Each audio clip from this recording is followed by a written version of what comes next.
Arabaribi, ọba tó ní kórúkọ yọ tó sì yọ. Arabaribi, ọba tó ta sọ́mọ. Arabaribi, ọba tó ní kọjọ́ yọ tó sì yọ. Arabaribi, ọba tó ta sọ́mọ. Ìgbà tí mo rò ìfẹ́ rẹ láyé mi, Jésù. Ìgbà tí mo rò ìfẹ́ rẹ ó jọ mí lójú.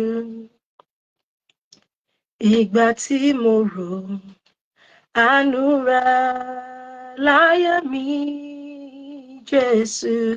Ìgbà tí mo rò ìfẹ́ rẹ ó jọ mí lójú. Ìgbà tí mo rò ìfẹ́ rẹ láyé mi, Jésù. Ìgbà tí mo rò àánú rẹ ó jọ mí lójú. What if the Lord had not been on our side? Answer, O Israel. If the Lord had not been on our side, when our enemies attacked us, then they would have swallowed us alive in their furious anger against us. Then the flood would have carried us away. The water would have covered us. The raging torrent would have drowned us.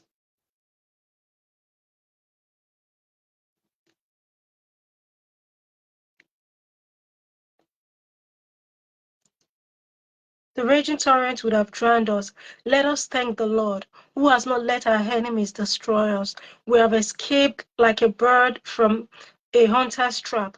The trap is broken and we are free. Our help comes from the Lord, who made heaven and earth. Amen. That's Psalms 124. Ìgbà tí mo rò ìfẹ́ rẹ láyé mi, Jésù. Ìgbà tí mo rò àánú rẹ ó jọ mí lójú. Ìgbà tí mo rò ìfẹ́ rẹ láyé mi, Jésù. Ìgbà tí mo rò ìfẹ́ rẹ ó jọ mí lójú. Ìgbà tí mo rò àánú rẹ láyé mi, Jésù. Ìgbà tí mo rò ìfẹ́ rẹ ó jọ mí lójú. Arabaribi, ọba tó ní kórúkọ yọ tó sì yọ. Arabaribi, ọba tó ta sọ́mọ. So the scriptures I'm reading right now are going to they'll be the answers to any question that might be arising in anybody's subconscious mind, because in this video, live video today, I'm going to be exposing some realities that happen to me. They are my personal realities. They are not based on sentiments. They are real. I'm not delusional. My mind is sound, to the glory of God, and thanks be to God. The Bible says that God has not given us a spirit of fear, but God has given us, his children, the spirit of power and of love and of a sound mind in Christ Jesus. So I'm not delusional. I am mindful of also Psalm 15, which says that, if our mouth, our tongue should not, lies and or any vile thing should not be found in our tongue. So I'm speaking the truth, the whole truth, and nothing but the truth. Níwájú Ọlọ́run mímọ́ tá gbọ́dọ̀ pè jẹ́rìí irọ́. Níwájú Ọlọ́run mímọ́ tá gbọ́dọ̀ pè jẹ́rìí èké. Níwájú ọba adákẹ́dájọ́. Níwájú olùdájọ́ gbogbo aráyé. Níwájú ògbéni níjà kẹ́rù obo níjà. I am speaking the truth, but I need to read the scripture so that if there's any question that might be arising in your subconscious, when you revert to any of the scriptures, you will know that, that will be an answer to that. So I'm going to read another Psalms now. It says, listen, O Lord, to my plea for justice. Pay attention to my cry for help. Listen to my honest prayer. You will judge in my favor because you know what is right. You know my heart. You have come to me at night. You have examined me completely and found no evil desire in me. Speak no evil. I speak no evil as others do. I have obeyed your command and I have not followed paths of violence. I have always walked in your way and have never strayed from it. I pray to you, O God, because you answer me. So turn to me and listen to my words. Reveal your wonderful love and save me. At your side, I am safe from all of my enemies. Protect me as you would your very eyes. Hide me in the shadow of your wings from the attacks of the wicked and the evil people. Deadly enemies surround me. They have no pity and speak proudly. They are around me now, wherever I turn, watching for a chance to pull me down. They are like lions waiting for me, wanting to tear me to pieces. Come, Lord, oppose my enemies and defeat them. Save me from the wicked by your sword. Save me from those who in this life have all they want. Punish them with the sufferings you have stored up for them. And may there be enough for their children, and some left over for their children's children. But I will see you because I have done no wrong. And when I awake, your presence will fill me with joy. Amen. I already mentioned the book of 2 Timothy 1:7. The Lord has not given us a spirit of fear, but a spirit of power, of love, and of a sound mind. I wouldn't want to go too deep in that scripture, but I found out some time ago when the Holy Spirit revealed something to me that the word of God is so perfectly, so accurate.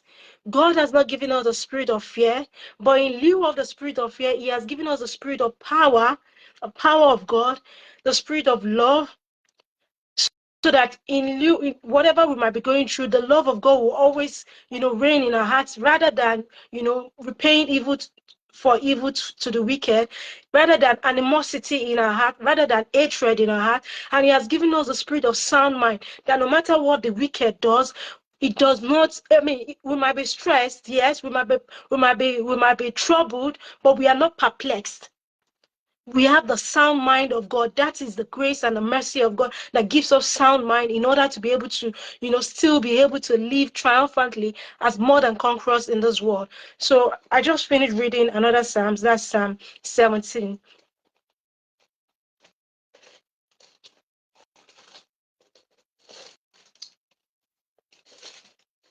Arabaribi, Obatoniko, Koyo, Tosio, Arabaribi. Obatota Asomo. I will always thank the Lord. I will never stop praising Him. I will praise Him for what He has done. May all who are oppressed listen and be glad. Proclaim with me the Lord's greatness. Let us praise His name together. I prayed to the Lord and He answered me. He freed me from all my fears. The oppressed look to Him and are glad. They will never be disappointed. We will never be disappointed. I will never be disappointed. The helpless call to the Lord and the Lord answers. He saves us. He saves me from all my troubles and from all our troubles.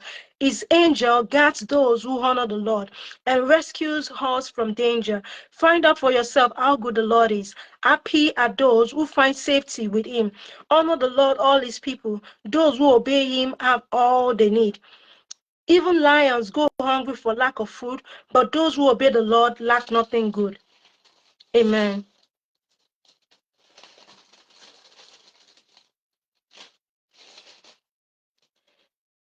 Come, my young friends, and listen to me, and I'll teach you to honor the Lord. Would you like to enjoy life? Do you want long life and happiness? Then hold back from speaking evil and from telling lies. Turn away from evil and do good. Strive for peace with all your heart.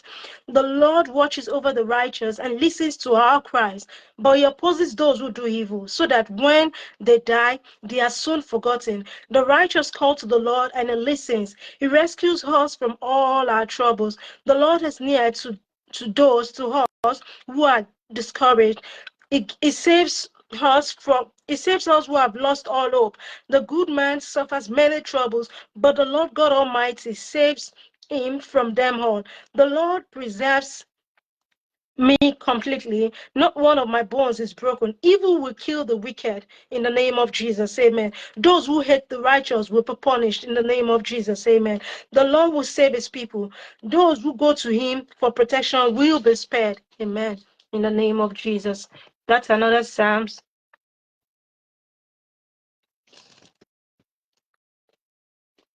Arabaribi.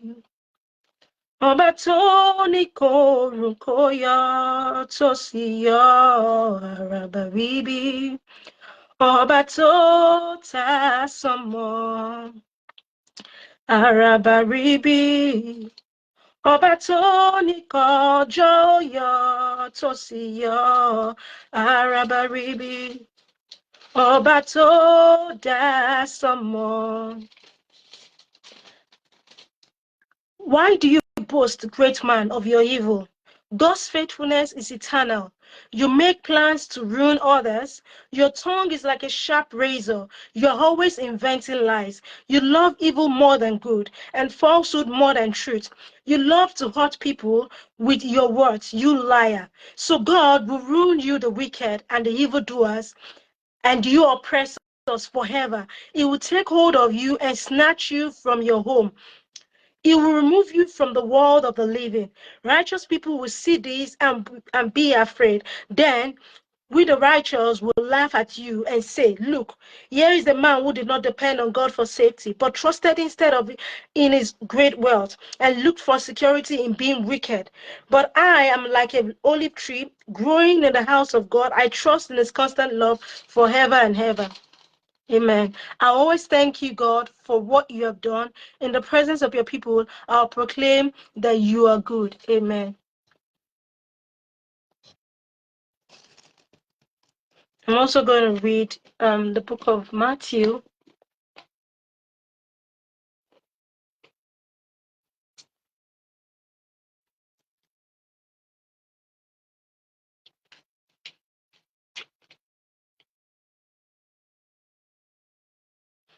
I'm going to read Matthew 10:28. The Bible says, it says, and fear not them which kill the body, but are not able to kill the soul, but rather fear him, that is God Almighty, which is able to destroy both soul and body in hell. The Bible says that it is a shame to reveal what is done in darkness. I'm going to be revealing a lot of things. And the reason I'm revealing these things is because this is not, I don't think this is the first time this thing is happening. It might have been the first time, I mean, somebody is expressing all of these things, as in all of these things conjunctively, but I don't think each of these realities are actually peculiar in their own sense. And I'll give you an example. But before I do that, I just want to admonish and advise, if you know you're a genuine practicing Christian, you know you are born again, be careful where you invest, the country you invest your money in your quest, maybe to develop yourself and things like that. The reason I'm saying is that most, especially female Christians, are endangered species in some countries where they will actually blacklist Christians in order to subjugate Christians into, to fulfill their personal gratifications. Female Christians are treated like cartels. I mean, Chattel, not cartel. Cartel is like a syndicate group. Okay, but cartel, chattel, which means goods.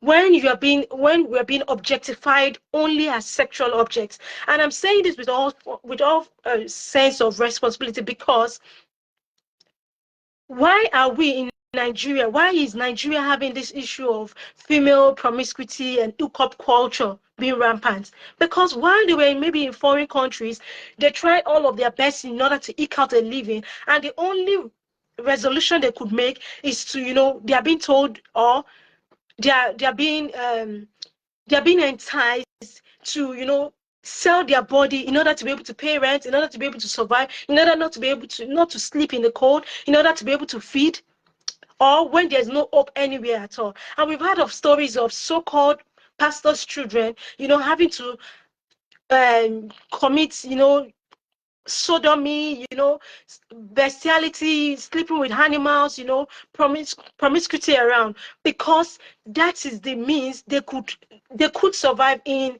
foreign land. I'm saying this because I don't want people who have the fear of God. There are people who reverence God, who have the fear of God in their hearts. They should not fall victim to this any longer. Otherwise, you might lose your faith in the process of investing in another culture. For your own self-development, you will be thinking you want to develop yourself, but you don't know that these are the things that are going to happen to you in the long run. Because when you work, okay, we are being taught that there is dignity in labor, right? Right? Be a friend, be all now you now work, and in that same work that you're trying to work, they are lying against you and sacking you, and not just lying against you, they are sexualizing you. And if you ever talk, if you ever complain, they'll stop you from work. So if you work this one, you try to work, you register for another work sometime, maybe after months or years, you try to do another work. As you're resuming that same work, you're being subjected to sexual victimization and control. How sustainable is this cycle of of objectifying women as sexual slaves, particularly African women or Nigerian women? And that, I believe, that is one of the reasons why we have hookup culture. Yes, some people will say they want to come and read, but you will not know. As I expose a lot of things that will be happening, you will know that and we all know what we are trying to, protect: the fear of God, our relationship with God, our relationship also with our fellow human being. But if you're gonna even be pregnant for anybody, or do anything, it should be in the right way, in the traditional way of our culture, not in the way where you're being subjected to ridiculous, nonsensical things. Now, and I'm also saying this again to female Christians and those who fear the Lord, because if you're not grounded in the word of God, some Christians who would they'll manipulate the word of God while you're trying to confide in them in these foreign countries. They'll manipulate the word of God. You think everybody is Christian, but you will not know. Even though they are deacons and deaconesses and reverends, they'll manipulate the word of God. They will tell you that it is a spirit that is controlling you. They will not make reference to any Bible passage. Was it a spirit that was controlling David in the Bible, King David? Was it a spirit that was controlling Paul, who was initially Saul? That, all of the travels he experienced. Was it a spirit that was controlling Abraham? Was this spirit that was controlling Isaac? We have people, we have fathers of faith, we have patriarchs by which we learn. And even thank God that the Bible has even been written for long, because if it were contemporary Christians, they will write nonsense and jagbajantis as the Bible. But thank God the word of God is eternal, and God actually put a curse in both in the Old Testament and New Testament, that whoever changes the word of God, that person's portion in the eternal life has been removed. Thank God for the word of God. So it's not spirit that is controlling me. It's not any monitoring spirit. No, rather these evil Christians that pretend to be Christians, but they are not Christians, that pretend to be deacons and deaconesses and reverend fathers, these are the evil people that spirit is controlling. These people don't preach Christ on their pulpits. They preach philosophy. So they are the ones the spirit is controlling. Now, again, you, as a female Christian or as a person who fears the Lord, you'll be hearing advices like, the reason these bad things are happening to you is because so that you'll be able to stay in the land. No. Why can't good things happen in order to be able to stay in the land? Why can't good things happen? She wants to King or Rema Shele, so that people will experience good things. I remember during my teenage years, there was a time before I learned fashion designing. There was a time a pastor, a preacher, challenger, he said, why can't you wear new clothes? Did they say you should be wearing second-handed clothes? That was when I got challenged. I think it was after there, or during that period, I learned fashion designing. And since then, I scarcely buy second-hand things. I would say maybe I never even bought second-hand things ever since then.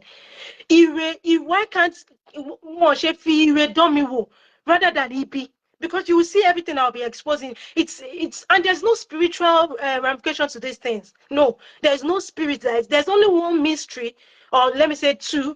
And the first one was in my teenage years, where God revealed some things to me by visions and trance. Yeah. that one is personal to me, which, you know, I now did, intuitively see that I think this is what God was saying way back as a teenager, over 20 years ago. Now the second one I'm going to expose that one. That one was in 2011 while I was having my chamber attachment as a lawyer. So I'm going to, so don't, if you're not careful, if you're not grounded in the word of God, these fake Christians are going to mislead you and say everything you are going through is because of spirit is pursuing you, or that it's in order to be able to stay. But what if in the process of so-called their erroneous belief that is in order for you to stay, what if something had happened to you? For instance, the chemicals I've been complaining about that are being laced with chemical, you know, different shades of chemicals from different shades. What if my enemy has died in the process? What if my enemy has died in the process? There was a point where I met last year between on July 31st to September 22, I menstruated 4 times due to exposure to these chemicals. Until I took precaution, I said, how is it reasonable for? And I menstruated for long periods, 4 times. Imagine how traumatizing that is. Ideally, my menstruation is not more than maybe three days, maximum 3 to 4 days. But this period, in each of those 4 times, it was 6, 7 days due to exposure to these chemicals. I wouldn't want anybody to experience that. I wouldn't want that. What if in the process of this so-called, in order to stay, due to the traumas I'll be exposing all of these things, what if one's enemy has died in the process? What if? Because only adecto kan pe ko da wara nu, but kò lè fún wàrà. There are some people that they can never do good, but to do evil. How come you will do evil and you expect that good will result? It doesn't happen that way. You do good for good to result. So you cannot tell me that somebody is doing evil to me for good to result. No. Ẹnìkan agbára kan nìkan ló lè sọ pìdìrẹ. There is only one power that can turn evil to good, and that is God Almighty. And the Bible says this in the book of Romans 8. It says that all things work together for the good of them that love God, that fear God, and are called according to his good purpose. It is only God that can turn evil to good. The devil has no power to do good. The devil can never bestow any gift, you know, a gift freely to anybody. African bakonlowo any issue. African bakoni.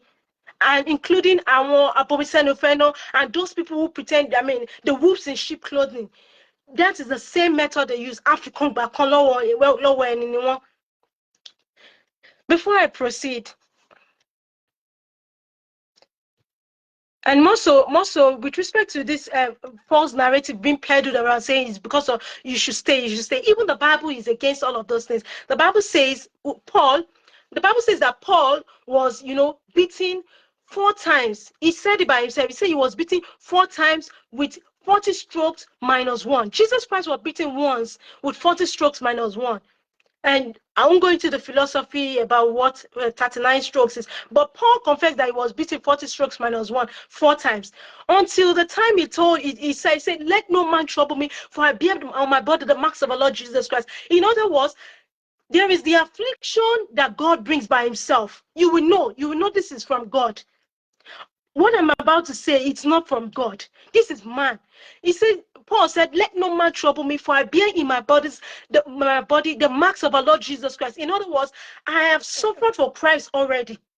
For instance, when he escaped shipwreck, that is part of it. That is part of the godly one. When he fought beast, those are part of the godly one. When a serpent beat him, that was part of the afflictions from God. You will know this one is, God, just being with him. When God saved him from being taken by the Israelite Jews, things like that was the hand of God. His salvation. But there were times when, he was so afflicted to the extent that he had to tell them that, see, I am a Roman citizen. He got to that stage, he had to bring up himself and say, I am a Roman citizen. You just locked me up and you did all of these things to me without this. That was when the people that were now that locked him up did not realize that even they themselves, how they purchased the Roman citizenship was, it wasn't beans, it wasn't bread and beans, it was true. They sweated for it to obtain Roman citizenship. But Paul was Roman citizenship by birth. So there is an end. There must be an end to the wickedness of the wicked. It can't continue. And you mean to say, Amua alone? No, it's not Amua alone. It can never be Amua alone, because we as Christians and people who fear God, we will be able to discern that alone. No, it's never. So you have to speak up for himself and say he's a Roman citizen. Now look at David also. One of the reasons I'm just trying to emphasize so that people will not brainwash you and say this thing is from God.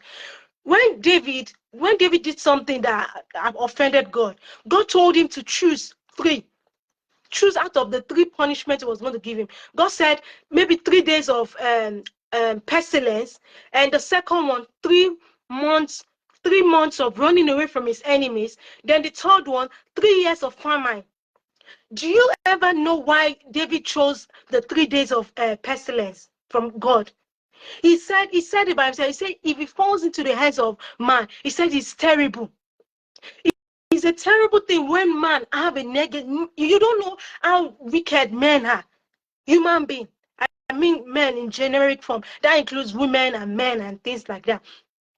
You don't know how wicked. Why did David not choose that it should be 3 months? It's not 3 months, baby. Why did he not choose that 3 months of being pursued by his enemies? Because he knew that the wicked human being would do one share a share. That's what human beings would do. He might die in the process. He might. And I'll give you an example so that you don't say, oh, but God was going to be in control if this thing. He might die in the process. And I'll give you 2 examples at least. Why did David choose only God? Why did David choose just 3 days? He said, because the mercies of the Lord endures forever. That's it.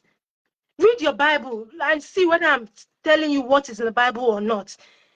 So it is not easy for man to afflict you and oppress you. If you survive it, it's by the mercy of God. It is by the mercy of God. And that is why David asked Saul, you're like, what are you pursuing? Are you pursuing a fly? Why are you pursuing me? Why are you stalking me everywhere? He stalked him to the extent that when David asked God whether some people he had helped, whether they were going to, hand him over to Saul, and God revealed that they were going to hand him over to Saul, despite the fact that he had helped those people, he had delivered them. So it's not based on whether, thank God, and I'll be laying some decrees. I'll be laying that some decrees so that you will know that my hands are clean. This one is not. My hands are clean through the blood of Jesus.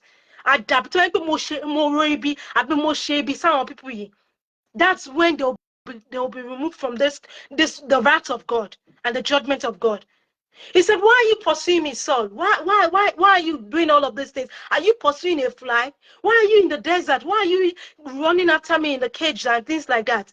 And that was after David had opportunity to even kill Saul twice. You'll be surprised that people you are interceding for, people you are praying for, are the same people you are avoiding, that you don't want. That not avoiding because of hatred, but avoiding because you don't want cantankerous, altercations and things like that. For the sake of peace, you'll be surprised that these are the same evil people doing evil against you. People you do good to are the same people doing evil against you. You'll be surprised. So he asked him that question: why are you pursuing me about? If it's somebody that has lied against me to you, let God judge that person. That's what David said. And now you might be saying, okay, David might not have died during the 3 months of running away from his enemies. And if they had been in famine for 3 years also, then the enemy might also attack them also. But let me take you to where there's a passage in the Bible. I can't really put my mind to it. I can't really pinpoint it. But if you are a Bible scholar, you attest to it. There was a time God was questioning the king of Assyria. He said, I told you to discipline my people Israel, but you went overboard. You went way overboard. You smashed their pregnant women. You smashed their infant baby against the wall, against the rock. You pierced through their pregnant women. You did unthinkable things against them. That means the wicked can do asheju, baba ashete. If God even assigned them to do something in order to bring his children back. And no, I wasn't even hearing when things like this were happening. No, the fear of God was still conscious in my heart. And like I said, the revelation that has been the thing that has been revealed to me since my teenage years, it was maybe after 2 years when this thing were happening that I just realized that all of these things are just symptomatic of what was revealed to me as a teenager, about 17 years of age or thereabouts. They were revealed to me. But it's not in the hands of the devil to even reprimand or to attack the children of God. No, no. Now, also, Jeroboam also. Remember, God said Jeroboam should, execute judgment about some things. But at some point, he did everything God wanted him to do. But at some point, also, he went way overboard. He went way, way overboard. So you can never limit what man, the extent of man's wickedness or oppression against innocent people. You can never limit it. So I'll be exposing something. And before I proceed, I would like to implore the president of Nigeria to release our PhD scholarship funds. This PhD scholarship funds was premised on community projects which we did way back over 10 years ago now. The award was 10 years ago, March 2015. But the projects were done long before then. Please, I implore you, there was an offer, there was acceptance, there was, consideration made. I know what I suffered in order to do this project. I know that I didn't have to lie in order to redeploy. I know what I suffered a lot. So much so good that I wrote a book on it. Please, President Bola Ahmed Tinubu, please, I implore you to release our PhD scholarship funds so that all of the 3 benefits accruing will be complete. As we speak now, it's only 2. And because our gone for it, that was why we were eligible for the National Honors Awards. I implore you, I know Nigeria is rich. Politicians are siphoning Nigeria's mineral resources and Nigeria's wealth. I can say that categorically because even Senator Tokunbo Afukuyomi, he went, across the shores of Nigeria, came to UK and siphoned my own intellectual property for his own, for his academic this thing benefits. I have his matriculation number. I have all of his details. It was in University of Hertfordshire. He requested that I do his international commercial law, apart from 2 other edits I had done for him. That's Senator Tokunbo Afukuyomi. I've tried every possible means for me to get my money from him. And yet, it's just like an effort in futility. Why? Because he was looking for something else. Apart from siphoning my intellectual property, he was looking for sexual gratification. I can say that categorically. Because men that I've told about these things, they were like, are you sure this man does not want something else from you? That's the reasonable men. Oh, the reasonable men I've told about these things. Why will you cross the shores of Nigeria to meet a lady that does not even know you? I don't know you. I don't give a hoot about you. Just to siphon my intellectual property and now use that to make me to ask you for money, for my money every time. Apart from the evils that evil University of Hertfordshire had already perpetrated against me, a wicked, racist University of Hertfordshire, you went overboard again to pretend as if you need help. I edited your 2 coursework for you, corporate governance. I did corporate governance for you. I did your ADR for you. You had a B and a C. But because you wanted A's only, whereas you gave me only like 1 day ultimatum to be able to edit this work for you. You want fast work, and yet you are claiming you want a distinction. And at least I even tried with the B and the C for you.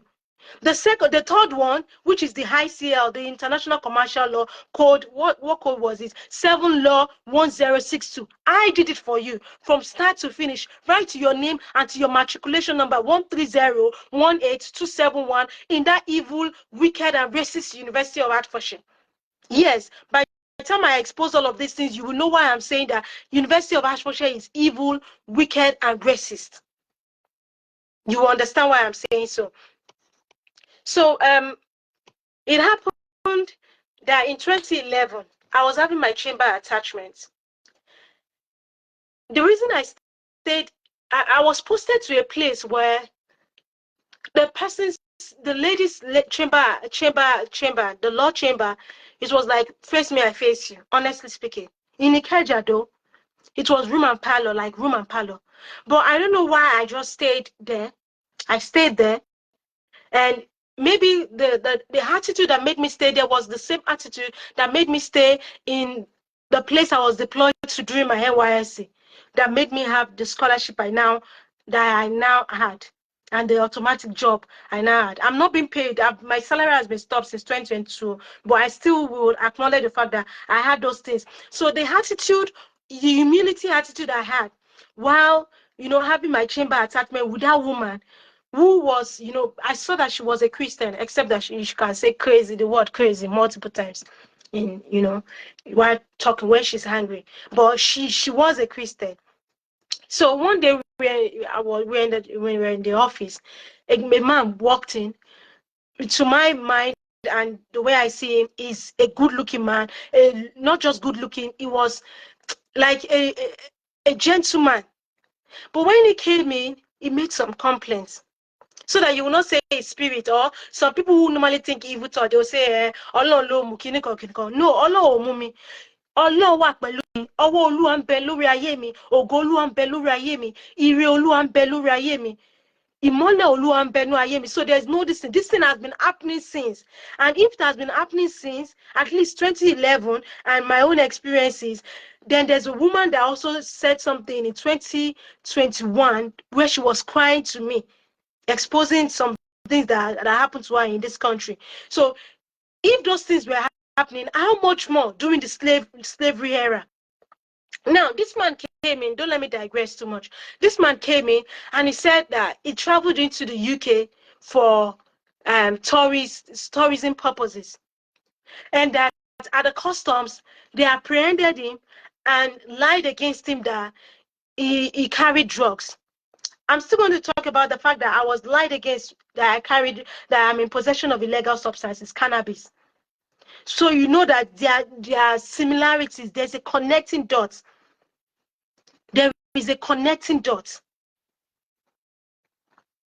So the man said that a young man, a youth, he said he traveled into the UK at the customs. They apprehended him and said he didn't come for tourism. He came to, to peddle in drugs and, this thing and that, and that they stripped him naked, embarrassingly.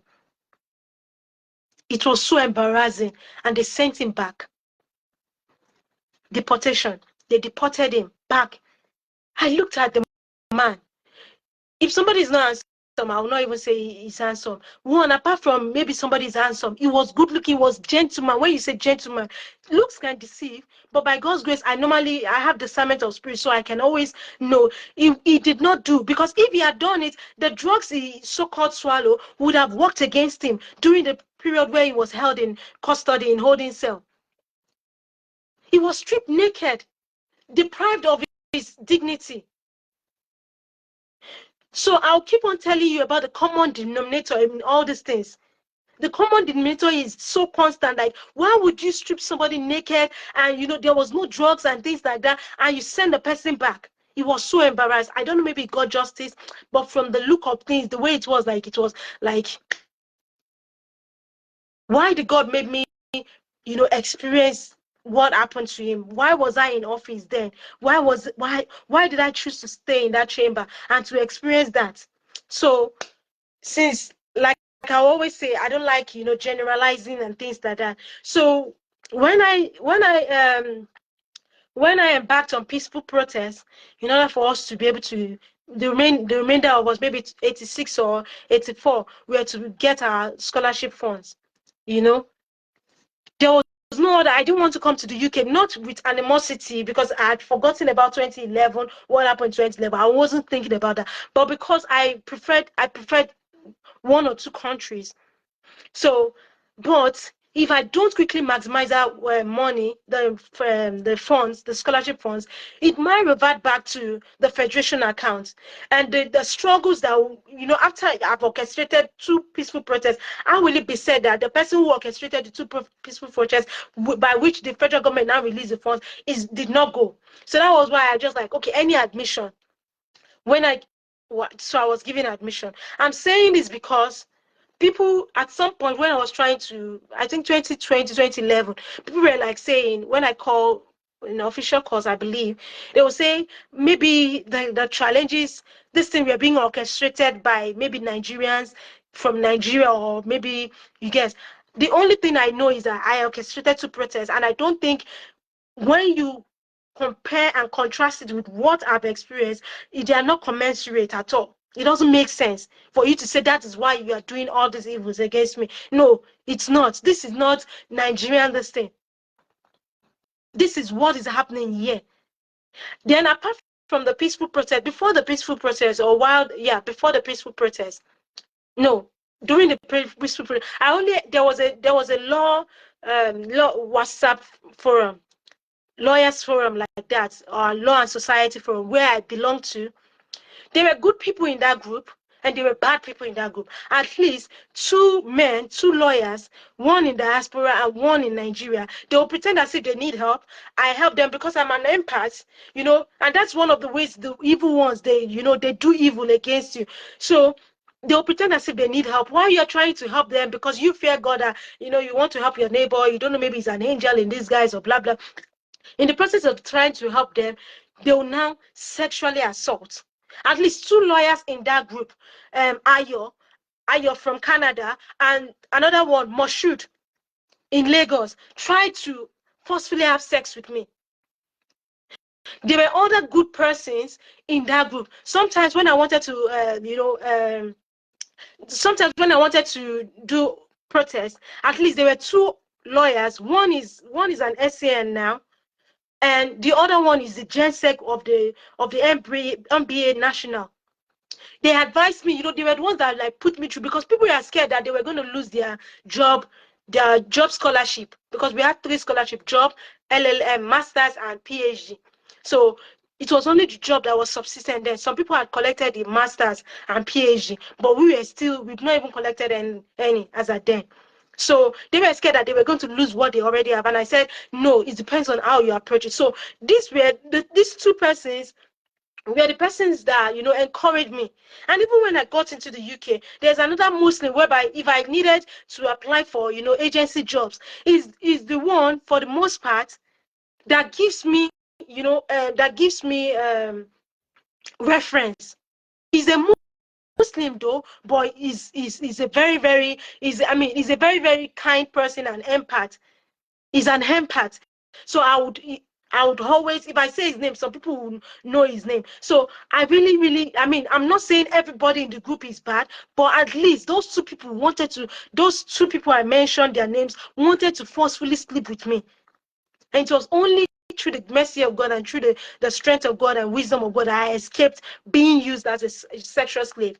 Then the third aspect was that because I told the one that came from Canada, that was the IO, I told him where I got admission into, because he was pretending to be a friend and he was pretending to be in need. I bought SIM cards for him, at least 2, with my money, without collecting the money back. The stupid guy said he wanted massaging, and I had to buy Abonike. I'm not stupid to massage a man anyway, particularly a stranger. So I never massage. I just gave him the Abonike. I didn't collect any money. So it was the one I told about the university I gained admission into. So, and I told him about February when he came the second time to meet me. The first time he came, he pretended he needed help. He came to my office. He asked for introduction with other senior colleagues, which I did to my ADDD and things like that. I was thinking I was helping, not knowing that the devil was planning evil. So it was when I reviewed my admission details too. And he was complaining, why didn't you get admission into another, better universities and things like that. Then by September, during my birthday, I remember somebody called me. I used to see the person as a Christian, but he made a sensitive word, and he said, oh, you gained admission. And I said, yes. I can't remember whether I told him the university as at that time, because I was almost living in Nigeria. So he now said, we will see you there. I was like, what does it mean? It was later on when I realized that when I gained admission, after I gained admission, there's another member of the WhatsApp group, who bears Bukola, who just also gained a job in that same University of Hertfordshire, in their law faculty. It was afterwards.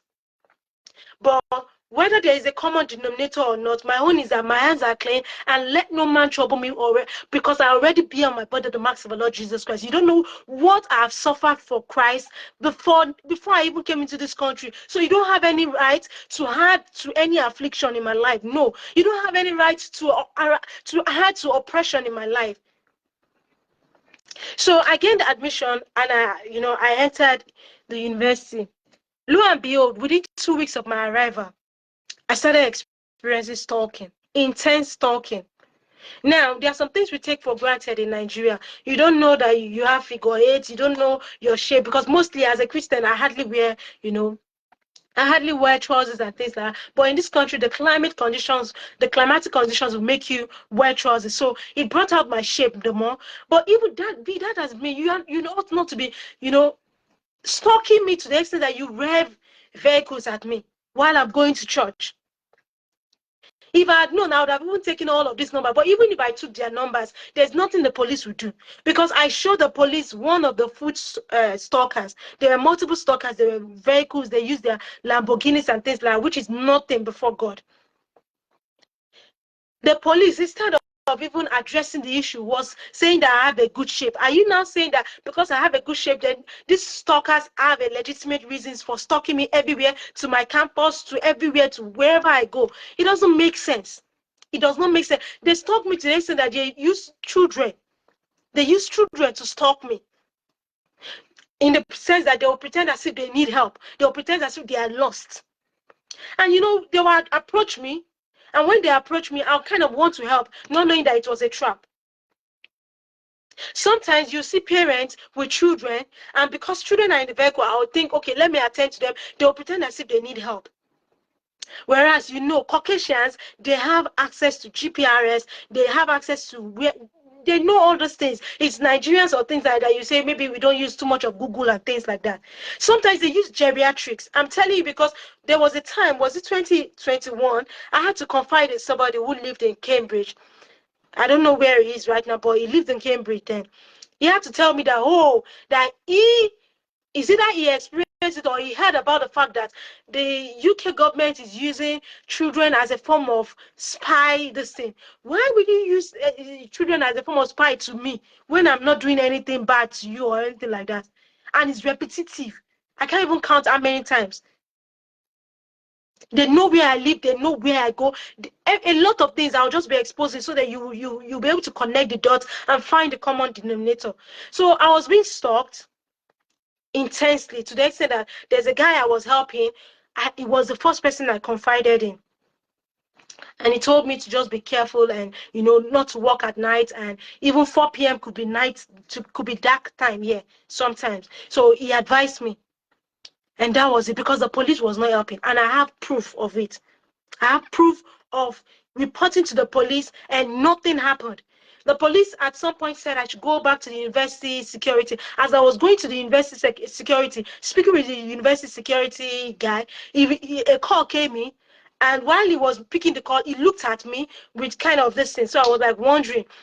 He dropped the call and he said, anytime anybody is talking to me, I should come and meet him. I was like, it doesn't make sense. How will I leave if somebody is talking to me? So wherever I am, I will leave you, and I will leave the person and come and run to your security post. That was when I knew that it doesn't make sense. There was another time I went for a follow-up at the same security post. As I was doing that, another Caucasian came again as a form of distraction immediately. And that was when I knew that there was nothing I could do. So the stalking started 2 weeks to my arrival in 2019.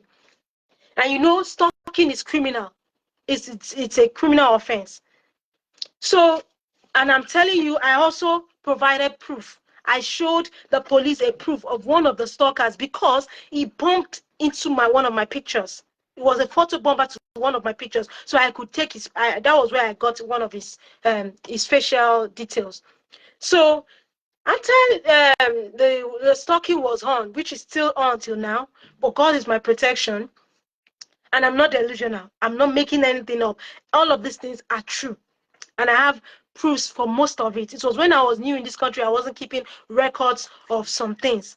But when I noticed that it's as if this thing is a cyclical evil and racism and wickedness, then I started recording for the most part that I could.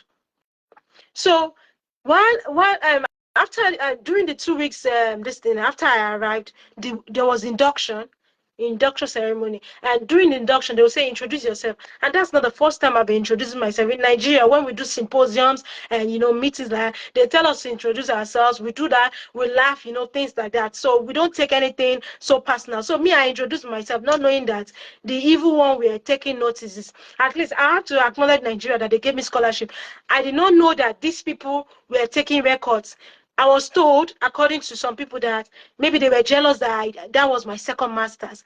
But I am not putting life on my head. So why are you making a fuss about my own this thing?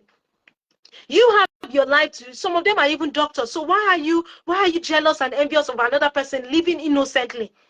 So like I said, that was aside the induction week. And during the induction week, I had to ask a question. I said, that what happens where the limitation of, we all know that the beginning of somebody else's right, or the limitation of somebody else's right, is the beginning of another person's right. So I asked a question with respect to that, with respect to maybe all of this contemporary variants of rights, gay rights and trans rights. I don't think I said trans, but I talked about all these multiple rights, the gay and the lesbian, that where is the limits in when you compare and contrast with other person's rights. For instance, I am straight, I'm heterosexual. It doesn't mean that a lesbian will not want to compel me, or a bisexual will want to compel me to be a lesbian or a bisexual. There is a limit to that. Also, a person has a right to, I have a right to dignity of my person, but you don't have a right to lie against me that I touched you when I did not, when I'm not even thinking, when I even hate and disgust touching you. Not out of hatred, but because I don't like touching people anyhow. I don't like people laying hands on me, and I don't like being laid hands on. So why will there's a limit. That's the comparison I want. There's a limit of how your rights. There's a limitation. There are provisos to rights. That was the realm of the way I asked the question. Whether that's part of the reasons, whether they were jealous that I had scholarship, or I was pursuing a second master's, because I did my master's by myself first, even though I knew I was going to get scholarship. I first did my master's first. Then whether it was now because of another reason, maybe because I asked that question with respect to comparing and contrasting different rights and how to, find a middle ground between them. Maybe that was it. Then to compound this thing again, the third one. So they said people should, tender, their manifesto as to, cost rep. And if you've been hearing some of my stories where I've been saying that I do write manifesto for people, even right from before I even became a teenager. And I do it spot on the spot like this. So that's that even my siblings, my cousins, they're always surprised that did you just write this now? Yes, I do that. And I did that for one of the guys who I said maybe later on had an accident. I was thinking, and apart from that, you would ask me for food, drink, even though he's married, and I'll do this because of empathy. And yet when I did his manifesto, he misbehaved after he won his election. So if I've been doing that for people, then I can do my own manifesto by myself. So I did my manifesto, and there are about 7 contestants, maybe 5 to 7 contestants. At least I know I can count 5 to 5 contestants. Some of these contestants were already regular students who now started pursuing their LLM, their masters in that same evil, wicked, and racist University of Hertfordshire. So they were supposed to have edge over me, but I was also at my manifesto, and I also approached people, and I won the election. They didn't show us the result like they did when I didn't even see my Unilag result also, that I got admission to do full-time with also. But people said they saw their own. So this one, there was no result. I was just declared winner. They said I won the election. So I won, right? Now, whether it was now because of those 3 things, I don't know. My own is that my hands are clean. Not too long from the time I won elections, in the evil, wicked, racist University of Hertfordshire, there is a lecturer who is called Chamu Kupuswamy, an Indian. She's an Indian, maybe British also, but she's in this country. Do I have anything against Indians? No. I'll have to tell you, there are times I even, help Indians. There are times a lot, Asians, Indians, and I have a lot of proof, a lot. So Chamo Kupuswamy was like the first time she started attacking me, despite being class rep and despite helping people. Because I have to interface between lecturers and students. There's a time, you might not believe, but there's a time a lecturer who is part of this bro also, there was a time one of the lecturers forgot to even come to class, which we know normally happen in Nigeria, but you wouldn't believe happened in UK. I was one that went to remind the lecturer after almost an hour, we waiting in the classroom, public, private, international law lecturer. It was afterwards he came into the class. So that was all of the things I was doing. Sometimes even students will ask for personal, advice that is not related to academics. I'll be the one to advise them because they sought for my help. Sometimes it's health issues. I'll be the one to help. And they are Asians. So this is not based on countries, but I'll be mentioning names and countries because these are my personal experiences. So sometimes it's even decisions affecting their families. They will come to me for sometimes academic work, and I'll have to be there. But what did they do? They repaid me. That's this evil, wicked, and racist University of Hertfordshire. They repaid me evil for all the good things I did and I've done. So Chamu Kupuswamy, the first line of attack against me was during class one day. She just screamed at me. She was like, "What if you fail?" And by then we've not even submitted our first coursework. We were about to submit. I was taken aback and shocked. So I just, I took effort to just say that I'm working assiduously hard. I was shocked. I was taken aback. So it was literally when I found out that she works in the office of the vice chancellor of this evil, wicked, and racist University of Hertfordshire. It was literally I found out. Because how did she get information about me? Because I had experienced academic setback at some point in my life after my high school days. Same result I used during my GCE, but I don't know, for one reason or another, I didn't get admission until years after. I can say, let no man trouble me, for I bear born on my body the marks of our Lord Jesus Christ. That is one of the afflictions. So she now said, what if you fail? In my mind, later on, I now found out that, oh, maybe she saw everything, she saw all of the details, and that was why she was attacking me. So that got me scared. And before I knew it, I started having panic attack. Because as the class went by and by again, there was a time I tried to answer a question in class, and she said, when I tried to answer a question, she just screamed at me. She was like, Anike, you are absolutely wrong. From the far end of the class, I was so embarrassed that Talos breaking down Iberi in the class. But I did what I had to do. Then there was another time she came to class and she just started lectures unilaterally. Nobody's asking her any question about this. She just said, she just raised the subject of sex for grades and money for grades in class. Sex for grades, that the prevalence of sex for grades and money for grades in the United Kingdom higher institutions. I was like, so these things happen in the United Kingdom. Ideally, we hear about it in Nigeria. We hear about it, so to say. At least nobody comes boldly to tell you that they are befriending one lecturer. Nobody, but maybe you suspect or people gossip about it. So when she said it categorically, and she gave an example of somebody who was supposed to be, to be honored with this Nobel laureate, this thing, that the person, they now found out that he was into such mischievous practices. That was what that was how they now checkmated him. So me, I was now looking at, like, what is the utility of this information to us? Because already I was scared. I was having panic attack. At some point I had suicidal ideations. At some point, yes. And it was just by the mercy of God.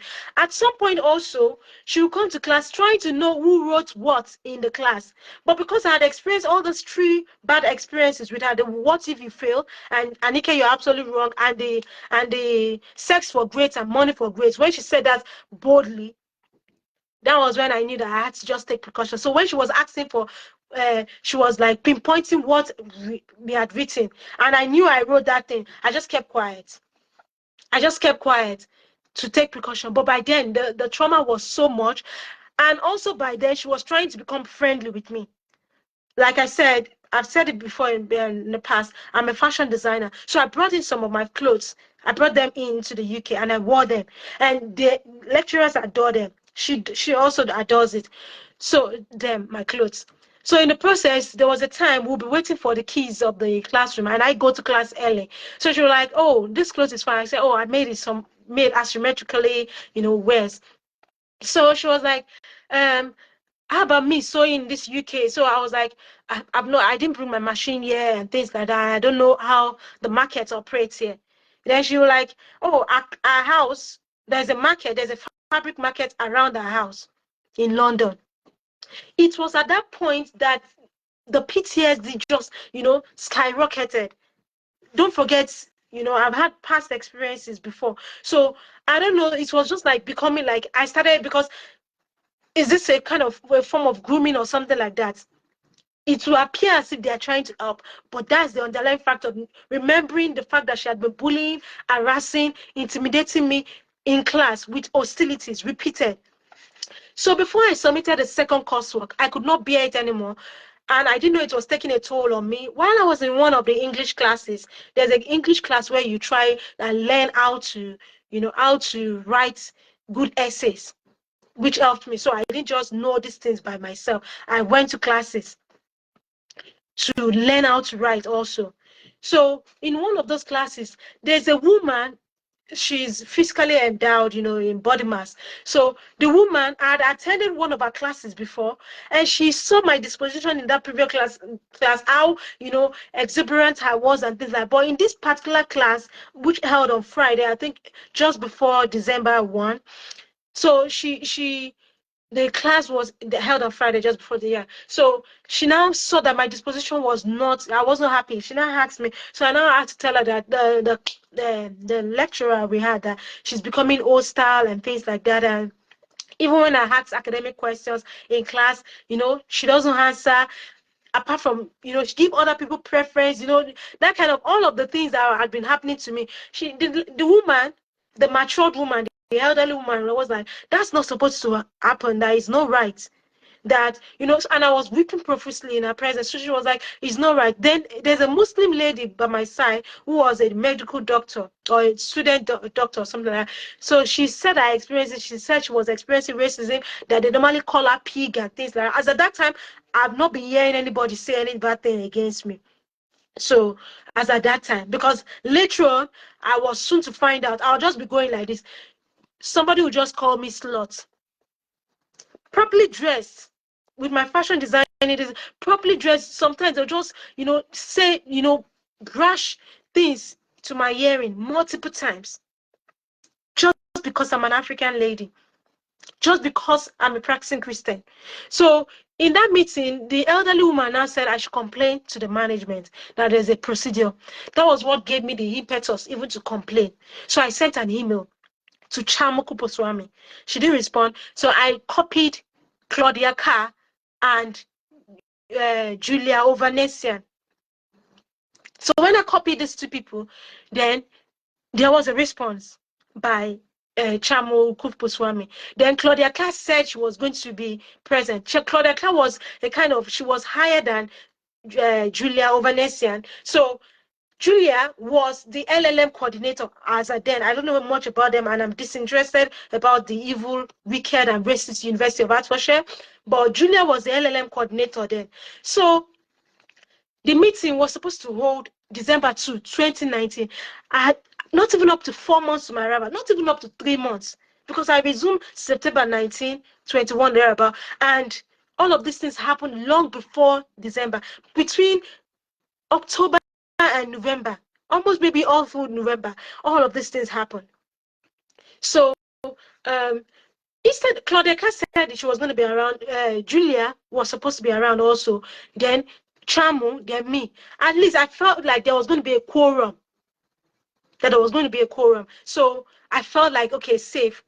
As I then, if I had known, I would have recorded these people, because the minutes of the meeting was just can't. They didn't even write anything.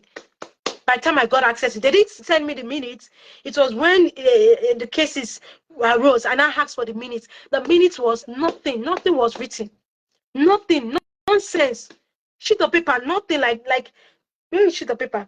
Like nothing was really written at all. At all. In a university that is claiming to be in the United Kingdom and 21st century United Kingdom, you are saying that you are technologically advanced. Why is there no proof of all of my complaints written down in a university in the United Kingdom?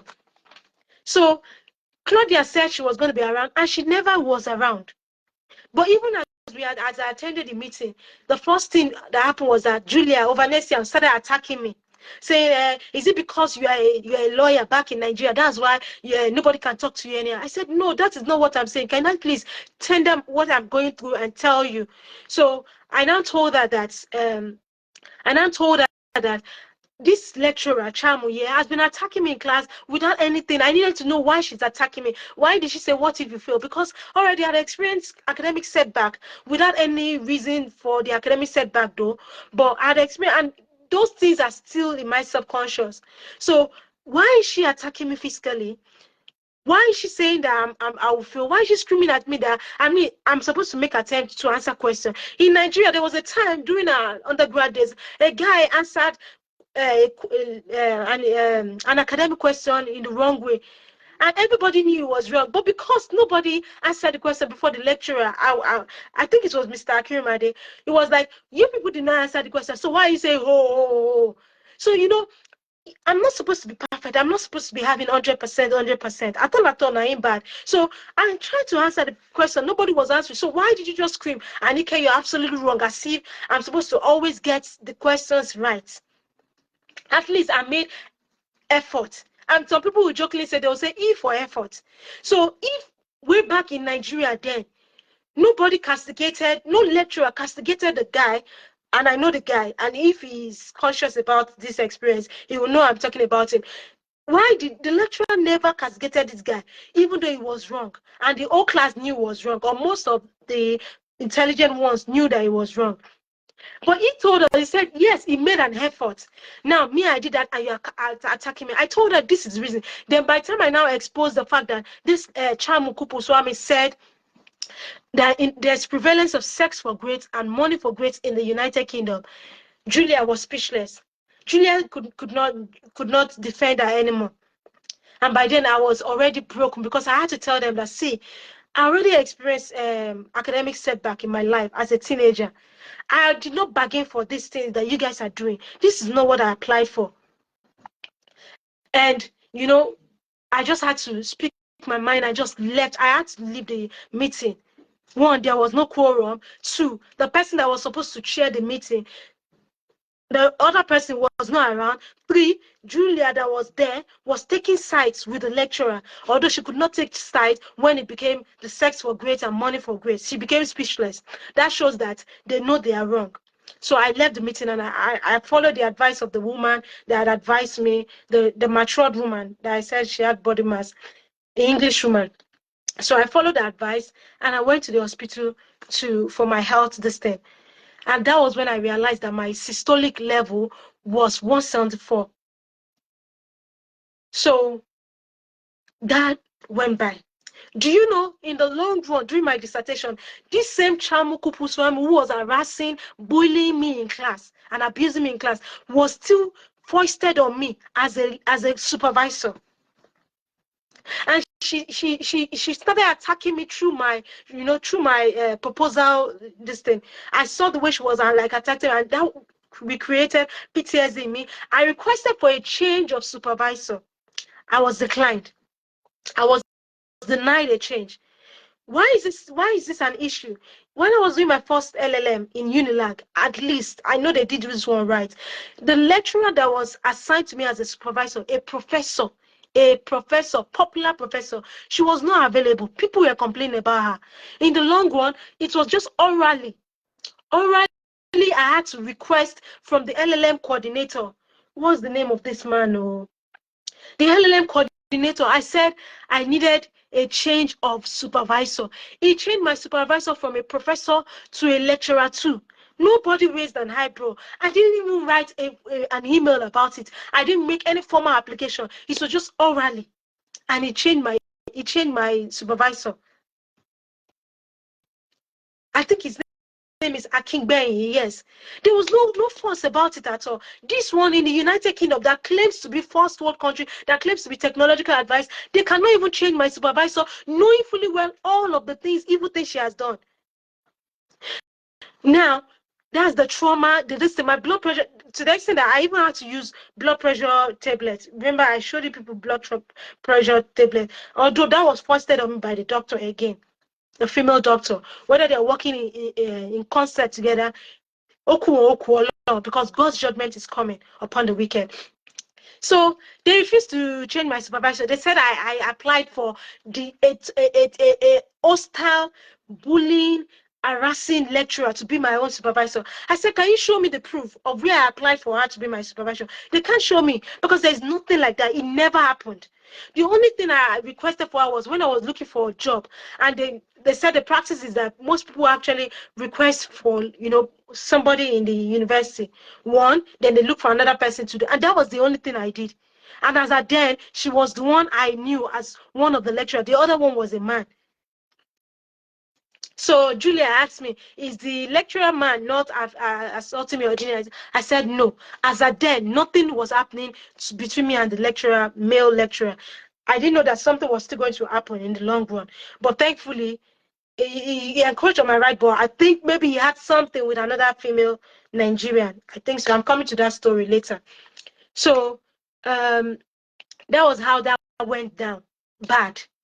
Remember, it's not even up to 3 months.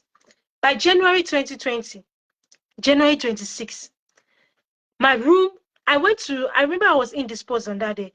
I went to the library. I should have gone to the library early after church, but I went to the library about 6 p.m. and I came back about 10 p.m. I went to the library after 6 p.m. and I came back about 10 p.m. But between that time, the accommodation, the accommodation office had barged into my room. They had unlocked my room on campus and they had searched my room. Search, not check. Search, and they were not supposed to search my room. They were moving items, and I believe they took out of my granulated ginger, which I brought into the United Kingdom, because that ginger finished quickly, and that was how I knew. Then apart from that, I even said I was going to forgive, that I'll let go. It's not everything you count, right? You have to let go of some things. The next morning, 27th of January, I received an email saying I was in possession of illegal substances. These people are going, and they copied other people, 2 people. These people are going overboard, though. What did I? So that's to corroborate what I told you that happened 2011 to that man who was falsely accused of being in possession of drugs. And I'm thinking maybe that guy is a Christian also, because I'm a Christian, my boss is a Christian, and the guy, like I said, is a gentleman. Is a gentleman. So, and it's innocent that if they did that to that man, they did it to me. And like I will tell you, I will reveal to you what I now experienced with the UK police again. Because there was a time they were desirous to even see my nakedness, literally speaking. They wanted to see my nakedness. Whether they wanted to, which is always in the news anyway, where the UK police will expose a woman's nakedness and they will talk about it in their WhatsApp group. It's not them say, check it on YouTube. It's on YouTube. They'll make fun of a woman's private parts. It's happening in the UK police. So that was when so they now said I'm in possession of drugs. I was like, I was scared, and like I said, I wasn't feeling fine. So I was like, what kind of this thing is this? Already in the hostel, I wasn't even enjoying my accommodation. There was no peaceable use of the accommodation. I was in room 1, and room 1 is close to the kitchen. And the kitchen is a place where they party in the middle of the night. Nobody told me that. They party in the middle of the night every day. So in lieu of that, I'll go to the library to read, not knowing that the library is even worse off. Stampede in the middle of the night in the library. Honestly speaking, people jump in. You go to tell the security, there's nothing they will do. The only place that is quiet in the library is very cold, and you cannot read under cold conditions. The only place that appears to be a little soundproof, that's a soundproof, is very quiet. I mean, it's very cold. No heater there. And if you know the UK, you know that there's cold in this country. There's scarcely, my heater is on right now. That's why I'm wearing this. I'm not wearing this thing. If the heater is not on, I cannot just, I'll have to wear a thick this thing, a thick clothing. So the only place that was not cold that was soundproof in that library, the study library of the evil, wicked, and racist University of Hertfordshire, is a cold place where there was no heater. The other places in the middle of the night, students they'll be dancing and stampeding. And how can you gain focus in order to be able to, formulate words without plagiarism? So I was torn between two bounds of what to do. That was so disturbing to me. There was no complaints that could help me. So imagine being told that I was in possession of drugs. When they search other people's room, they know the room they found so-called drugs in, but they chose my name, they wrote my name. And you say, oh, report to the police, report to they don't do any, the courts, so they don't do anything. The judges normally support these evil Caucasians and the organizations. Imagine what leverage do I have with a university? I'm an individual. The university is a corporate body. And apart from that, they are all Caucasians. So they will not look at me as if I'm a human being. They look at me as if I'm a Nigerian. And you don't even know whether they look at you as a human being self, whether that you are less than a human being. And like Abamieda, they call him Abamieda, Fela Anikulapo Kuti, the late Fela Anikulapo Kuti said, he says, human right now my property. So you can never dash me my property. Our animal go take no say they no born me as slave. Our animal go take no say slave trade don't pass. So you cannot dash me human rights. Human rights is my inherent, innate, and intrinsic right. Yes, there's a point where which I can be forgiven, but how sustainable is this repeated, vexatious, oppressive behavior? At what point am I supposed to stand up for myself? Because as I'll continue to reveal, they kept on doing these evil things. They kept on doing these evil things. So I now tried to clear my name. As I was expecting my DBS or something like that. I was now like, what is all this? Why are these people trying to spoil my record? Because as you will find out later on, these systems are connected. These people, they record everything technologically. I've been told now that I've been blacklisted because of a lot of things that have happened. The prevention from even working since, I've not been working since January 2024 till date. Can you imagine that I'm even surviving? They've been expecting me to die and I'm not making things up. And to have, given up and to have not even been able to sustain myself, even not for the mercy of God. But God has been keeping me. They've been expecting, that I will be no more. But God has been keeping me. Through the chemical attacks, through their stalking, through their lies, they've been doing a lot that I don't think I'll be able to exhaust it in this live video. I don't think so. So like I was saying, so that was why I was scared that they were going to mar my records, my online records. That went by. Now, before then and during this period, there was on that campus, on the campus accommodation, there had been an unknown person who had been stealing people's foodstuff in the fridge. So if you think thieves don't operate in UK, in fact, you realize that people steal more in UK than in Nigeria. If you think people are not lying in the UK, you realize that lying in this country, UK, is even more than, I thought Nigerians are liars. In fact, I found out that lying in this UK is even beyond. It can make you, if you're not careful, you don't have the fear of God in you and reverence of God, you can go gaga, because you need to wonder that, am I not seeing properly what is happening? You will not be able to believe your own self, what you are seeing.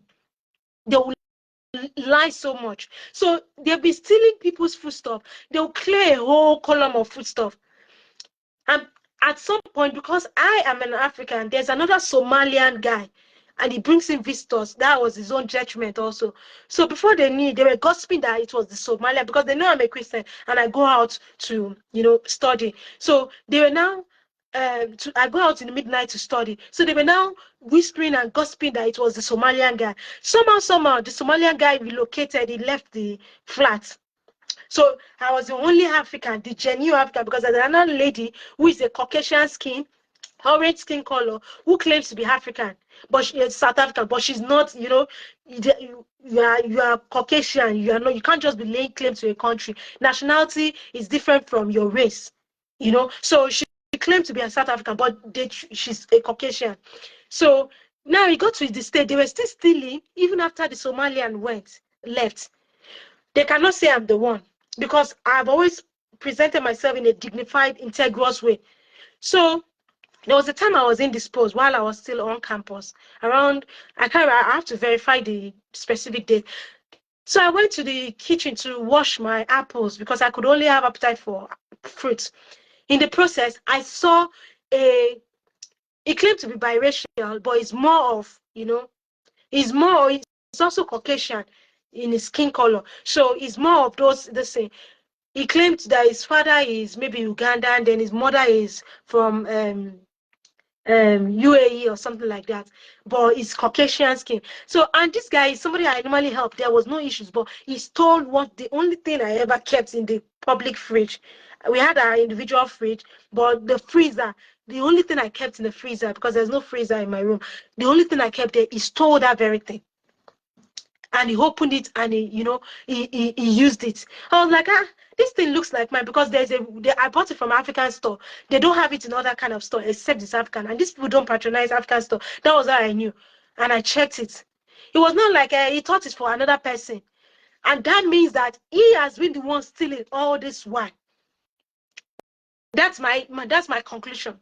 Because after the Somalian left, who has been clearing, to the extent that clearing all the food in the public fridge, 2 public freezers, who has been the one still stealing? These are the same Caucasian heritage people.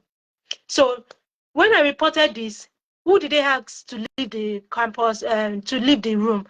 I was one that was asked to leave the room. In fact, while I was reporting, on phone, I was like, the guy I was reporting to was like, where am I? I said I'm indoor.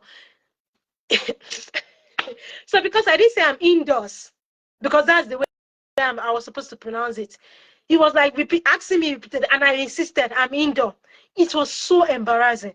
I was like, I didn't say it to him, but these people cannot even speak Yoruba language, and you speak little English or you speak your own English, and they feel like you are not speaking good English, whereas the other Europeans cannot even speak any English at all, any English. At least there was a nurse, a hygiene grade level 6 that was screaming at me, who you are at work. I did not make mockery of her. I did not do anything. They'll just want to make mockery of you because you are speaking their English and you still speak it well, because I didn't have an S to it. That's by the way. It was me that they had to say I should relocate. That's what I'm trying to say. If you're a Christian, you're a female Christian, you're a genuine Christian, and even if you're a male, don't think it cannot happen to you. If you're not careful, you'll be objectified. If you don't want to lose your faith, because it takes the grace of God to even stand firm in a country like this, to stand firm in Christ. I'm telling you, the temptations are beyond this world. In fact, I don't even know how I've been surviving in Christ, and even financially, it has been God from start to finish. And because God normally fight for me. God normally fight for me. Was it not last week Friday or something like that? Yeah, I don't know what people that will never even enlist my case in court. They just suddenly enlisted my case even before I complied with this thing. Whereas even after complying, that's before. Even if I comply with instructions, they'll still not. They'll strike out my claims. This time around, I don't know what they are fearing or what they are afraid of. They just suddenly listed my claim after they've rejected it before. It's something that has been happening in court since 2021. I'm still on it till now with lies against me. Not just lies, cost awarded against me just because I'm a human being, just because I'm an African, just because I'm a Nigerian, just because I'm a Christian. So, like I was saying, that was how I was told to, leave that room. So I had to leave. I was like, why is it not the person that is stealing that should leave? But I had to leave. And that was when COVID came in again. So we were given the leverage that we can, relocate to this thing. I relocated. I didn't know that if you complain about anything, they will start attacking you on all fronts. And that was when I started having accommodation issues problem. The first time I was wrongly evicted in this country was in April 30, I think, yeah, 2020. I experienced that first time. That was after I complained twice about, first I complained against Chamuku Swami, the racist lady. Then two, I complained about, the noises, midnight noises that I can't even read, both in the library and at I can't read in the library, and I can't even sleep in the hall, in the accommodation, on campus accommodation. Three, the false accusation of being in possession of drugs. And you will say, I should report to the regulatory authorities. You report. I remember then I reported to Citizens Advice. They collected my details, they collected the complaint. By the time I reached back to them for feedback, they said they don't have any of my records with them. Nothing. I was surprised. Citizens Advice Bureau. Type it on Google. You will see what they do. They are supposed to do. That is, you will just be meeting, a kind of deadlock because I'm Nigerian, because you are African, because you are from you have melanin skin color. That is it. I complain about the stalking. Just if you're not careful, you just be repeating cycles. And that was when I started experiencing accommodation issues, wrong eviction, wrong, even if anybody is doing anything against you. And the church will not help. That was when I knew also that the church will not help. Or they will help you just maybe for that night, and they will say no, they are no more helping you. That's what they do. And I have proof of it. So, and that's when they finally help you, because you would have been contacting them on and on. It can be midnight before they now help you. That's the church. So now, I announced I didn't get work. They I don't know whether they blacklisted me since from the beginning, because I remember I'll be doing interview like this. I'll just raise up my hand. Then I used to wear this ring on this index finger, like so that when I was experiencing sexual assault, so that at least people will know that it's not like I'm married or I'm available for sexual escapades of men anyhow. So I put the ring there so that at least people will see that I'm single and searching, not looking for to be sexually gratified, objectified rather. So while I'll be explaining, answering questions and gesticulating, because I love to gesticulate, I'll just raise my hand like this, and the interviewer will say, "Oh, that is it, that is it, that is it," and that was how they will say, "Unfortunately." Ask anybody what unfortunately means whenever they give feedback to you in the United Kingdom. Unfortunately. So that's how I kept on bearing. So I wasn't working until I was running out of cash and like becoming indebted. So I started working with agencies. There was, I think, the first agency I worked with, or this first employment or something like that I worked with, was the Nigerian.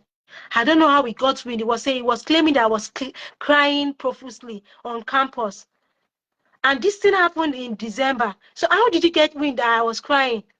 But like the gentleman, I didn't really ask him how did he get wind. He said he normally studied me, that he would think maybe he initially thought maybe I'm one of those girls, but he noticed that I'm not one of those. And I was just like looking, what this guy is saying every time. When I was working in concert with them, he says he aligns more with Yoruba people, but his name is Dai or something like that. He aligns more with Yoruba people, even though his father is from maybe south somewhere in south, or maybe Edo or something like that, but he prefers, or Delta, I think it's more of Delta, so he prefers to align with Yoruba. He's more than maybe Ondo, whichever. It got to a stage he himself was misbehaving. Why are you saying you are watching my behavior when all you needed to watch is the work I'm doing with you? That went by. I started looking for other jobs.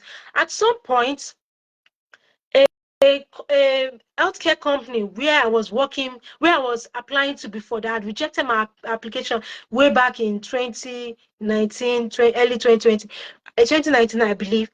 They just called on me by themselves that I should, come attend interview. I was like surprised. That was how I got work.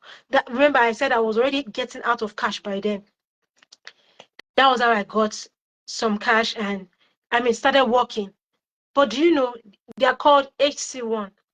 They call themselves HC1. HC1, St. Christopher.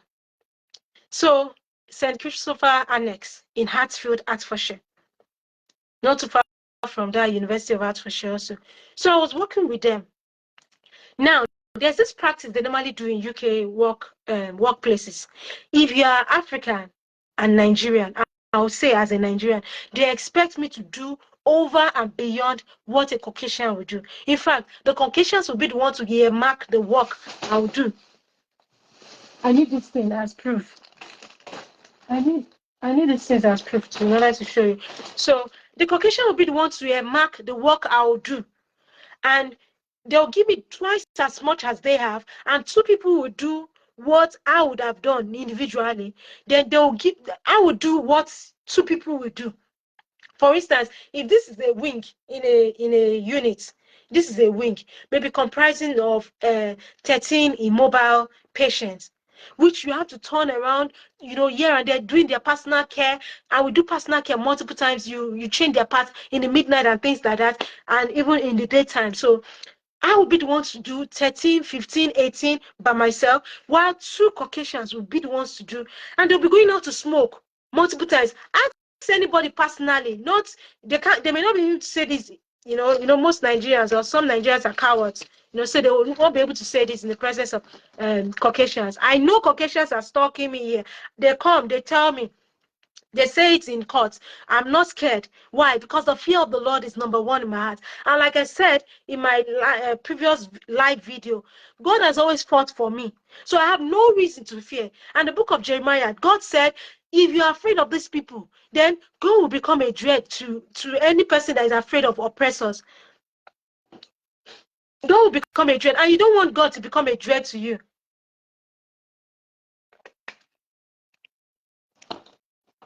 You don't want God to become a dread to you, because the dread of the Lord is even more. Now. What do they call acts of God these days? Nature. So the dread of God is more. And they are exemplified through the things we see. The book of Romans 1 tells us, it says, what can be made known of God is seen through the creation. Excuse me, please. It's seen through this. So God's dread is more. So I've learned never to fear man. There's nothing, but I respect human being. And you see it in what I'm trying to say. So they will assign a like me now, which happened, and I will tell you proof of it. They will assign only me to about 13 people, and I will run. I will turn a patient, wash the back, do everything, dress them up, change their pad in the middle of the night like 3 times, because there's a procedure where you change their incontinent pad, feed them, give them drinks. There's a lot that is entailed. You would think it's just ordinary. They'll say, I think I've said this, they will think you would think it's normal. You don't know that there's more to work than work. So it happened. So one day there was one unit I was working in. For you to know how God normally exposed the wicked and the oppressor. So they marked me for one place. Then they now marked themselves in another place. Do you know what happened? They did not do their job in that particular unit of HC1, St. Christopher's Annex in Hatfield there. The records are there. It happened in 2020. So now there's something you have to be doing training online, be listening to the training online. So I was doing my training online, but I had not yet finished my training. There are some people who claim to have finished their training online, and yet they are practical. They don't do the real thing. So I was working, Sha. Let me quickly summarize that part. Then another place, that was how the buzzer sounded. What happened? They were not doing their work. A patient whose stomach was already hard. The whole stomach was hard. Whether it was cancer, I don't know. And the stomach had what they call stoma, stoma. Ibẹ̀ ló máa ń gbà yàgbẹ́. Ibẹ̀ ni ìgbẹ́ máa ń gbà jáde. So tó bá fẹ́ ẹni ò ń yàgbẹ́ through ìdí ẹ̀. No, it was through that stomach. So this person went to the toilet unsupervised, whereas he ought to have been supervised. He ought to have been checked on in that wing, not my own wing. But if the alarm buzzes. Everybody will have to attend to where the alarm, the general alarm buzzes, not signal. Oh, there's difference between signal and alarm. Okay, so the alarm now buzzed. That was how we rush to the. Actually, that man that went to the toilet, when he was finishing, that was how he lost consciousness. He fell down. Nobody supervised him. Nobody was checking up on him. Now, apart from his stomach being hard, and he was a huge man. So apart from his stomach being hard, he had stomach again. Check what you will see the pictures, check the images on Google. He had stomach on him. He had stomach on him. Then we now got to this. There is a nurse who, according to her, I think she's of Indian heritage, but they claim they've been doing their training. She now, ideally, if somebody falls down, you don't pick them up in the United Kingdom. You don't touch them, because in the process you can break their bones. That is a standard operating procedure. It's a safeguarding this thing. Safeguarding is general in all UK institutions, but the compliance is what is far-fetched from the truth. So the lady started pulling there and telling us, because she's a nurse, she now said we should start lifting the man up. And the man is not just having health issues, he's also a bit huge. And we are mostly females there, the one I can remember, on that night shift. I was like, let us call the emergency services in the middle of the night. This nurse, because she's a nurse, she didn't want to answer. I was like, hey. So I started getting anxious and, scared. Like, something might happen. My spirit was telling me that these people, they will not limit it to the nurse that is saying no. They will rogue more at the innocent person. That was how I was like, let us call this. And me, once I'm insisting on something, my countenance change, my voice even changes. You understand? It's not the gentle, because they want to tear cover me. You understand? Entity, come fit here, cover me. So I was like insisting. So I started talking authoritatively, not even as an HCA anymore. I was like, you have to call the emergency services. We are not supposed to pull this man up. The nurse, she succeeded in pulling the man up to sit down on the toilet closet back, because the man, I think he fell from outside the toilet when he was exiting the toilet. She pulled him to the extent that she sat him, and the man was foaming from his mouth, close to what is called epilepsy. The man started foaming in his mouth. And when somebody is foaming in his mouth, you don't need a soothsayer to tell you that Otimbosi or Agedegbebeji that is almost dying. So I was like, you have to call the man. I changed you have to call the emergency services. She now could not bear it. She had to call. I did not know that they held me maliciously.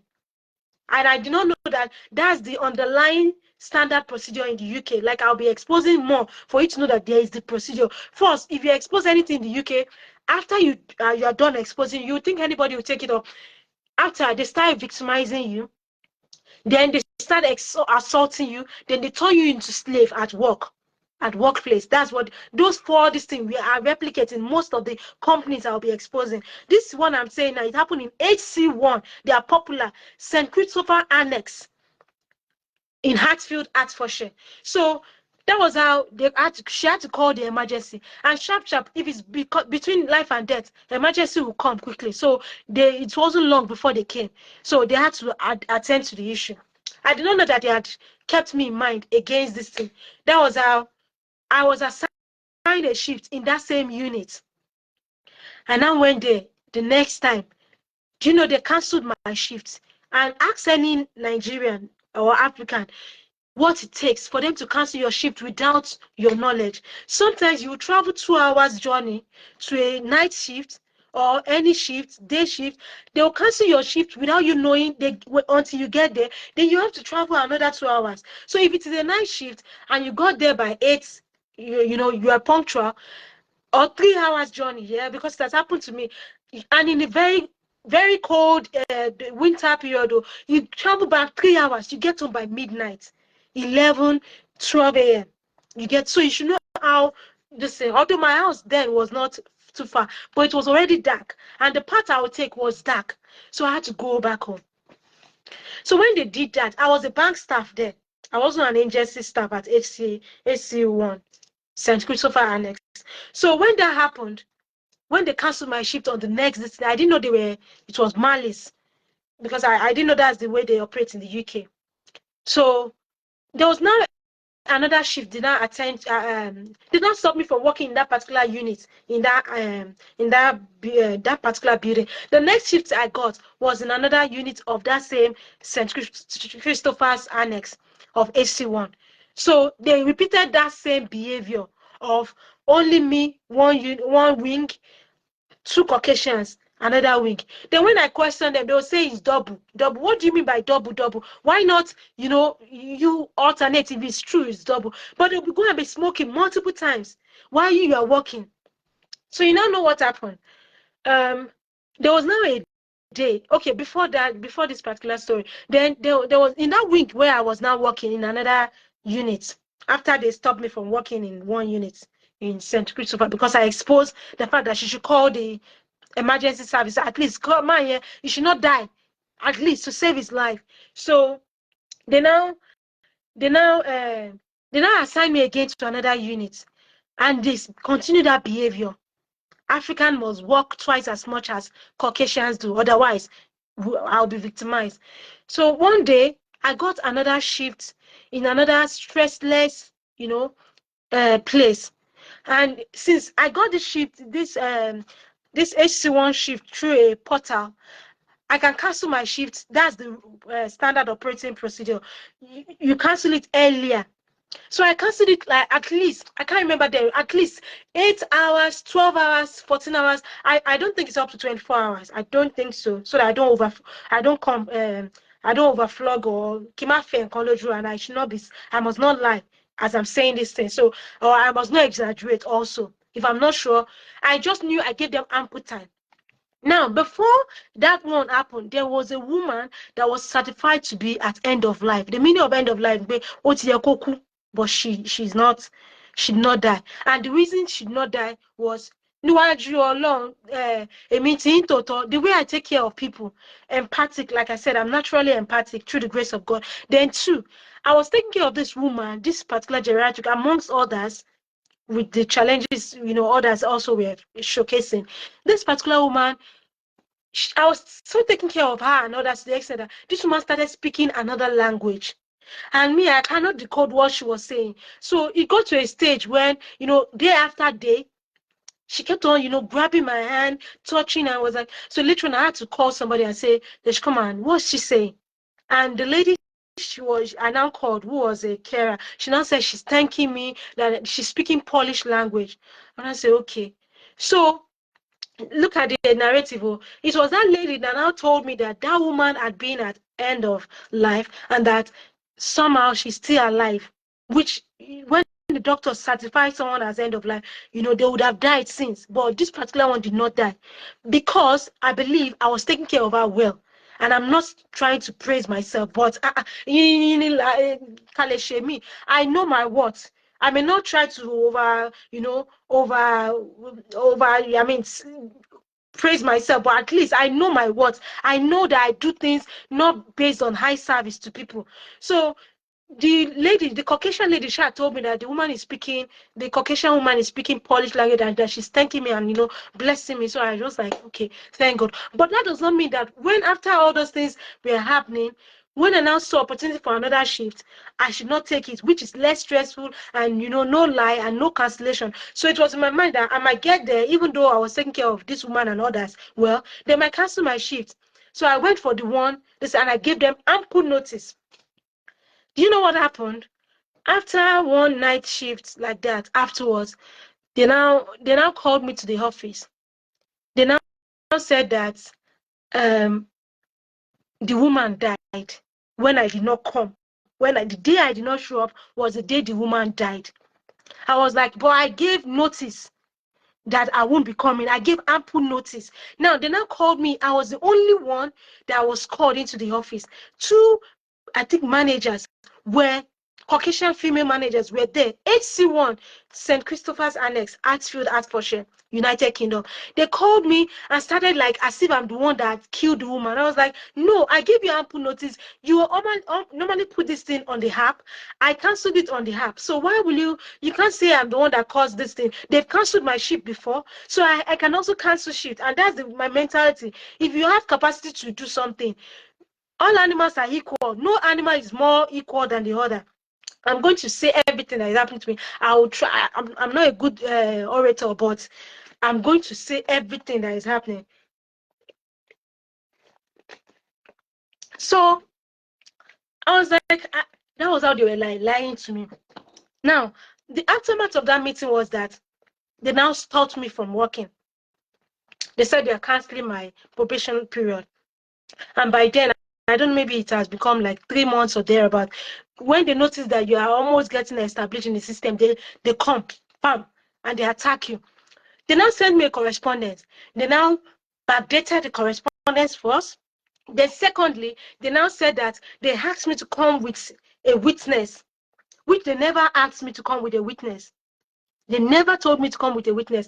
3, what did they even do again? They shall lied again, another lie. That was how I had to write a rebuttal letter. And I addressed it to their CEO. And now, drop the report. If they've not destroyed the evidence, I now wrote strongly worded this thing. I exposed all the bad things they were doing in that other unit. What happened, that nurse, that she wanted to cover up for the man that, that fell down. I don't know what happened, whether, I don't know, because they can make her continue working. I didn't meddle into it. My own is a coke. Come ko oshibami. Come on, look, the man died, and they will now say who worked on those shifts. You now hear what is happening now, that they will be imprisoning Nigerians, saying that they did this, did that. If there's no evidence, they can still decide against you. And even if they do not decide against you, they can lock you up for even being innocent. And this thing, the pin post where I put in this Facebook, it was on my innocence. I was locked up on my innocence, locked up as a Christian, as a female Christian, and made vulnerable, like left to sleep rough, menstruating without underwear in my nightie for days, despite paying rent in this United Kingdom. And there is no spirit doing this. It's human being, human wickedness, human evil, human racism.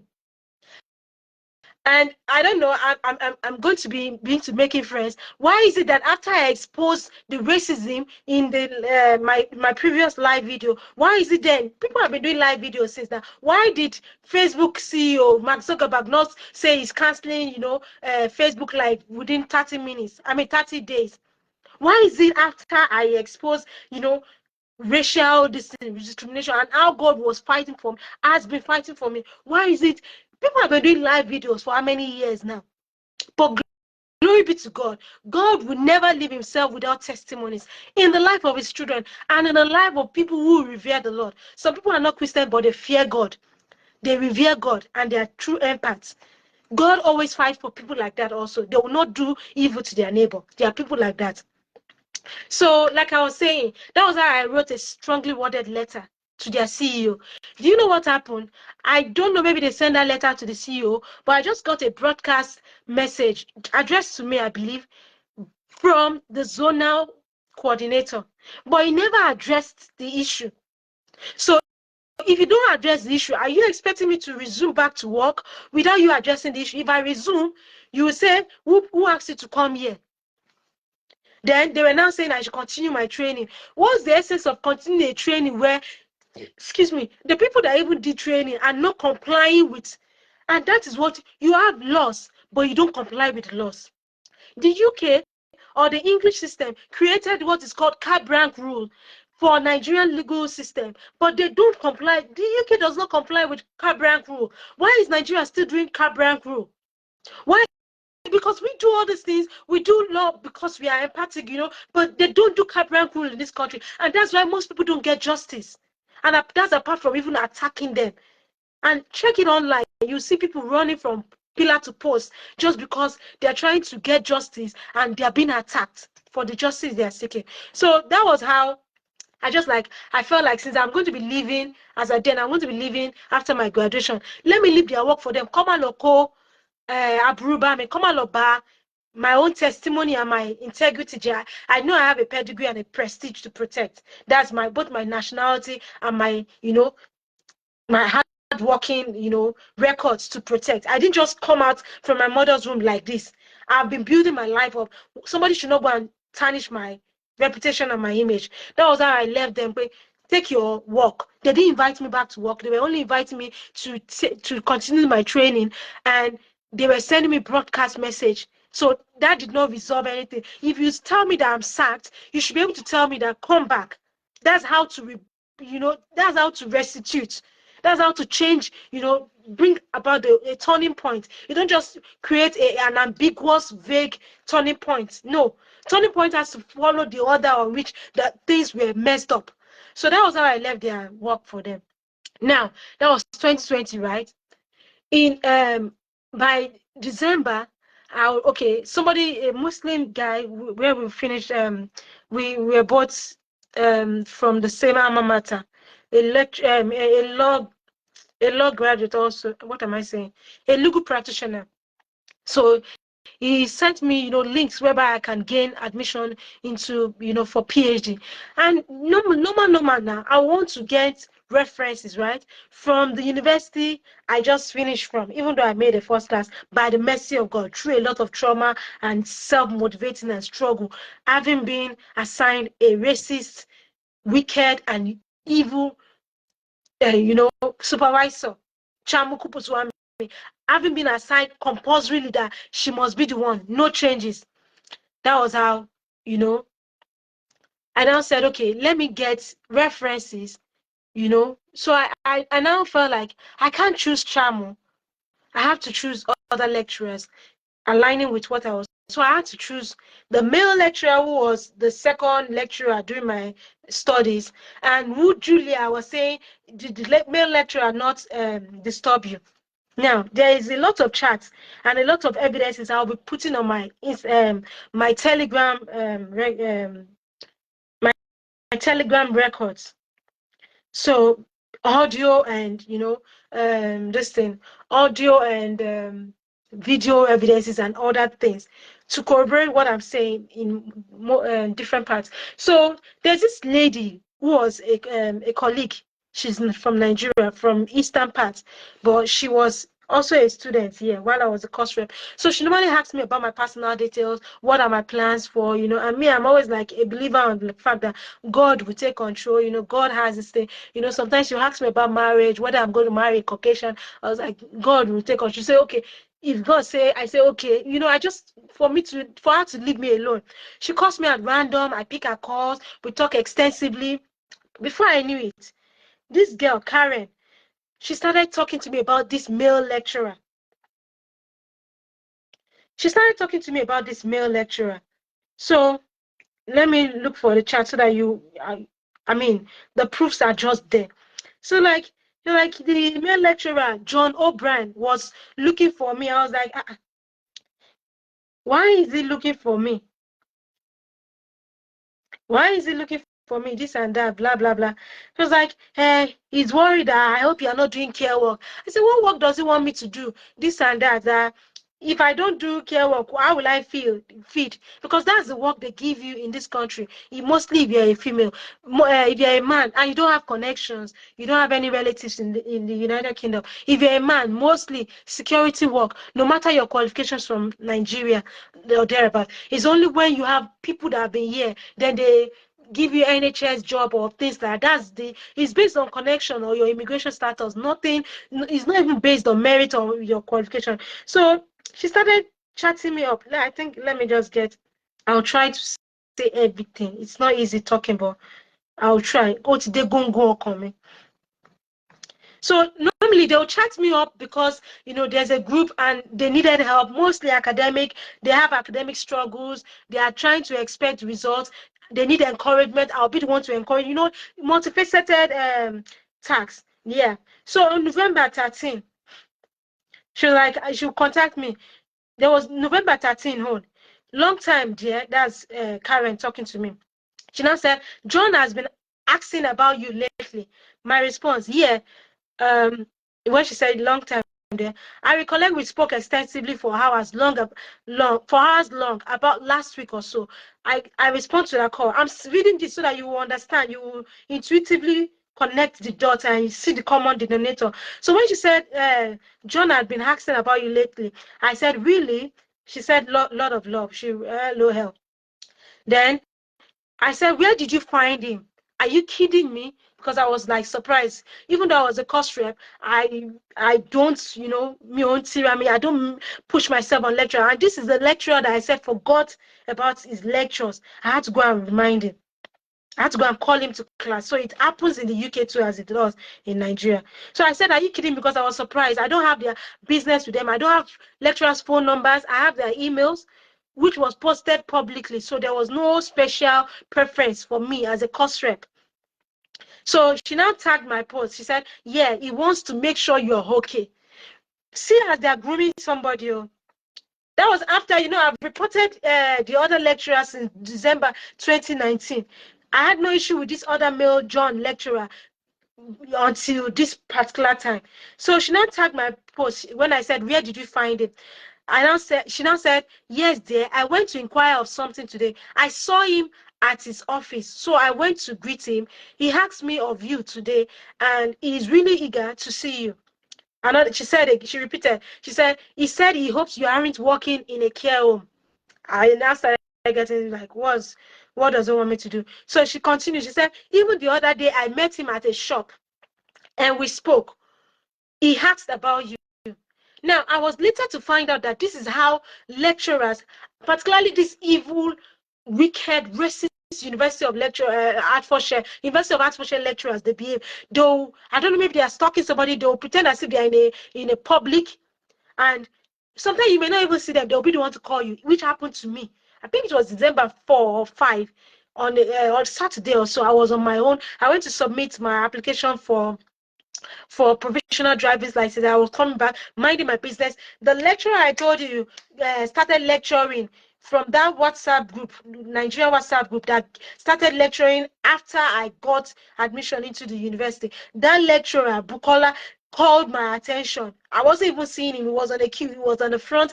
For you to know how strict I just mind my business. If it's in law, that's where I'm going, just like a soldier. Where I'm going is where I focus on. I passed by him. He called me. That is the same way they behave. They'll meet you at public so-called town center. She said, even the other day I met him at the shop and we spoke. He asked about you. That was where they started discussing about me, which need not be, but I never bothered. I mind my business. And that was the same way that Bukola too. After he was pretending to be on a queue, he now left the queue. I had to follow him into the shop as if, because he was pretending, saying I should choose my battles. I now notice he's not picking anything from the shelf. He's not buying anything.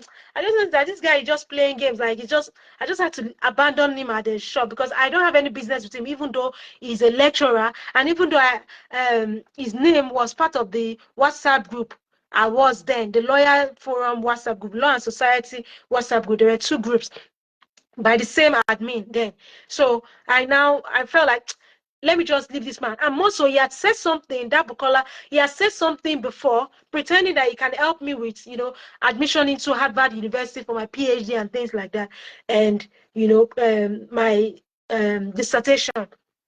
And while I was trying to contact him online, that I'm talking about this Bukola now, even though it's Bukola, his own type of Bukola is not, it's not the right Bukola. So it was like, we were talking online, WhatsApp, and it was like, I'm married. I'm married. I was like, when he said it first time, I thought maybe it's just a side talk. Then he repeated it later on. And I said, can you please go straight to the point? When he noticed that I wasn't buying his shenanigans, that was when now, deflected and said he was going to refer me to another person. So that's the method they used. I'm emphasizing, even the other day, I met him at a shop and we spoke. He asked about you. And that was the same method Bukola used, because he was now using style and telling me, you need to choose your battles, this and that. I was like, what was it? Because I started complaining and writing letter to the so-called Minister of Education through, the way we normally write letter, through this, through that, through that. I don't think they passed on that letter anywhere. But they got wind of the fact that I was trying to process my complaints, because the trauma they caused me from even the dissertation was just too much. I didn't even finish my dissertation, even though I had an A in it, because my structure was good. It's structures that give you good results. So I now responded to her. Did he really say he wants to see me? Because she said that, yes, I went to inquire about him. I saw him at his office, so I went to meet him. He asked me of you, and he's really eager to see you. So I was like asking, did he really say he wants to see me? I don't know, maybe it's my course rep capacity because we are not yet done graduation, or So she's now saying, what are you doing now? Because I wasn't picking her calls. Then she continued. She said, and she tagged me. She said, it sounds like he really wants to see you. Then I tagged that post, that one, the one she said, he said he hopes you aren't working in the care home. So I now said, where does he want me to work? Those people are envious of me and don't want my progress, which I meant, and I still mean till now. Lot of love, she responded, lot of love. No, I think he likes you. Now, can you imagine what she's normal? If somebody say they like you, you would take it as an innocuous thing on the face of it first. So I took it on the face of it first. I didn't take much. I didn't read much meaning onto it until January 2021. I'll expose a lot of things to you. So I tagged her post and I said, did he really say so? That's the post where she said, it sounds like he really wants to see you. And I asked again, did he really say so? When does he want to see me? I thought it was something official. She responded, he isn't like Julia and the rest. She raised it. I didn't even talk about Julia. At that point, I had exposed that to her though before, and I think she knew because she do come to me most of the time. She visits me and she asks for my advice, which works for her. She had family issues also, which my advice normally worked for her in her family issues. So I had to respond when she said this. I said, I have to pay my bills. If I don't work in a care setting, how do I get to pay my bills? She responded, he said he would like to see you. To my question of, did he really say he wants to see me? So she was like, oh dear, to my answering. Then I said, maybe John is kind of approachable, because as at then, nothing had happened. So I said, do you know when he would be in office? I was still holding it that it would be official meeting. So she now continued. She was like, same November 13, 2020. She was like, John is worried about you. Be careful of the road now, my dear. I was like, and I responded, I said, I ran into serious debt between June and August, over £1,000 debt. What is Rona? She said corona. She answered coronavirus. Then she said John is worried about it, and I responded, wow, tell me more. In what specific ways? Because I still did not understand what she meant by all this nonsense. So she was like, she was trying to empathize with me by saying, oh, sorry, dear, about the debt thing. She's like, it is well. Don't worry, you will cover everything. Devil and the cacao had stolen from you in Jesus' mighty name, amen.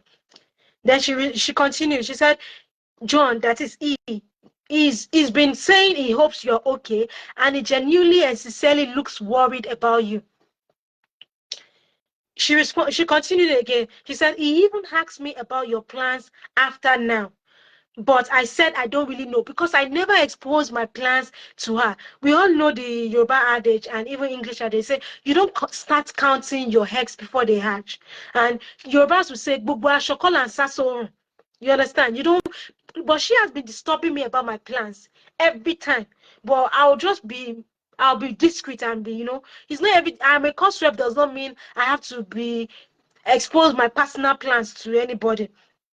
So as I then, she never knew my plans. It was John that later on exposed my plans to this girl. I don't know what cordial relationship they had. Remember, there was coronavirus as at then, and there was what do you call it? Lockdown and restriction. You understand? Lockdown and social distancing. This thing. So I responded. I already petitioned against. That was. I started writing a petition against the University of Hertfordshire Law School, lecturers, Chamukupu Swami and Julia Obanesian, and against the University of Hertfordshire Accommodation Office. She now said, oh, wow. I responded, I'm emotionally drained. When I responded to her chat about John, and I said, I'm emotionally drained, distraught, and overwhelmed. She said, already, blah, blah. Then I said, then I continued, talking about my experiences at the university, how it was affecting me. Then, so I said, oh, maybe that's why he's looking for me. I don't know. Like I was thinking he was looking for me because of what I had gone through. She now said, I don't think so, dear. To amplify the ulterior motive, she tagged that post. I'll be screenshotting everything and sending everything. I'll create another post and screenshot everything. She now said, I don't think so, dear. That means there's another motive. Not because of what I've been going through, not because of my cost rep. There was another motive. She now said, he seems to like you a lot. This is it. He seems to like you a lot. I was like, what I experienced is beyond tears. I'm actually traumatized. So she was like trying to pretend to be, empathic and things like that. And I responded, I tried working hard. I remained jovial and humble, even as a cost rep. And that's the thing. Some people, they are introverts. People will complain they are introverts. Some people, they'll be extroverts. People will still want to take them for granted. So at this point, I wasn't trying to do oli or trying to segregate myself. I was acting, I was living, not even, it wasn't an act. I was exuberant, I was, lively. So I said, I tried working hard, remain jovial and humble, even as a cost rep. But what values do they appreciate here? Absolutely nothing. I'm afraid I might burst into tears if we discuss deep issues. I was becoming emotional as at 2020, November 13. So, um, so she now was appearing to be empathic. She now said, oh, sorry, dear. I can imagine what you must have been through, dear. Then I talked about my reporting to the Minister of Education. No, not that I sent it directly. I sent it through the procedure I learned how to send letters in Nigeria. You write through this, thinking they'll minute on it and forward it.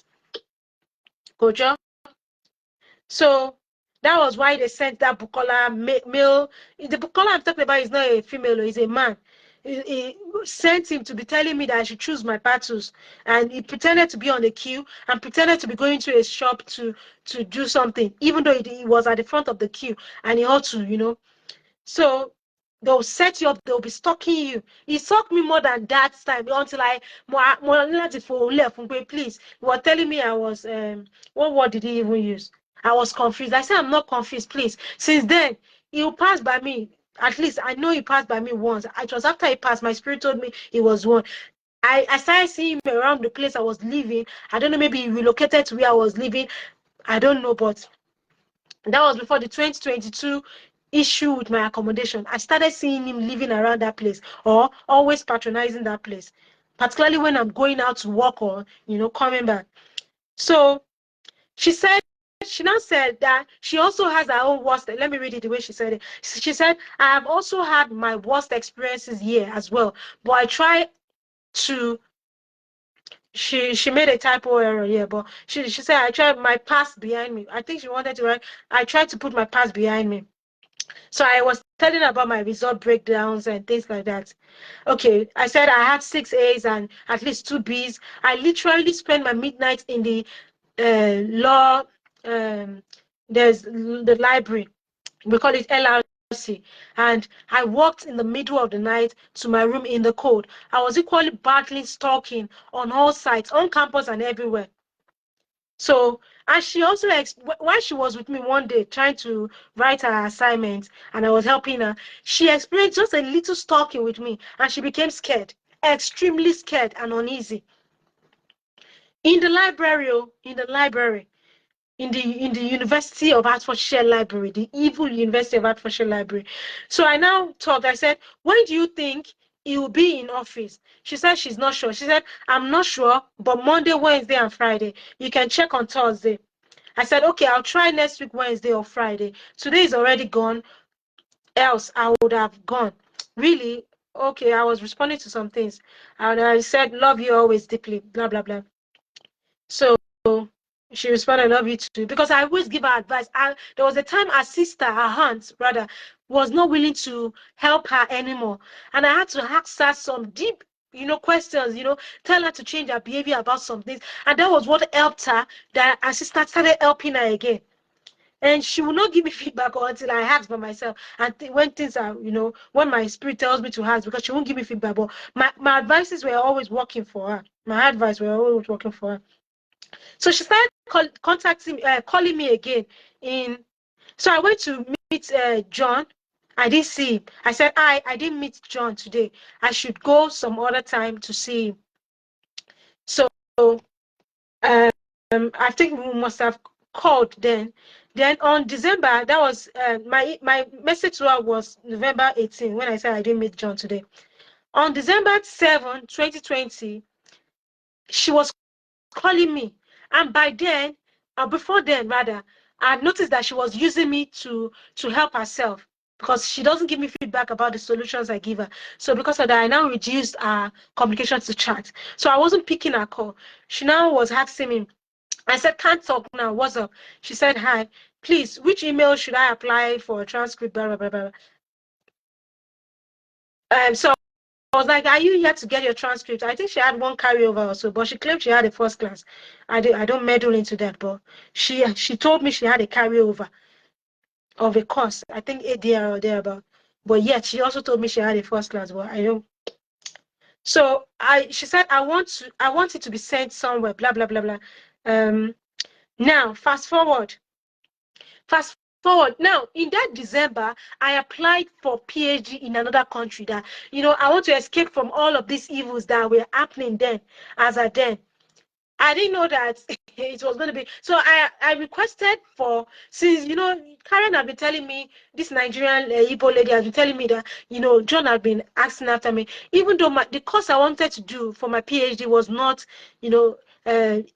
the cost related to John's course, but I saw him as I saw him as a person a noble person, you know. So I now used him as one of my referees. His email back to me was that, Aneke, I'm surprised you want to go to so country. I was like wondering what does this man mean, but I shoved it aside. So by December, maybe 4 or thereabout, I had applied that I should be one of my referees, and there was a timeline ultimatum, which he complied with the ultimatum, and another lecturer. Julia was supposed to be, I applied that she should be my referee, but she reluctantly, I don't know what she filled in the reference form, she reluctantly, it was argument, it was argument because they said an LLM coordinator can be your, referee. Excuse me, please.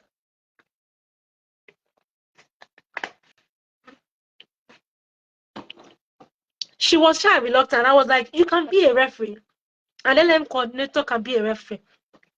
That was how she was just like, So now I had applied for the PhD. I had, gotten the references from both Julia and John O'Brien. Then I kept it personal to myself. I didn't tell anybody about it. The only person that even might have known about it was the person who sent me the link. And he didn't send me only one link. He sent me 2 links, but it was only that one I used. Because that particular one, I had to pay fees for it, and I paid deposit for accommodation. So I wasn't playing around with it at all. I was serious that I wanted to leave, and I paid over £100 a day. I can't remember, or 100 something of that currency. Then I paid for a deposit of the accommodation in that place. So I was serious. So, and I believe that if I don't tell people about this, that secrecy thing that we believe in Nigeria, you mind your business, things mostly work out. It's rare for it not to work out. Guess what? January 19, 2021, I received message from this thing, Karen. She had been calling me. I didn't pick her call. So I said, hi, saw your missed calls. How far now? What's up? How you dey? She said, I'm good. I asked her, what's in the shell now? She said, are you busy? Because I wasn't picking her calls.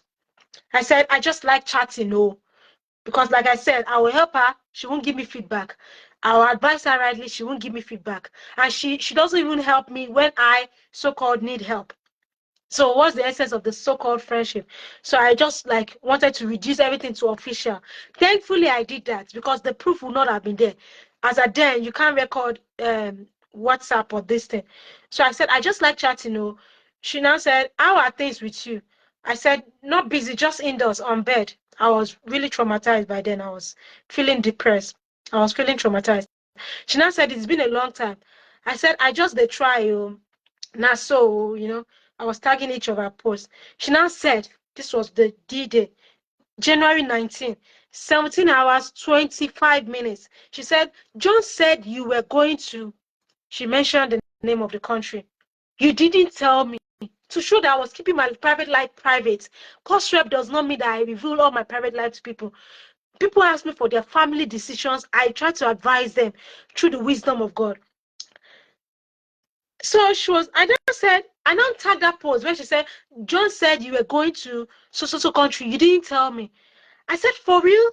I was like surprised. So I was like, yes, I didn't tell her anything because it's none of her business. I don't need to tell her anything. She only always asks me for her own advice, and she uses me for a solution. So I was like, magic, the magic wand in which she normally uses for, whenever she's in trouble. So I said, for real? She now said, yes, he didn't, because, she didn't know that. I mean, she didn't get the fact that I was talking about my privacy. And you will say, you people that you think things are working in the United Kingdom, you will say, yeah, the courts will uphold it. No, the courts will strike out. They, not that even they will. They actually struck out my DPA, this thing, data protection rights action. They struck it out. Under the GDPR, they struck everything out. They don't want to listen because I'm Nigerian, because I'm a practicing Christian. So this was all the evils they were doing. And I said, where did you see him? Remember, there's always a place they normally see. I asked her, where did you see him? Where una take talk? This is it. Where did you see him? Where una take talk? She didn't respond to me. I said, she didn't respond. She now tried to continue the conversation in May 16, 2021. That was when I just told her, if you don't answer the question I've asked you before, I said, you did not answer this question. I wasn't demanding for an answer just for the fun of it. No, I wasn't. Even though I respect you a lot, you have to answer that unaddressed question moving forward. That was the end of the so-called, if there was anything like friendship, that was the end of it. It wasn't like a friendship. She was younger than me. It was just like me being available for people, being an empath, being, at service to people. Even though I wasn't anymore the course rep or things like that, we are only waiting for graduation, I was still there for people. That was what the evil, wicked, racist University of Hertfordshire did to me. The known ones, so not to talk about the unknown ones, how they'll be manipulating my life on the ground, making me to look like the villain, making me to look as if I'm the delusional person. And I'm not delusional because all of the proofs are here. Now, let me move on. I've talked about the evil, wicked, racist University of Hertfordshire. I've talked about HC1. And so I'm going to decree, as the Lord God Almighty lives, the God who sees what is, even in palpable darkness, the God who was from the beginning. Yes, God was from the beginning, the God of heaven, earth, and the seas, and the skies, and everything in it. The God who is the age after age living one. The God of the angel armies, the God of the day and the night, the God of the mornings and the evenings, the God who created the sun, moon, stars, and the constellations, the God of the winter, rain, heat, harmattan, autumn, spring, and summer, the God with whom there is no shadow of turning, the God who does not show favoritism, the God of the spirit of all flesh, the God of all righteousness, the God who created and understands all languages, even the language spoken by the wicked, by the evil. The God who sees what is done in palpable darkness and knows the darkest thoughts of the wicked. The God who is the impartial judge, who does not accept bribes, who is not a respecter of persons, who does not respect race or skin colors, the avenger, and who avenges and repays the wicked and defeats all the oppressors of the innocent victims. And since my low estate, and since how I've been oppressed,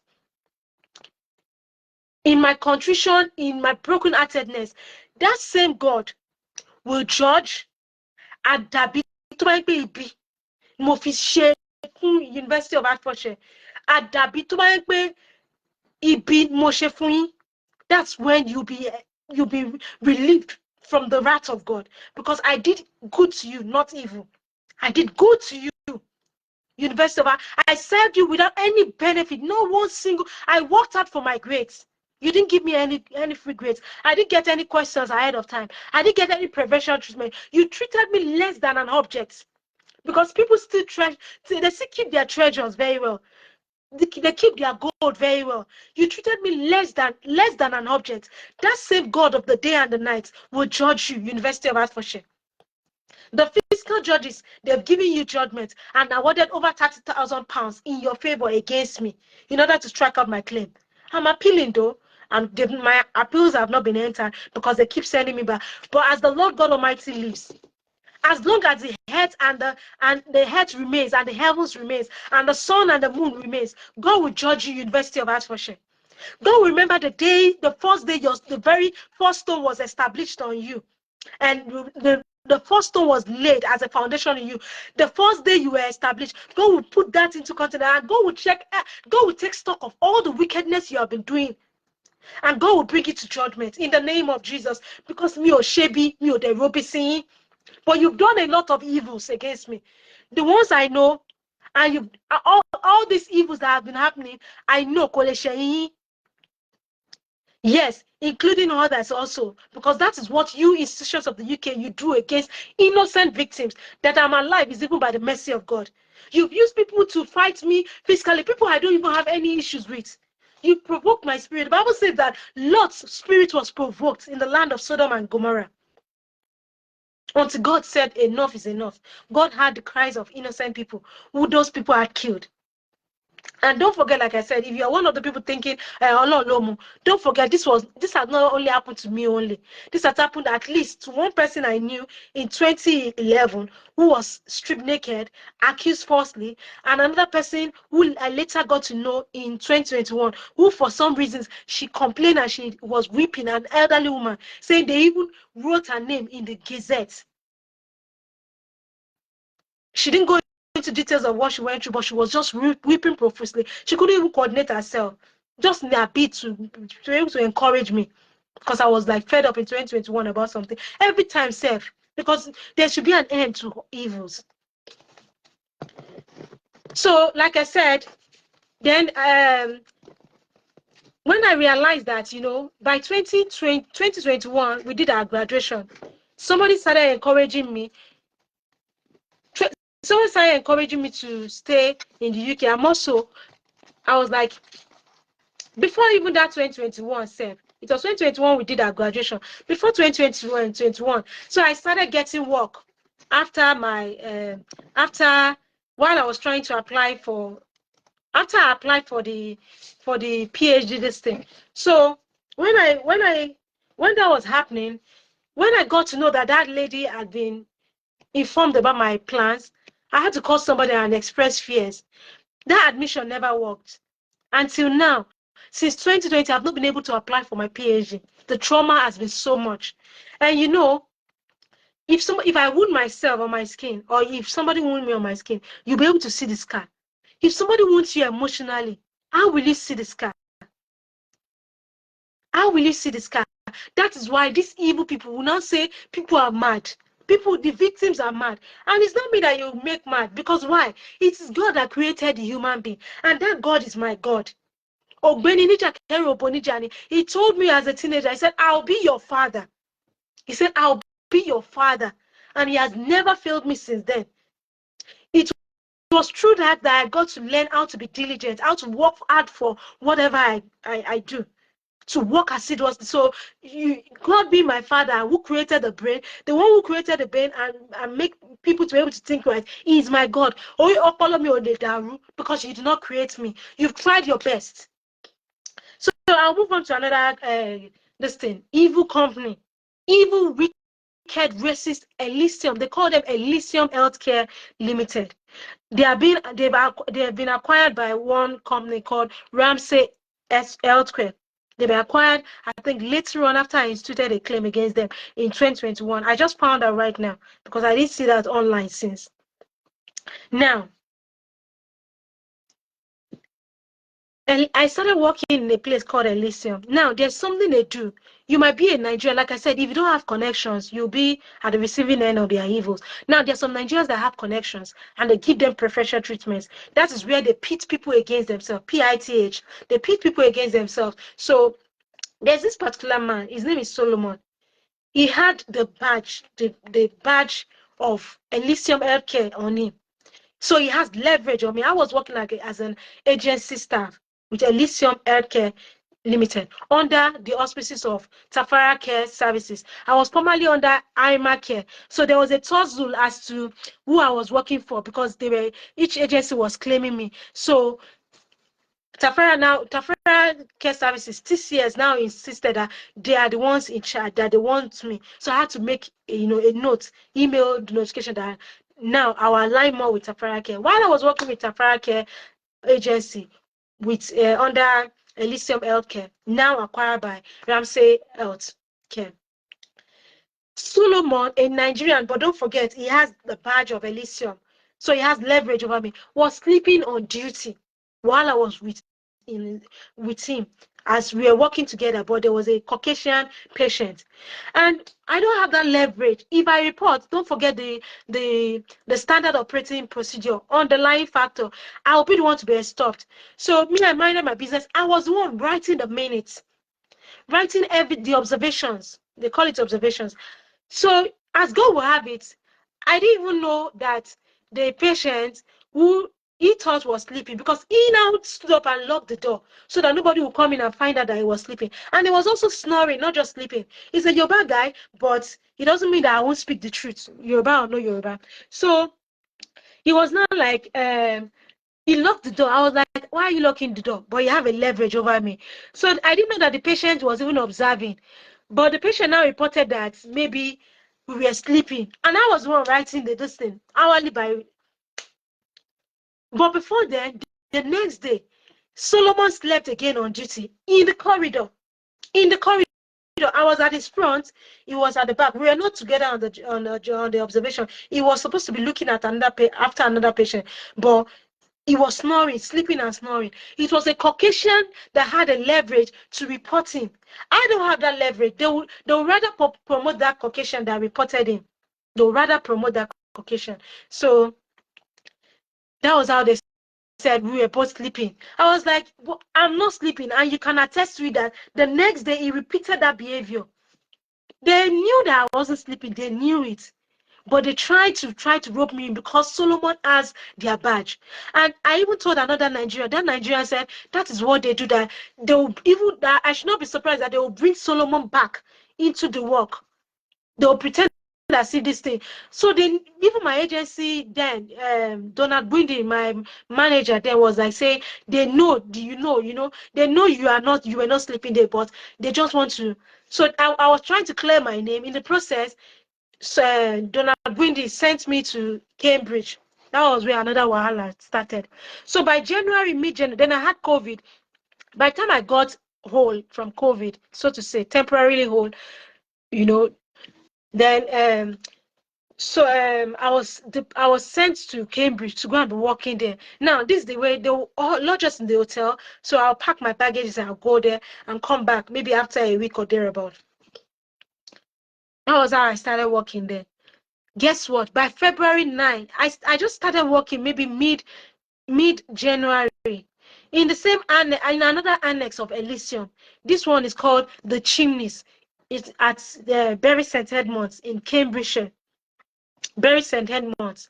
So Bury St. Edmunds. So 9th to 12th of February. They saw the way I was working hard from the previous shift, and there was serious winter snow then during that period.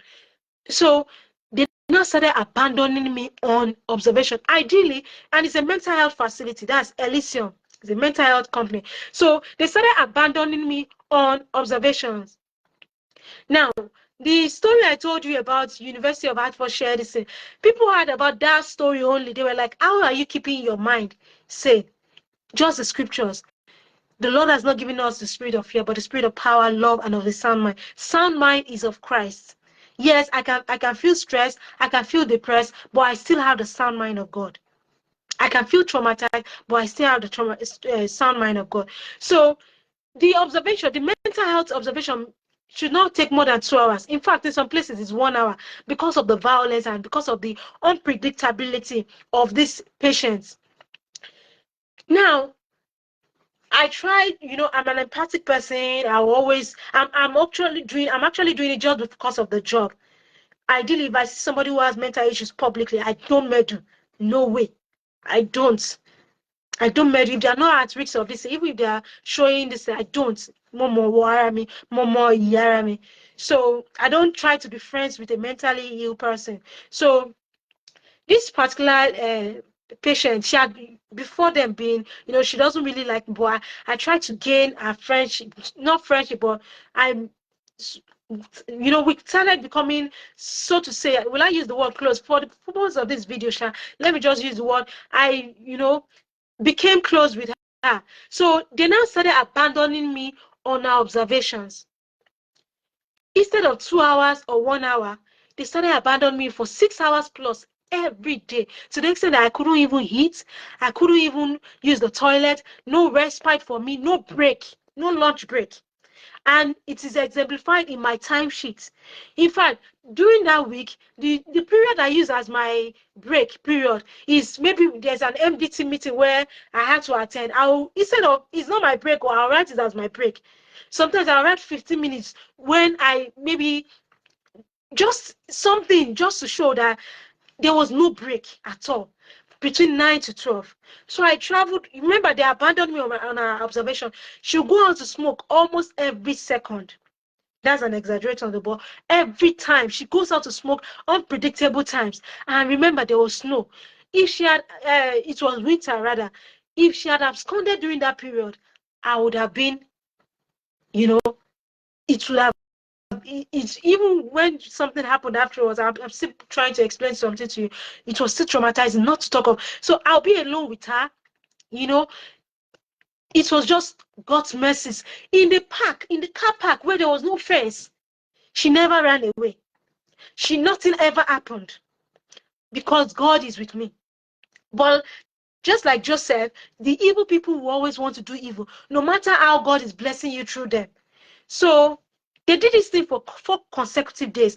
The minutes, the observations record shows that it was my name for 6 hours. From 2 o'clock, they'll do it till 8:30. And that was a very high safeguarding issue. So do you now know what happened? So I went back home by, I think, 12 or 13. Then I was asked to come back to the workplace by 16, right? So I have to travel a day before. Now, this is the only part that sounds like mystery. Even this mystery to me, I respect this woman a lot, but she said something and I felt like, no. She was saying maybe I saw a spirit. I don't think so. I've never seen a spirit in my life. And even if I will see a spirit, it has to be an angel of God. Why will I see a demon in like, you can see a demon in human flesh, but you can't see it. She was like, maybe I was seeing ghosts. I mean, I don't know. That's one of the reasons I'm saying that you get to a place like the UK and you will hear what some Christians are telling you. And she just said that recently, December 2024. I was like, I've never even averted my mind to it that I was seeing a ghost, or because it never could have been. I'll tell you what happened. So, I mean, how many say I saw a spirit? This is the kind of advices they are giving Christians that will make this person start, imagine maybe their mental wellness is, their mental health is okay also. And I'm not going to be that because I've not come to know Jesus Christ. I didn't come to know Jesus Christ in that way. That is not who Jesus Christ is to me. So I always hear the voice of Christ and not the voice of the stranger. That is what the Bible says, and that is who I am. I've only been received what has been revealed to me by God. So, like I was saying, I was traveling on the 15th of February. It was a day after Valentine. The only thing I noticed is that while I was jogging on the Sunday preceding that, I think it was Valentine 14th Sunday, I noticed that for the first time, water was dropping out of my eyes. My two eyelids. So I was wondering what, I shall notice that. The next day I traveled, and while I was traveling, I saw somebody at Hatfield station, train station. I saw him with a lady, the person I saw is a Caucasian. I saw him with a Caucasian lady. I don't know what happened, but he just asked me for a lighter while I was passing. They were seated. I was like, I don't have a lighter. I answered politely. I went to the train cubicle. I sat down there in the cold. The train came. and I embarked. Where I was seated, away from him because they were somewhere else. He came again to where I was seated, and he asked me, "Do I have a lighter?" I said, "No." I think he came again the third time. Then I got disturbed. I was like, "I don't have a lighter." Well, we are already on transit by then. I was like, I started getting disturbed because me, once I started sensing something, my spirit will start. So like, I noticed there's an evil, like my even to some people think are Christians. My spirit can get disturbed, just like Paul's spirit was disturbed by that slave girl that was saying, "These are the men of God." She was saying the right thing, but my spirit just get. So I started getting disturbed. I was like, I don't have a lighter. I don't smoke. So as I said, I don't smoke. The guy just got angry. As the Caucasian guy. So when he got angry, he said he now threatened me. He said he was going to jump if he started using the word fucking bitch, fucking, he said he was going to jump on the rail on the trail. Already we are on motion, so he can't jump on the trail except if the train stops because the doors are automatically locked. But the evidence of that threat itself is enough. So, and he reminded me of the patients we were, always with at the Elysium Healthcare Annexes, which included the Chimneys Annex in Cambridge. They have different annexes all over the United Kingdom. So I now called the man I said I called when John O'Brien reviewed my, PhD application status too. I called that same man. I said, somebody is disturbing me in the train and asking me for lighter. And this is the same way service users normally ask me for lighter, just that same way, as if I hold them lighter. So he said, do you know the person? Is it one of your service users? I said, no. He said, don't bother them if he's not one of your service users. Remember, I had already said that I don't normally talk with people that have mental health issues if it's not within my work. It's within my work that I normally show um,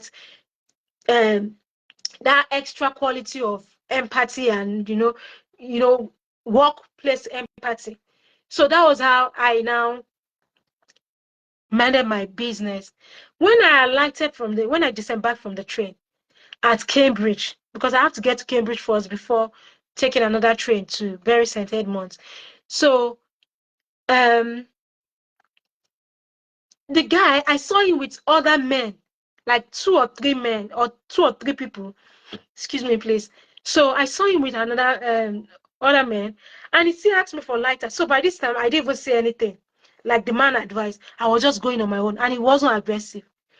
The next day, remember the girl I said I was being abandoned on observations with for 6 hours daily, which was very risky, both indoor and outdoor. That girl died the next day. She asked me for a lighter once, but luckily I was not abandoned I didn't work more than 2 hours with her that day. She asked me for lighter when I was not on observation. I told her I don't have a lighter. But she died that day. How?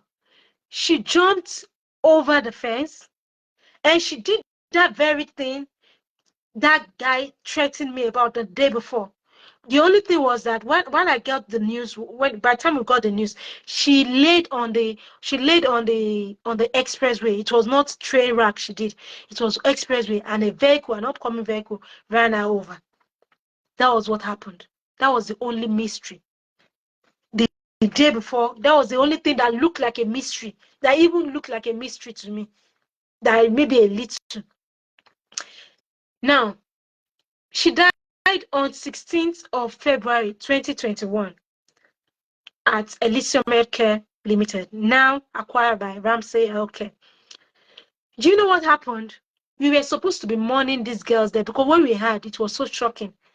I was on the observations of our best friend that evening when she was said to have died. And the person with whom she was with when she, you know, when she jumped the fence and left, the person was also abandoned for just 1 hour in excess of our hourly observations. Like, remember I said 2 hours mostly. The person was abandoned 1 hour in excess, which means she was on her 3 hours observations. And this girl that jumped over the fence, remember I told you when I was being abandoned, if we were in the park, there was no fence, open park, she would not run away. This girl jumped right from inside the building out. Now, she was the staff on duty was only abandoned 1 hour in excess, because people normally avoid level 4, level 3 observations because they are high risks, and they give me mostly level 4, level 3, mostly level 4, because they can tie what they call ligature, and you've got to be alert. If you doze off, if they tie ligature in the swift second, they can die. They can become reddish purple and things like that. They can die quickly. So that was the kind of girl she was. And she didn't hit that day. She had collected the COVID vaccine a day before. Then she didn't eat that day. She was hungry. She chunked off her food in the garbage. So where did she get the energy? Then she was behaving mysteriously that same day.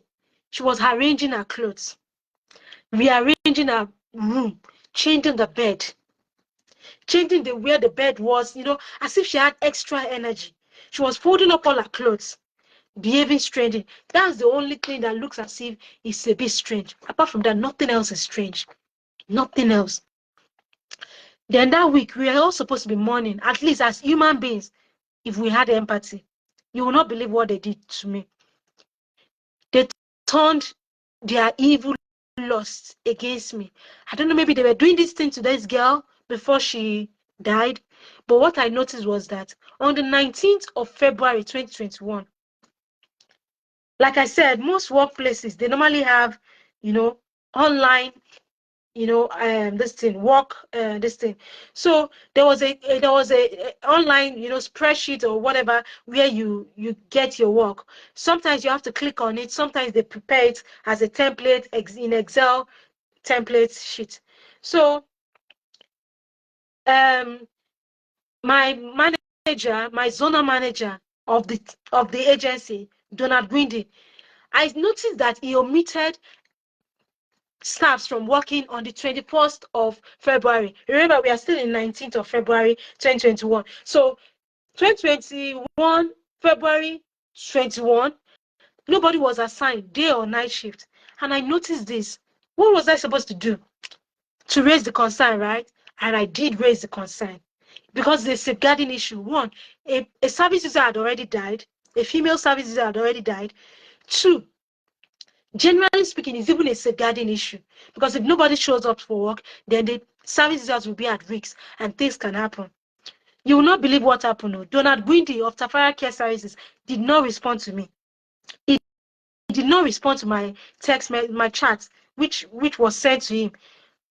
I asked him, I said, is no one working on Sunday, or is the omission generally? I said, initially, I thought I was booked for Sunday, just wanted to be certain. And I tagged the template, they call it employer template sheet.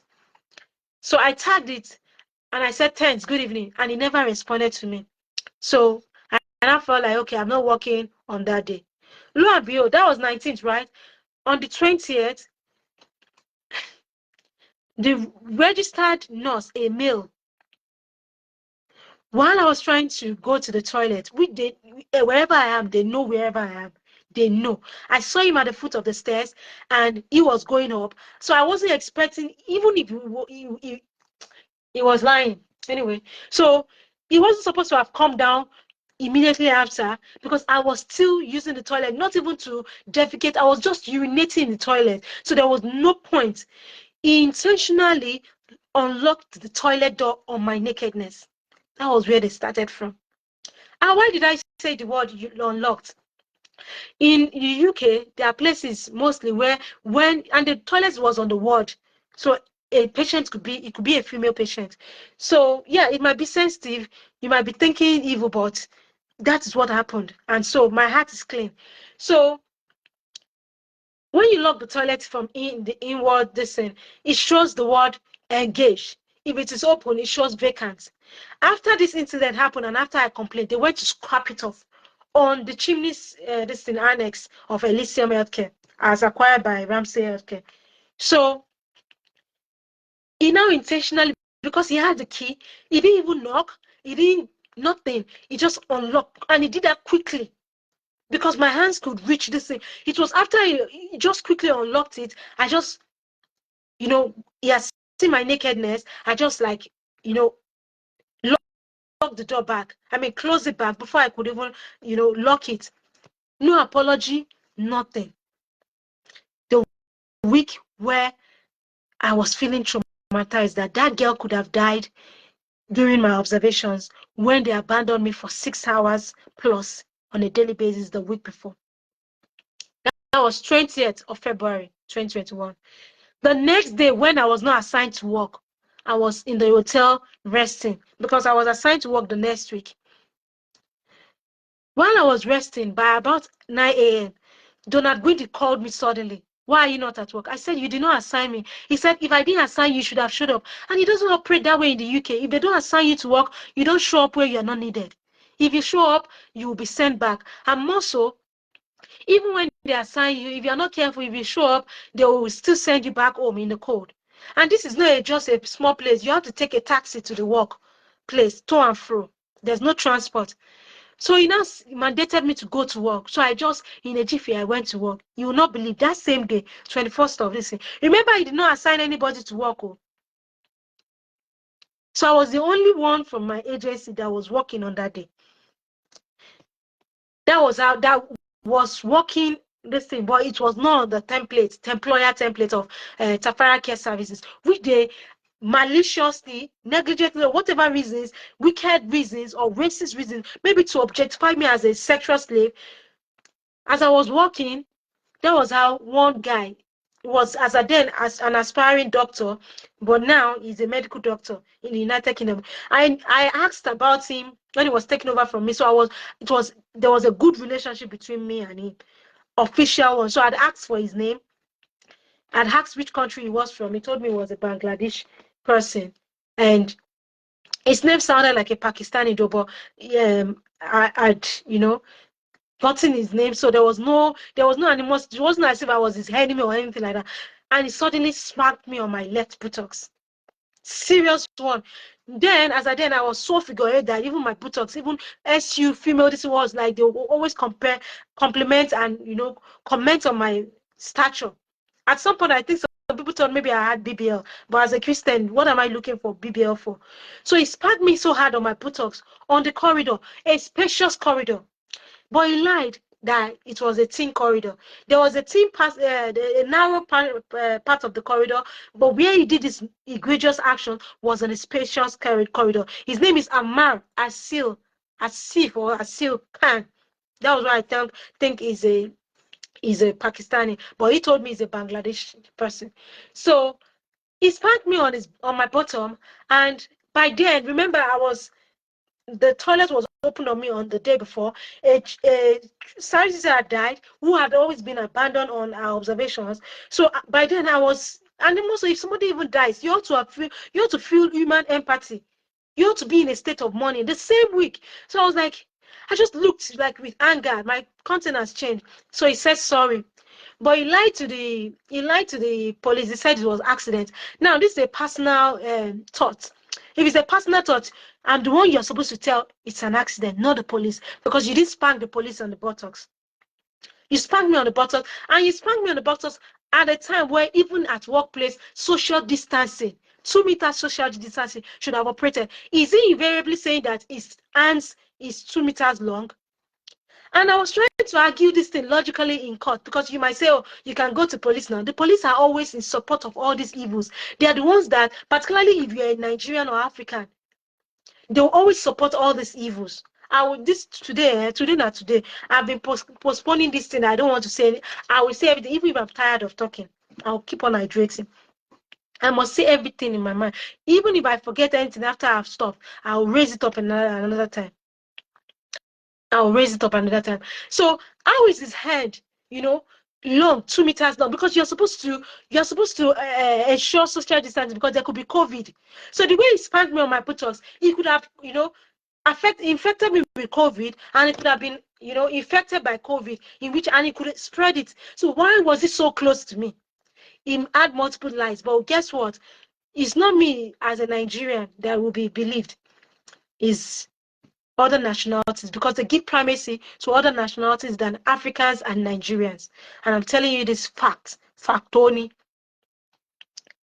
There was a lot of lies. Logically, I presented my case even before the judge.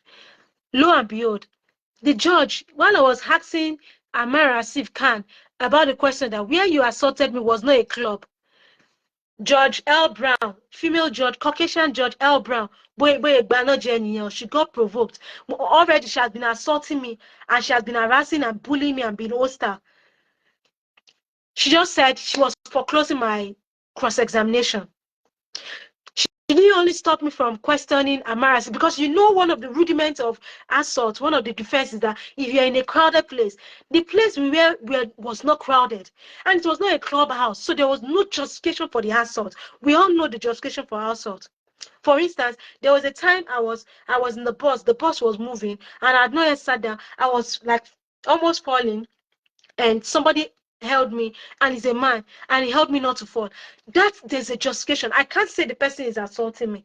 No, I can't. So I know that, so I brought in my logical skills and, this thing, and said these things were done against me. And initially, I was even, taking everything, light, not trying to hold people's, evil against them. But something happened afterwards that made me say, these evils are not sustainable at all. Something happened later on. I'm coming at it. So Isha lied. All of his lies, I was reporting it. The judge said I should not cross-examine him because I was trying to clarify that the place is not a club, right? He said he was trying to answer. The judge just said, because she knows the intricacies of what the question I was asking. It was not a crowded place. There was social distancing, COVID. Why did you spank me on the buttocks? You didn't spank me any other place, but my buttocks that was big. At least as I then I was 44, and my body was this petite, but I had my figures. I just reduced a little, maybe facial this thing. Yeah, but my body, I was fit. So the judge not only foreclosed me from cross-examining him, she foreclosed me from cross-examining even another staff, Geraldine Willimot, and Donald Gwindy, because Donald Gwindy's omission of not assigning any staff to work on 21st of February 2021 was a grave safeguarding issue. But like I said, there is the implementation of these laws, particularly when you are a Christian, a practicing Christian, and a Nigerian and African that is left this thing. So that was 21st, right? So I was feeling traumatized. I was still helping people to be happy at work, both staff and, service users. And they assigned me to the best friend of the deceased service user, who was level 4. She was tying ligature. Thank God I was, alert. Check what it is to tie ligature. You know what it is, and you just have to be alert. You can't afford to nap up or to be tired or things like that. So by and by, and that was the most difficult thing, because then the best friend will always feel suicidal, and they were always giving me a shift, observations.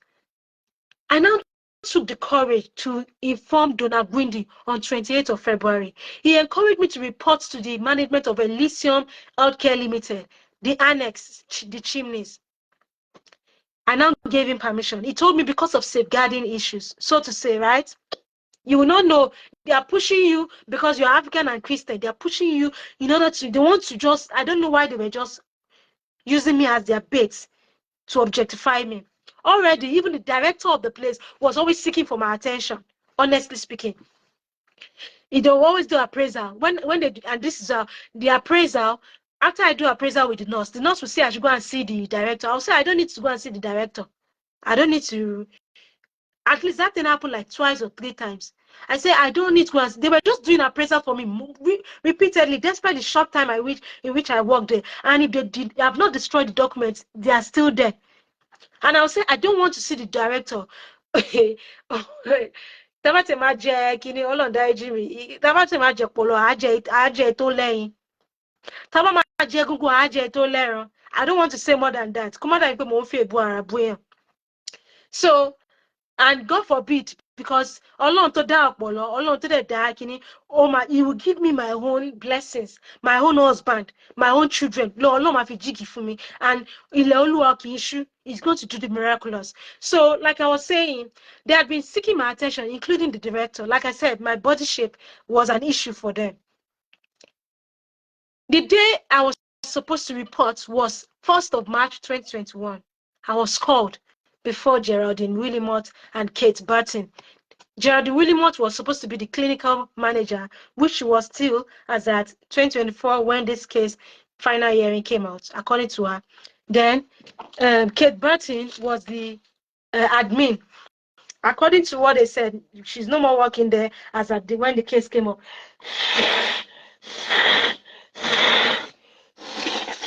Excuse me, please. So she wasn't working there because they did mago. So Geraldine was the one asking me questions. Kate was the one typing or pretending to be typing. Or maybe she wasn't that destroyed the records in connivance with the director. So when the director was Sean O'Gara, who they always wanted me to, go and see after my appraisals.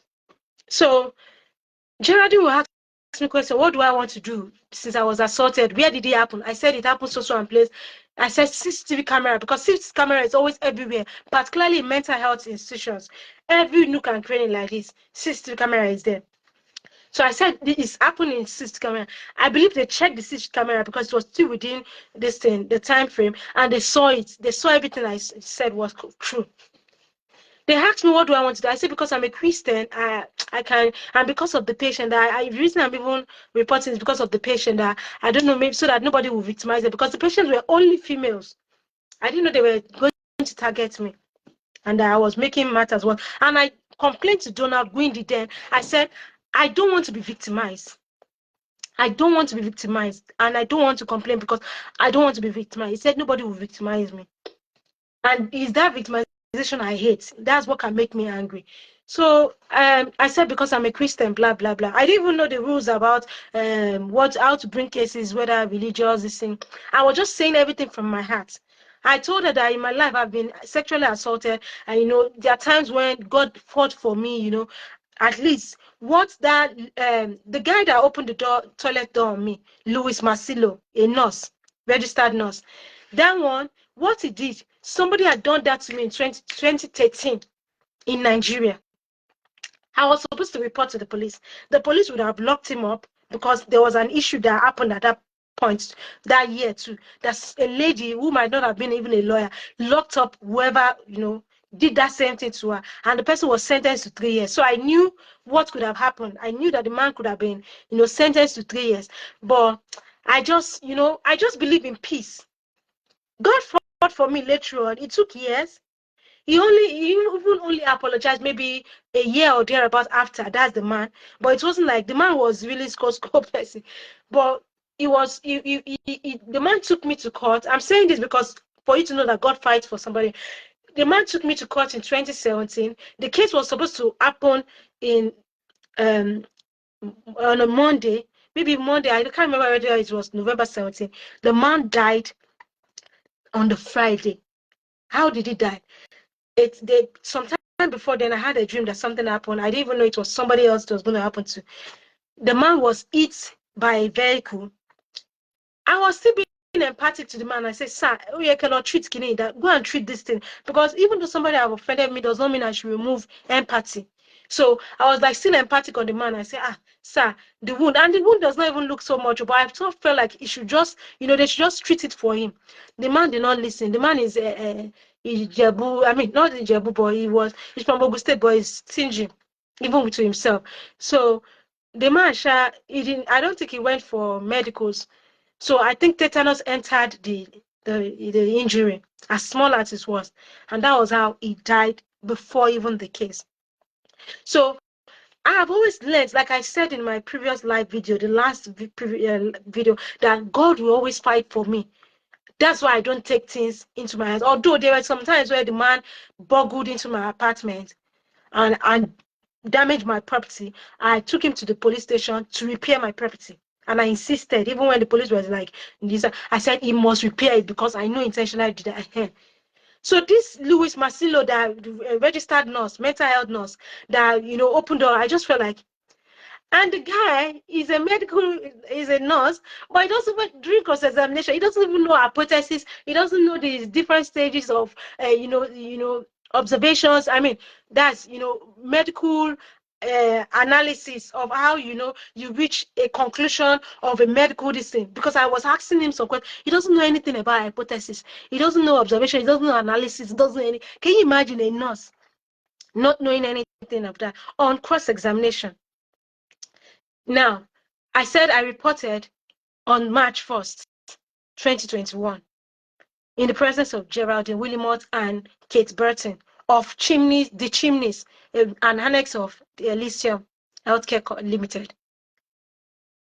I told them that I was going to, forgive because I'm a Christian, but I don't want it happening again. You will not believe what happened that same day. That was the last straw that broke the camel's back. That was when I said, no, this evil cannot be sustainable. I'll forgive. When will I stand up for myself as a Christian? When? I had to advise myself, otherwise I'll be the one. These people will traumatize me so much. That same day in the evening, a service user had an episode. Remember, this workplace had become so bad because of the demise of this another service user. So another service user was now having issues, mental health breakdown, and I was there to help. When I saw the nurse on duty, I had to give way to her. Is it Joy? What's that name, self? Coney or something like that.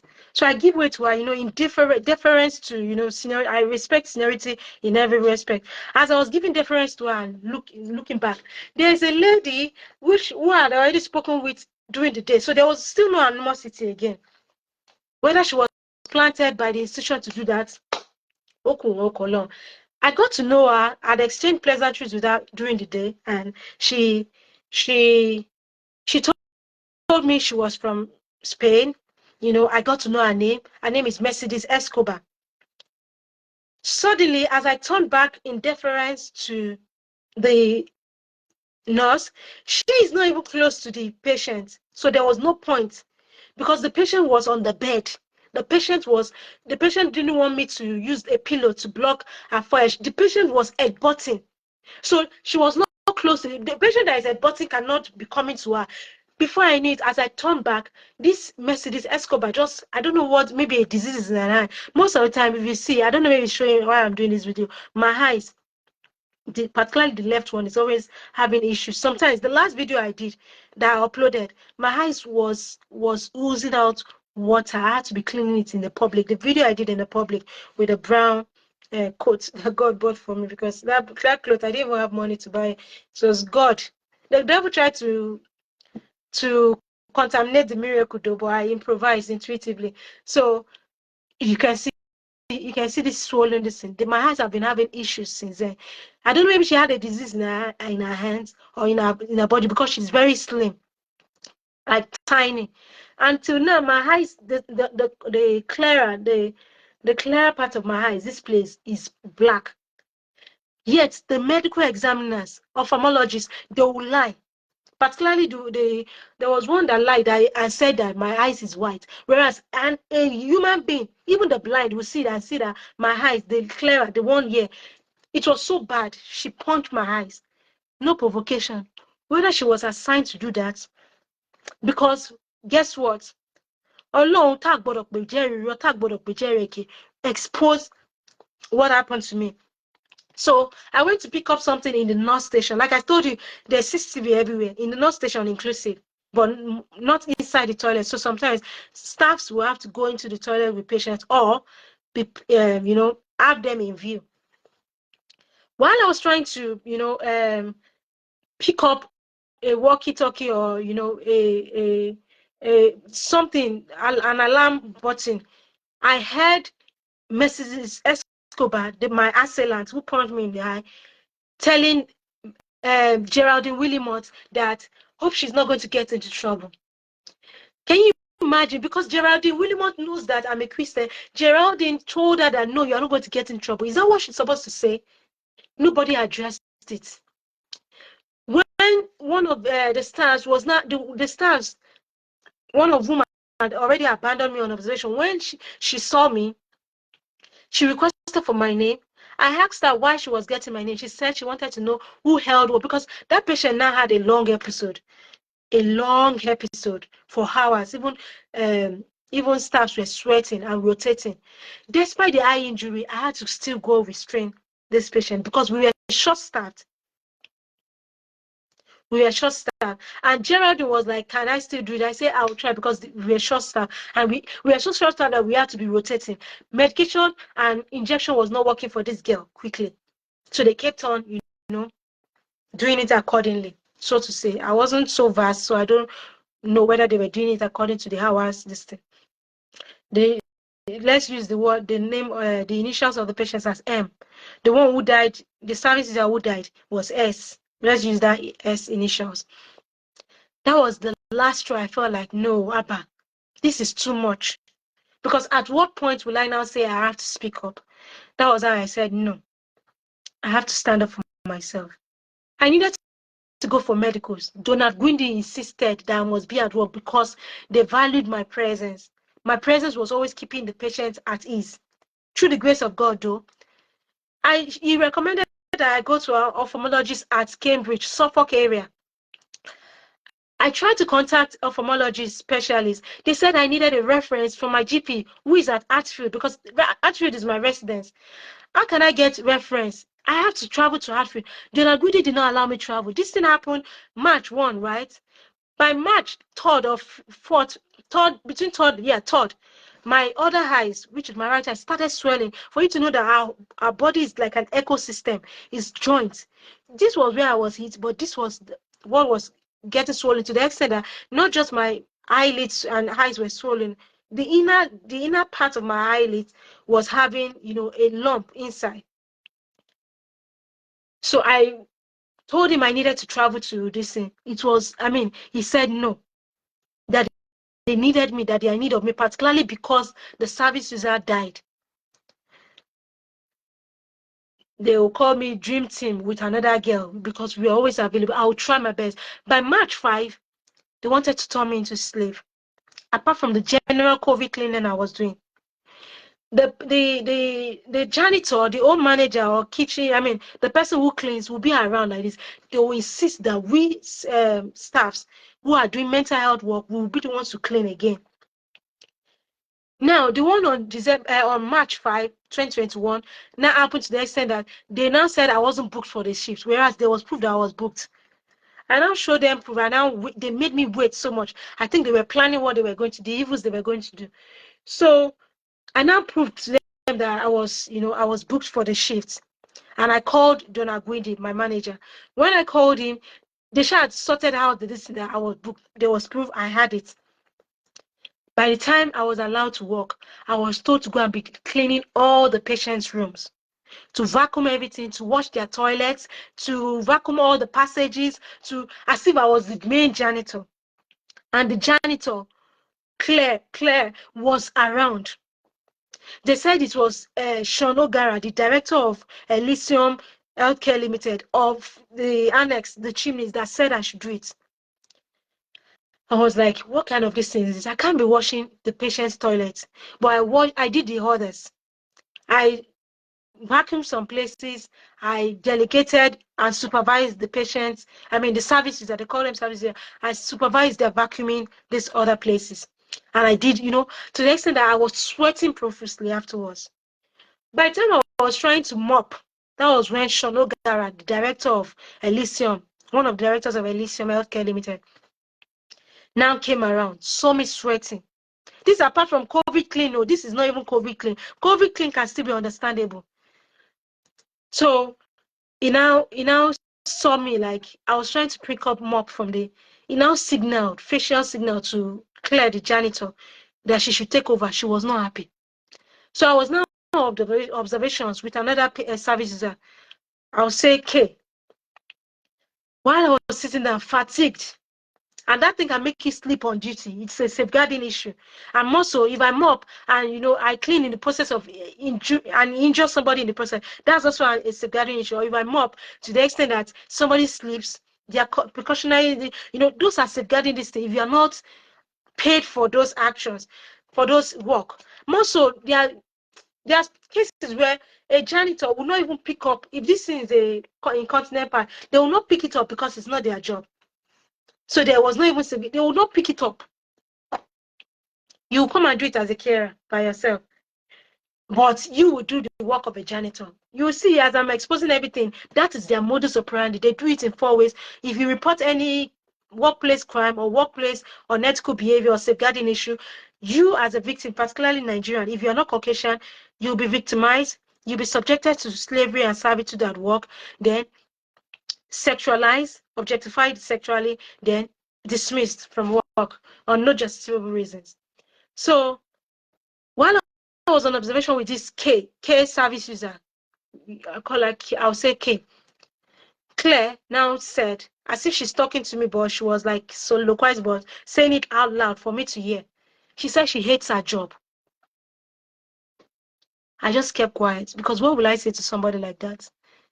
She said it for me to hear, so I observed that.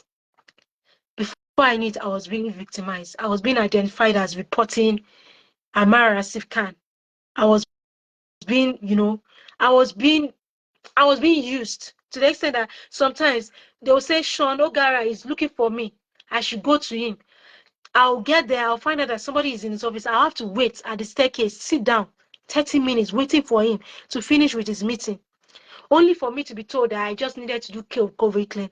I'll be wondering in my mind, why can't he delegate it to somebody to tell me? At least to the nurse. After all, the one he did on March 5, 2021, he delegated it to, what's the name of the lady? Josie, registered nurse, to tell me to do that. So why did he not delegate this particular one to rather than me? Because I was feeling traumatized. Go in the cold, you go and meet somebody waiting for the person. This thing happened like twice. Always seeking my attention, and that's what they do. If they don't get your attention, they will bully you, they will victimize you. So I noticed that my eyes, things were just happening, and then I was working from that February. I wasn't allowed to go home until when I insisted that I needed to do academic work. Then I wanted to still give a trial to my PhD. Listen, that was still 2021. I needed to give it a trial. So I now said I wanted to do academic work. I didn't say it was PhD. I just said academic work. That was what I used to go and get treatments. The so-called treatment. Before I knew it, I had to first change my GP, because that's what they insisted. They said I must change my GP and blah blah blah. Then before they referred me to the ophthalmologist at Lister Hospital. At Lister Hospital, I was observing a lot of things and was just noticing a lot of malicious manipulations, records falsified, to the extent that the final this thing I went for at QE2, that's Queen Elizabeth Hospital in Welling Garden City. That one, she was supposed to be a specialist consultant. She said my clearer is white, everything, even though she can see that it was still black, because it was so bad on the day it happened. My whole eyes was red. She said it was clear that nothing is still, until now, it's still black. And not just black, with all of the symptoms and all the pains. It was so excruciating. Till now, it's still affecting me. This morning, I woke up with white patches on my eyes. For how long will I keep on using eye drops? Particularly as I've not been working since 2024 January till date. And that thing, I was told that they intentionally did that thing to blacklist me. That ideally, I was supposed to still be working until the final decision about my immigration status. And truly, I believe so, because I have two email address, and there was, when I reported these evil judges to the JCIO and JACO, you can look up the meaning. JCIO and JACO, that's the regulatory body and the ombudsman. I sent my emails through different depending on the complaint. And there was a time they reverted to me in one particular email, and I said, I did not complain to you in this email. Why did you, they said, I said, no, you're infringing on my privacy rights. You might think I'm being fussy. No, I'm not being fussy. Because afterwards, while I filed some things in the HM records, till now, as I'm speaking to you, anything I file, I receive it on both emails, even though I did not register each in both emails. I receive it on both emails. So they know me. And before then, but more particularly when the police issue happened, the one in the topmost, the episode 5 here, and all the episode around it which I uploaded. When that happened, I knew that the UK government and the UK deep states were just after me. In fact, sometimes when I tell people, they say, "Are you sure these people don't want to kill you?" So it's not even only me. I'll expose some things. Or draw chemical in elevator. Carbon monoxide in elevator. Anyway, if not for God. And you know that's odorless also. So so that was how when I went for treatment, that was how they stopped me from working. So it was like I shouldn't have gone for the treatment for my health. I should have. That was how they stopped me from working. They now lied that I was the one that left work. Whereas they were the ones that said I can't work with them anymore. And that was after a long period of time. I stopped working in March. I had to go for medical treatment in March, and they never assigned me any shifts until they told me I was dismissed in October. I mean, I didn't even know. I didn't know that that's the underlying standard operating procedure in the UK.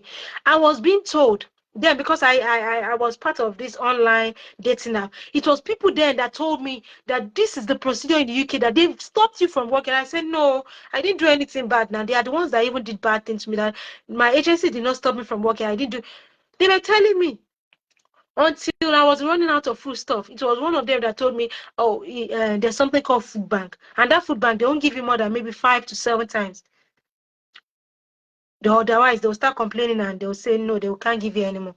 So I started looking for work here, work there. It was a tussle, traveling to miles. Now I got work at some point somewhere. They call the place Norske, Norse, at Cambridge, another branch of Cambridge, Norwich, Norfolk area. One day, I think it was October 1, 2021, I was in that workplace. That workplace, you will work like no man's business. No sitting down 14 hours, except your break time. So no sitting down, nothing. So and it's just a story building, nothing much. So while I was working, I saw somebody come into the building. I was trying to register his presence. The person was the same maintenance guy in the chimneys annex of Elysium Healthcare. As a now, I've forgotten his name. But he came with the same bus. We normally go out with service users whenever they want to go for community listen. He came with that same bus. He came with the registered vehicle address. I wrote down the vehicle address because I saw the bus. And I greeted this man, this maintenance guy man, and he didn't respond. And I knew he knew me. Okay, let me just say, but I greeted him. At least you respond. He's a Caucasian. And it was the same year I was born in the eyes. He came with a fire extinguisher. He came in with what? Fire extinguisher. And I think he came with a bucket, a portable fire extinguisher. So if somebody does not answer, you leave the person. Because I learned that as a teenager. When I was learning fashion, I was greeting a man next shop doing upholstery, and I was learning fashion, and I was greeting the man. Until the man responded to me, I didn't stop greeting him. My boss now called me. He now said, if you greet somebody once, they don't answer, don't greet them again. That was when I learned it. Because me, I believe in. So this one, when I greeted him, he didn't answer. I just let him be. I didn't know that there was more to it than meets the eye. So he came, he left. I saw him when he was leaving. I saw the bus he came in, the same gray bus, the plate number. I saw it, and I saw him enter the bus and left. The van, it looked like a van, but the setting is this thing. So when he left, I was told to carry food upstairs to service. I mean, patients. These ones are patients. They are not mental health. It's all mixture. Some have mental health issues, but not as severe as this. So I was supposed to use the elevator. I noticed that one of the staffs was controlling me to go and use another elevator. Now, the two elevators are old school elevator. One is just more old school than the other. It's not this recent elevators. One is the one that you pull as if this thing, like this, and it will be like a door or like a burglary. You pull it that way. The other one, excuse me, please. The other one is also old school, but you have to keep on, your hand must be on this thing for it to keep on going up. So I opted to use the one you pull like this, pull like burglary, because I don't like people controlling me anyway. So, and I went with the food. I went upstairs. Thankfully, I didn't use the elevator to descend to the ground floor. I don't know, maybe it would have been worse if I had used it. Because another Caucasian that did not even use the elevator but just stood in the front of that elevator, that person was just drinking water in a rush, even though she was just drinking water. I think the thing affected her. Now, me that entered into her, it was worse. So when I descended from the stairs and I was trying to support one of the patients, kind of favorite, a man though, a favorite, was a veteran. I just noticed I was feeling like dropping. I was wondering, even if I'm not a foodie though, but it's not like I should be feeling dizzy or this thing. At least I know I normally hydrate right from Nigeria, so I know I hydrate commensurately. But I shouldn't be feeling like dropping. I wasn't feeling dizzy. It was like dropping. I started feeling strange. So while I was assisting this patient, as I was walking in the corridor, then the assistant manager, I've forgotten her name, female, she now said, "Not yet." I wondered, what does she mean? So I asked her. I said, "Not yet what?" She didn't respond to me. Now, before or after that period, I had gone to do something upstairs. By the time I came back, the so-called manager said she was looking for me. That where did I go to? I said I went to support this patient upstairs. She said, "Why didn't you tell anybody?" I said, "But that's where I was assigned." She said, "No, you should have told anybody, people, because there was a lady that was working with them. I think they called the name of the lady Emily, but I don't know whether she's an African or a Caucasian, so I won't be able to say anything about her." She said Emily was working, and on the ground floor, she slumped in that same place, Norfolk annex, St. Nicholas Church thereabout. And she slumped. And even though she so-called, thankfully, it was the presence of people, she was not resuscitated. She passed on through that. Remember, I was dizzy. And that same October 1st, the reason I remember is because it was Nigeria Independence Day. So I just remember. So that same day, or was it before then? But anyway, hostilities will just come unprovoked.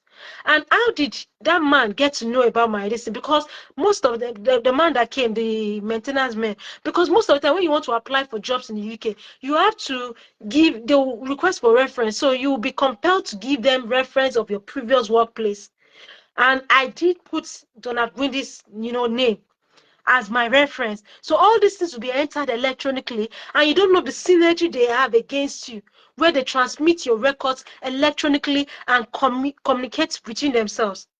But why are they trying to pick on me as an innocent person, despite my dexterity? I'm a Christian. I didn't give my pussy out to them. I didn't give my punani out to them. And I worked diligently, dexterously, and, with a fear of God in me. So that was how I knew, because that would be the only connecting factor. Or max, maybe they saw me while I was commuting to the place, max. So because they always talk. So it was just God's grace that I was alive. I didn't drop. During the break hour, I didn't even know it was carbon monoxide. Excuse me. During my break hour, about 5 p.m., which was not supposed to be that late, I now went outside to make a call to that same man again. That man, I met him at the Nigerian High Commission building in 2020 when I was applying to renew my passport. And at least it was one that would advise me as much as possible. You know, he gives wrong advices. So, like, there was a time I was looking for a job. He was like talking about call girls job, that one they pay £200, but I was like, I'm a Christian, you know. But there are times he has given me good advice, so I will appreciate the good one and let go of the bad advices. So it was he I called, and I told him, sir, this thing is happening.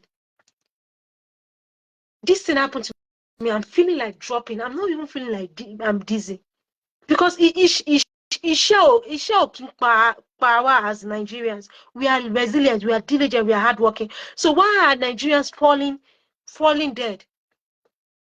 These things are the things that are happening. These chemical attacks are what is, I would rather believe, because I have been through it. My survival has only been by the blood of Jesus Christ. And because of that, I will expose the things that are done in darkness. The Bible says it's a shame to expose the things that are done in darkness. He was one that revealed to me that the elevator was laced with carbon monoxide. Till now, if I want to enter elevator, even with somebody, I'm very, very cautious, very, very careful. If it's not with somebody, like for instance, when I go to courts, if it's not with somebody, they'll tell me, come to the elevator. I'll say no. Sometimes they even tell me to go to the toilet, because most of the toilets, even during the court sessions, they are being laced with chemicals. They are being laced with chemicals. They'll pour it inside the toilet. If you sit on it, you will be menstruating suddenly. I've said it, between July 31st and September 22 last year, September 22 or September 2019, 2024, I menstruated 4 times. And the minimum of those menstruation was 6 days interval. Whereas my natural menstruation was 3 days. I've said it before. So let me proceed according to how these things were happening. So that was how I now factor in that my life or this work, because they were giving me shift. They were giving me what they call block shifts. 6 days, I miss 7 days. Listen, I can stay there for a month if I wanted to. So there was shift, but at what expense? At the expense of my life. So when I went back home, I had to factor in, do I want to be alive? Or for them to have done that. I'm also, as at that point also, they were also doing the food poisoning thing. They were doing the food poisoning thing. And lest I forget, the eye drop thing. Remember, I was treating my eyes. This pouch, see, these are eye drops. Can see. These are eye drop. Can see it's not pressing. Eye drop. I mean, this one is medication. This, I've shown this one before. These are eye drops. These are eye drops. See, there's a lot. I bought so much eye drops to treat my eyes.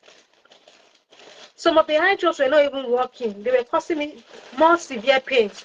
A lot of eye drops here. More severe pains until I found out the one that was working for me. See, it's not pressing because there are eye drops inside. There's still another one here. See, it's not pressing. My hand is not meeting. So, like that. A lot of eye drops that I had to purchase. See another one. Different types. They will say this is the best. This is the. I think this one worked for me to some extent, and this one, the first 4 that they recommended for me was causing me more pain. Like I'll feel the pain like this in my skull, like very sudden. It was so bad. Eye drops everywhere. Eye drops. Eye drops. Eye drops. Eye drops. On my innocence. On my innocence. because I'm a Christian that has body figure. This one was a medication for high blood pressure due to the evil University of Hertfordshire. So it's not like I'm making up things. These were hard jobs that I paid with my money. And yes, I forget. Let me even show. I also bought spectacles because it was recommended that I buy spectacles. And the ophthalmic spectacles that was, recommended, the ophthalmic spectacles was so costly from Boots optician. Was so costly. It was about £500. I paid off for all of these things with my money. Oh. Elysium did not do anything. Why? Kini Moshe. And it's not only anybody don't shame me or no. Like I said, 2011, during my chamber attachment, they have been doing this evil to people. I'm not the first. Any coup miti egbe. Me only don't remote. That is it. I will open all of my discernment. I will open all of my sense organs. I'll be alert to know the truth. Because while I'm alive, God must fight for me. The evil must not prevail over me. Wickedness must not prevail over me. My phone battery is down. I have to recharge it now. So see, spectacles. As you're seeing the spectacles, it's about £500. I think I was giving discount, so I paid about 400 something. And if you change the currency, if you convert it, you will know what it costs. It's this thing. So you can imagine, it's not beans. I paid with my money. Ojo, this thing. Oh no, because I bought it I still bought it when there was nothing.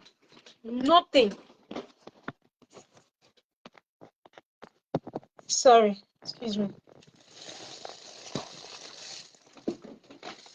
Sorry, I have to. Hey.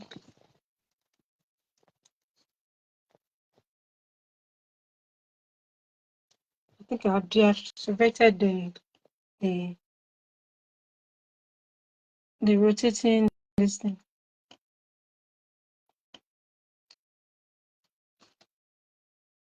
So I had to hold my phone in order to be able to let the phone charge to some extent.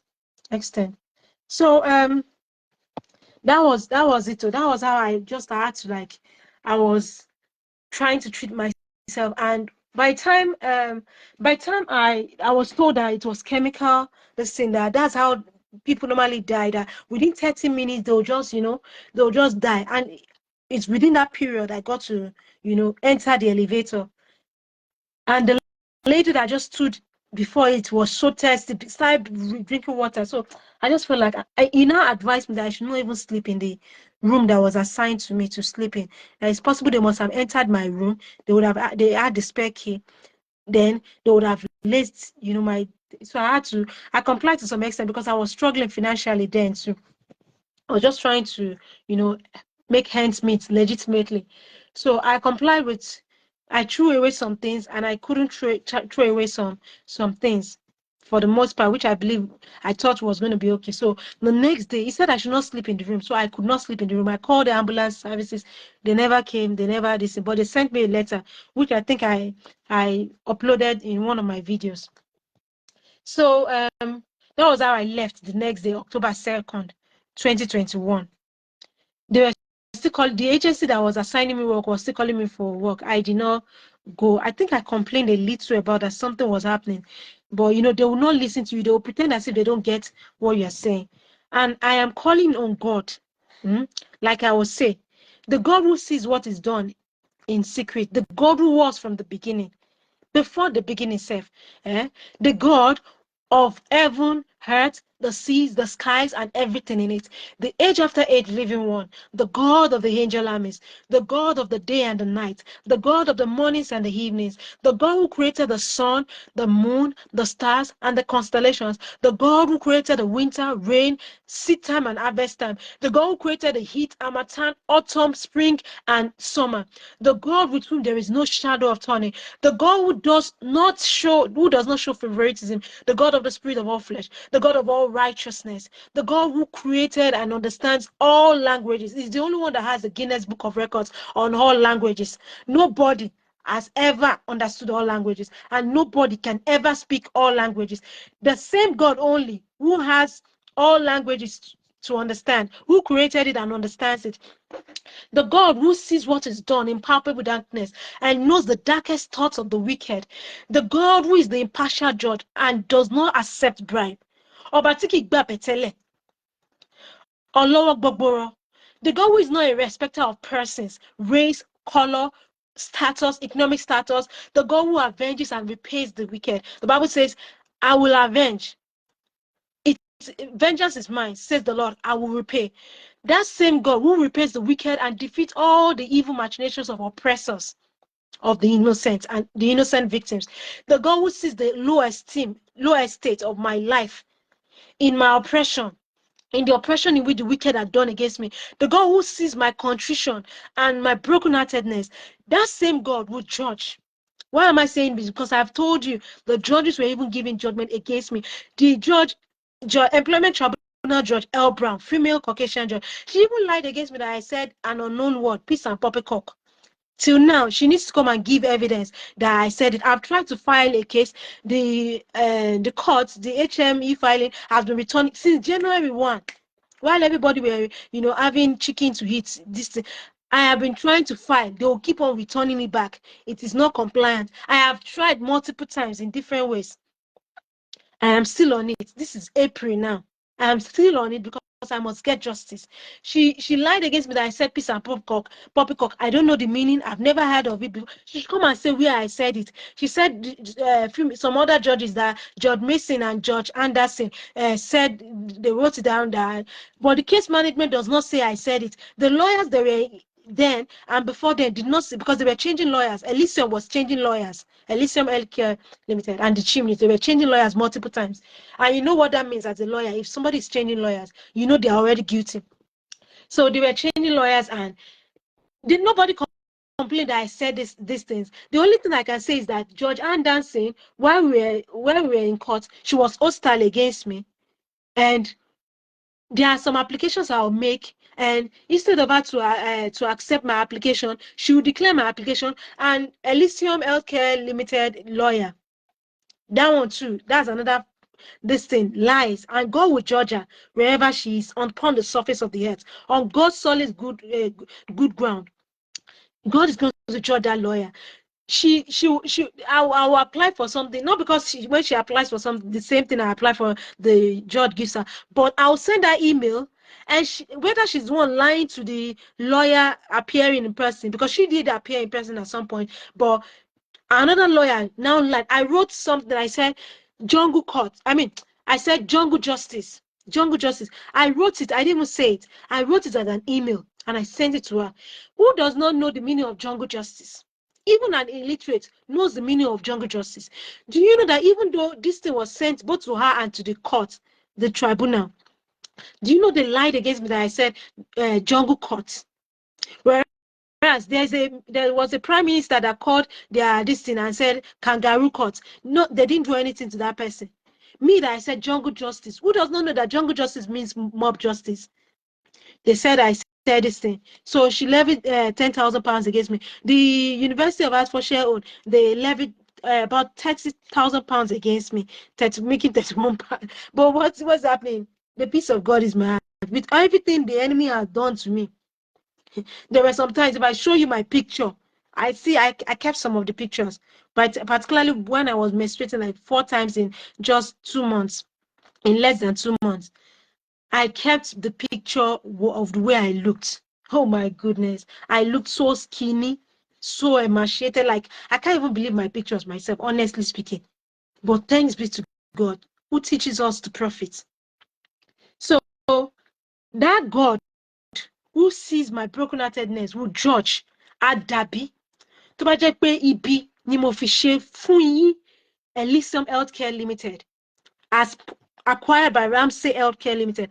Àdàbí tó bá gbé ibi mo fi ṣe fún àwọn judges that are miscarrying judges. Àdàbí, as long as the earth and the sky and the heavens remain, as long as the sun and the moon keep on coming at their season, God would judge, and this wickedness of the wicked will never be atoned for. You say, which one have I not done? Do you know that you have to appeal, like, let me not exaggerate too much, at least 3 times to the same court, which I never even knew that you have to. I'll just appeal to the higher court, not knowing that I have to appeal like 3-4 times to the same court. Seriously speaking, I have to appeal 3. Go and check, or ask anybody that will be willing to tell you, because the lawyers in this country will not reveal anything to you. They will not, no matter even whether you're a Nigerian. And I heard about them in 2021, but I never knew that's it. I think 2021. Somebody told me that the lawyers in this country were, including Nigerian UK-based lawyers. So that's that. That same God will fight for me. Now, these people, they went on. So I left that place. I stopped working in that nurse care for the sake of my life and my safety. Guess what? And now they started attacking me through accommodation, because fine, I have to report to the police. In the process of reporting to the police will tell you to report to your agency. You report to your agency, you don't even know that they were further victimizing you.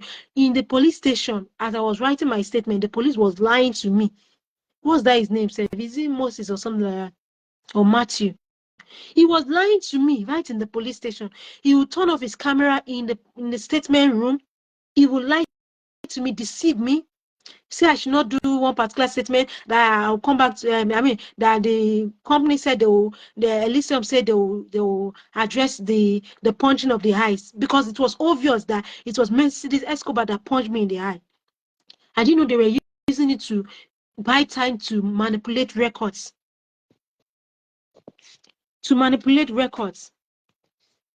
That was how I was deceived, until I had to when am I going to make this particular statement? When am I going to make the statement? Then he will lie, say he did not do it. And nobody will discipline this policeman. Nobody. In fact, they will rather arrest you, because how did I know?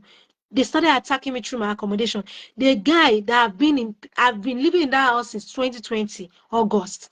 No issues. In fact, he was looking for attention, sexual gratification. At some point, he got himself a girlfriend. Despite having himself a girlfriend, he still wanted attention. Why? I know, because he exposed part of his nakedness to me at least twice. It was only in his underwear. One was in the presence of his girlfriend. The second one was he was walking about only in his pants, not trousers pants, underwear pants, in the house in this UK. An Italian guy, David Amatusi. My £700 is still with David Amatusi and Bumblebee Properties.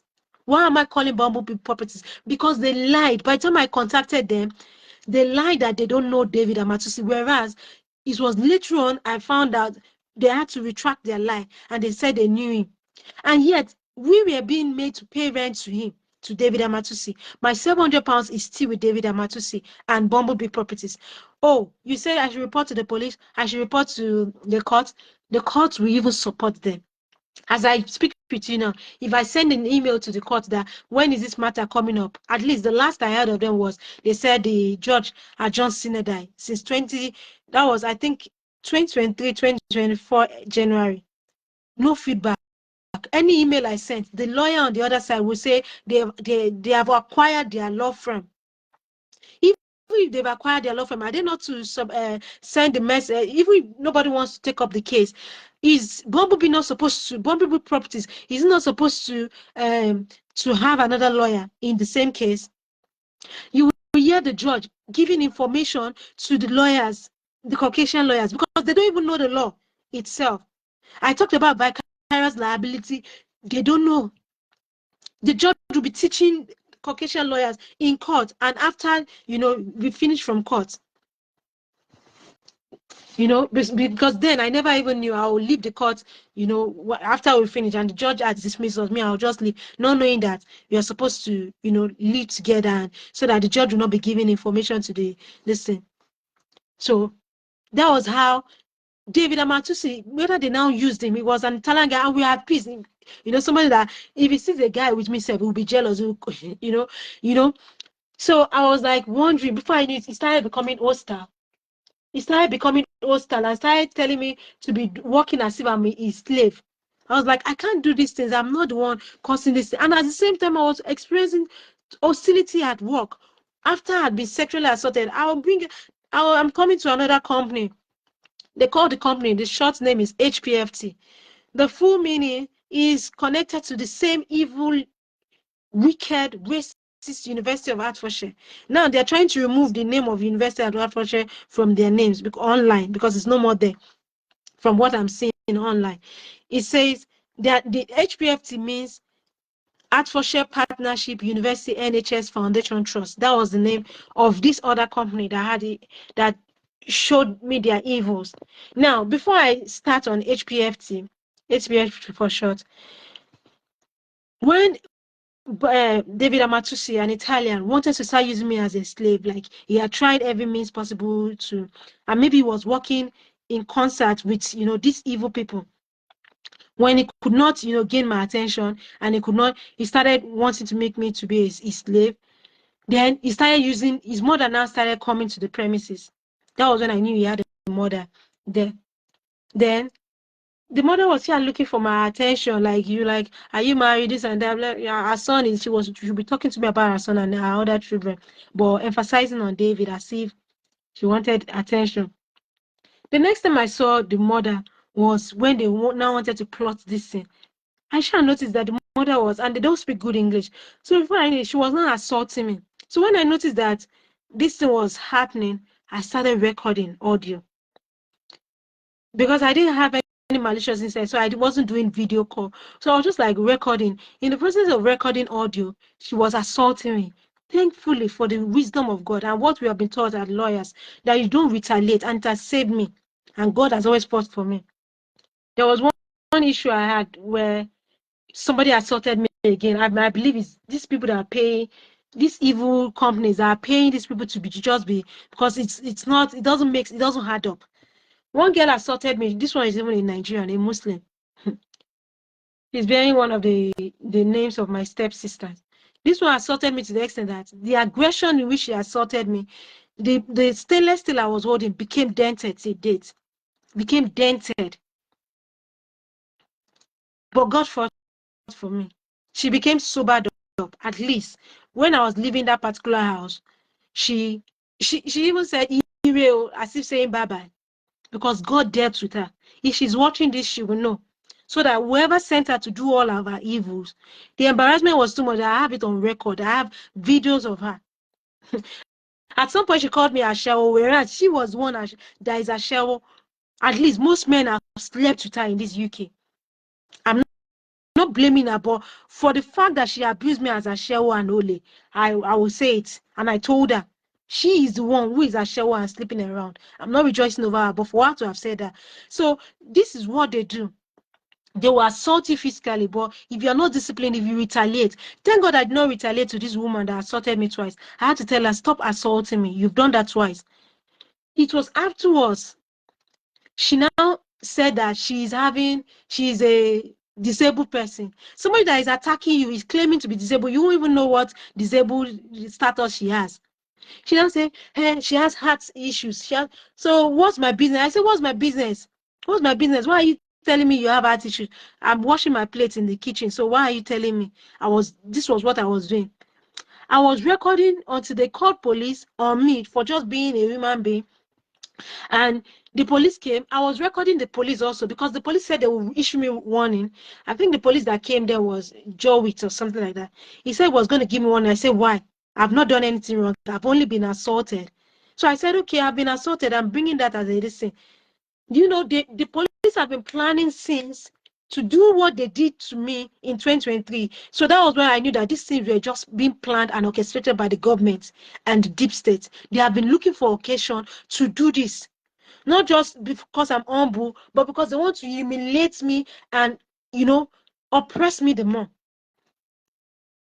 So they had been looking for that occasion. It was when I had to call 101 and say, there is one police officer in Hatfield, Hertfordshire constabulary. I said, he's trying to, I don't know what he's trying to plan, because he said he was going to prepare something against me. I said, I am the innocent person, and he's trying to, that if he dares it, he's going to see the judgment of God.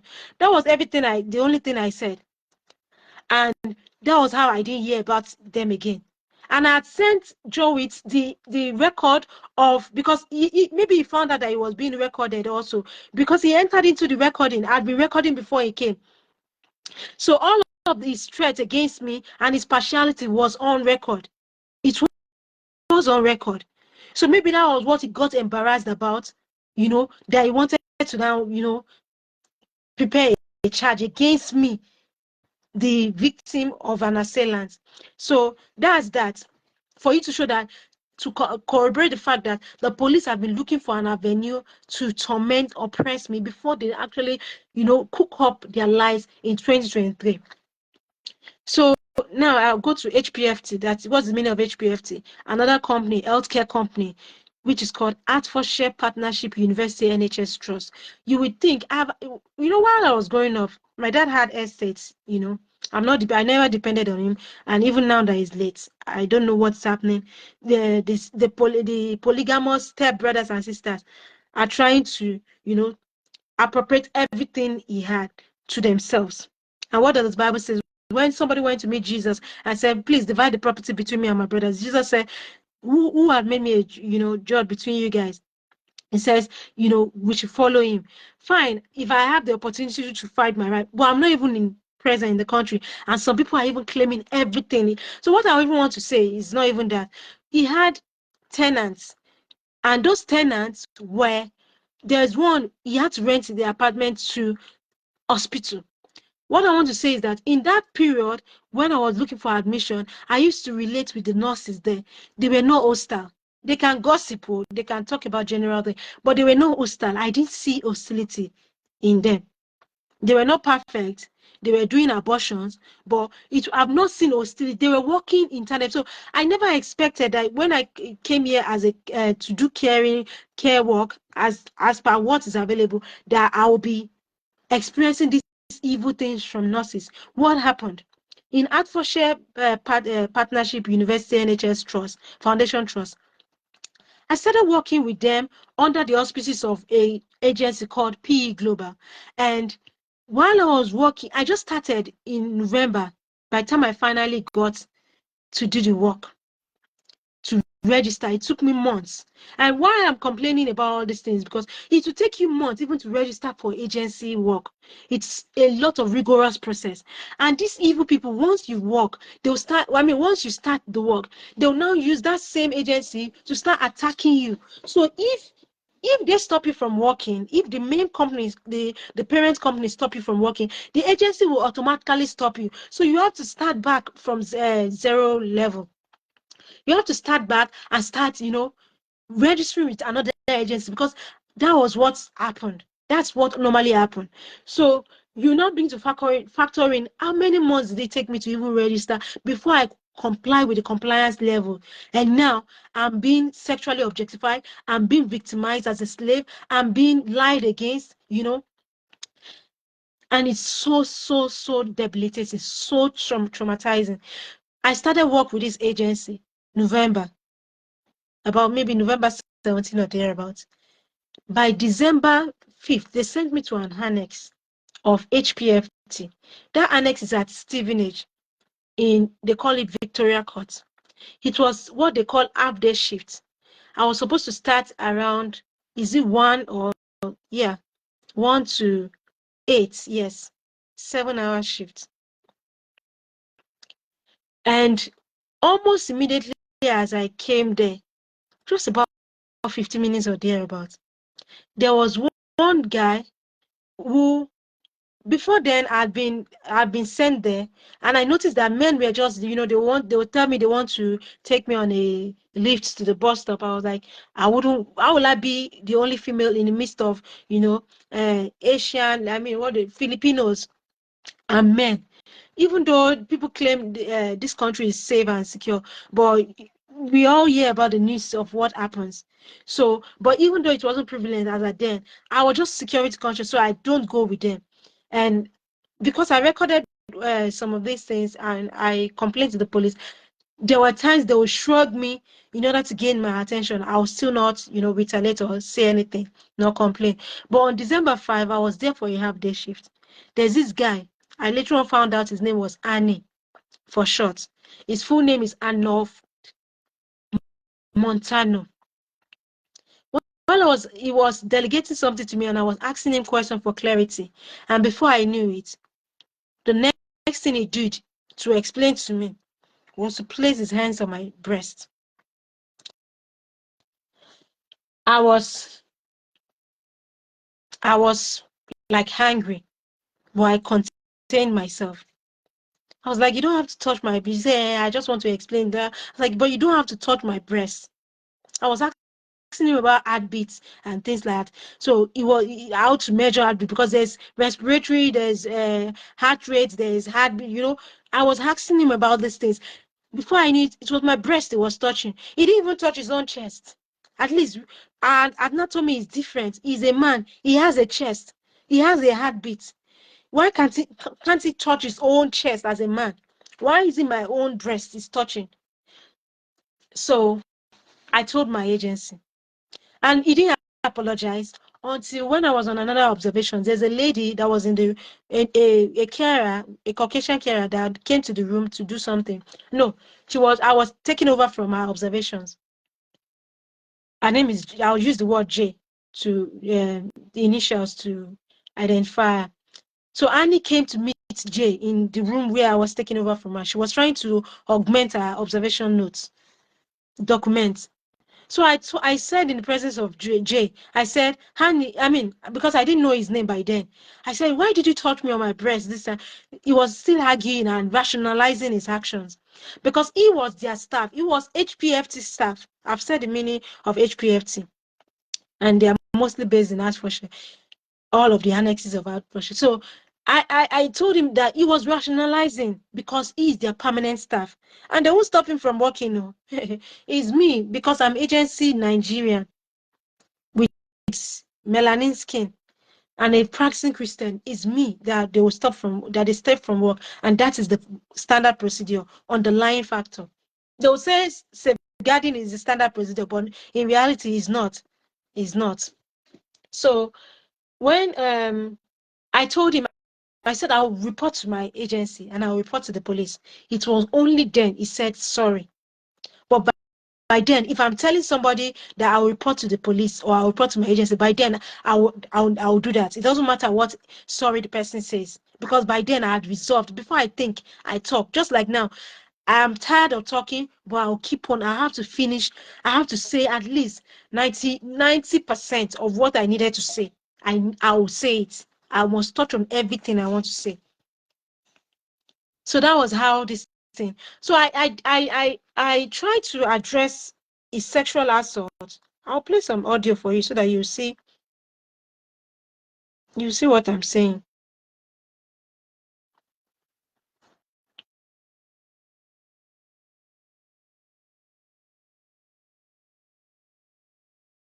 Okay.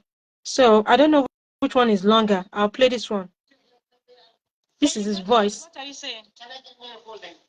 He was trying to victimize me here. By now, I never even knew his name. Sorry, I didn't even know his surname. I only knew him as Annie. I only knew him as Annie because somebody told me that. A Nigerian lady I complained to, her name was Geraldine. So I was like, somebody just taught me on my breast. I don't even know his name. He has whitish hair in the center of his head like this. She now say, is he Annie? Because that white hair was distinguishable. So yeah, what happened was that this was January 30th, 2022. I was sent to work there, and when I got there, I think they canceled my shift. I don't even know, and it took me some time to even get there. There was no train or something like even the money for the train never returned. The train rail line, they never returned that thing to the money back to me. There's nothing you do. You just keep on swinging, and there's only one train line that returned back my money, and that's the one around Cambridge. And that was even because they delayed and because somebody informed me that I can get the refund. And after that, I've tried to get my refund from this train line of 2022. They will not refund you the money, the grid. So yeah, on 30th, I went to the workplace and it appeared they cancelled my shift. So I was now like telling Annie that reminding him about what he did to me, the sexual assault. I reported to my agency. My agency said they reported, but no feedback. So when I noticed there was no feedback, because I believe in following procedure, when I saw that there was no feedback, I reported to the police, I think in December 9 or thereabout. It wasn't long. That thing happened December 5. December 9, I reported to the police because I didn't want what happened in Elysium to happen again. Because the more you forgive, the more these people, evil people, take it for granted and oppress you the more. So I now reported to the police. Do you know that the police, the female police I reported to, she even said that she was being assaulted in club. I said, maybe if you're in club, that's an environment. But this one I'm complaining to you is workplace. Then she complained about being assaulted by colleagues. I said, well, I can't interfere in that. She came to my house, to the apartment I was staying. We were talking in the kitchen. You know, we actually talked at there, and the records are there too. Yeah. So I shall reported all of this thing. The police, they took about 7 months before they can give me feedback. And they said Annie did not do it, whereas the proof is there. You will hear it now. This was where he was harassing me and saying, because I told him and in presence of his friend that he assaulted me. His friends now said, so she got pregnant. They started laughing at me at work in the presence of patients. So I became even more embarrassed. While I was at the door waiting for the taxi to pick me back, I now Annie now passed by. He was now angry at me. That was where he was angry because he didn't want his friends to know that he assaulted me, or he didn't want me to have said it because he must have told them. And they laughed at me saying, and she got pregnant in the process and laughed. Filipinos. Can you get what? What are you saying? Can you be more audible because I can't even understand what you're saying? Annie. Annie, my full name. Yeah. What is your full name? You are my full name. You are Honey. You are Honey. What's your full name? I'll give you my full name. What is your full name? Arnold Montana. Arnold what? Montana. Montana. So why do you want my name? You're an unashamed sexual assault. Yes, speak to them about what? I speak. About what? About what? So you see the audacity, because he's a permanent staff, he was threatening me that he will speak to the manager. That means he will report me. And for real, that's what's going to happen. He will speak to them, they will stop me from working. And that was what happened. So unknown to me, because it was after then I had to now call the so-called manager by myself and say, I'm reporting this thing. It was then I realized that my agency, who had been telling me they reported, did not even do anything. Now, my agency, in another case, they wrote it back in a documented listing that me, I normally talk with my agency as if we are friends.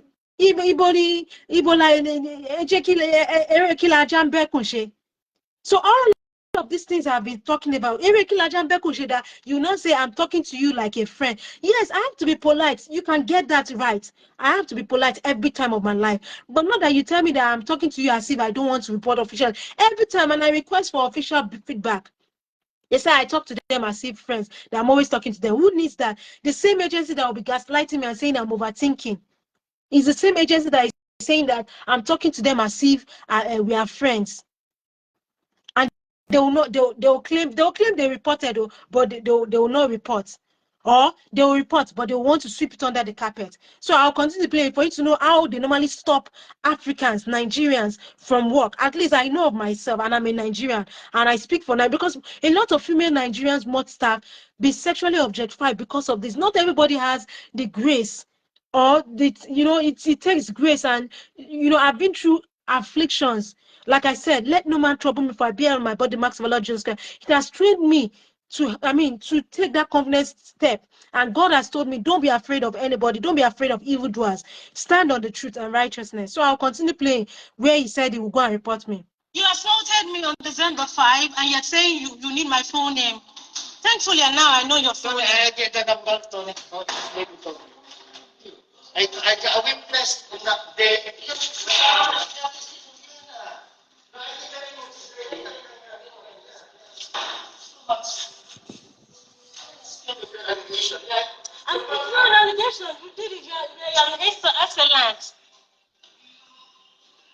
sexual predator.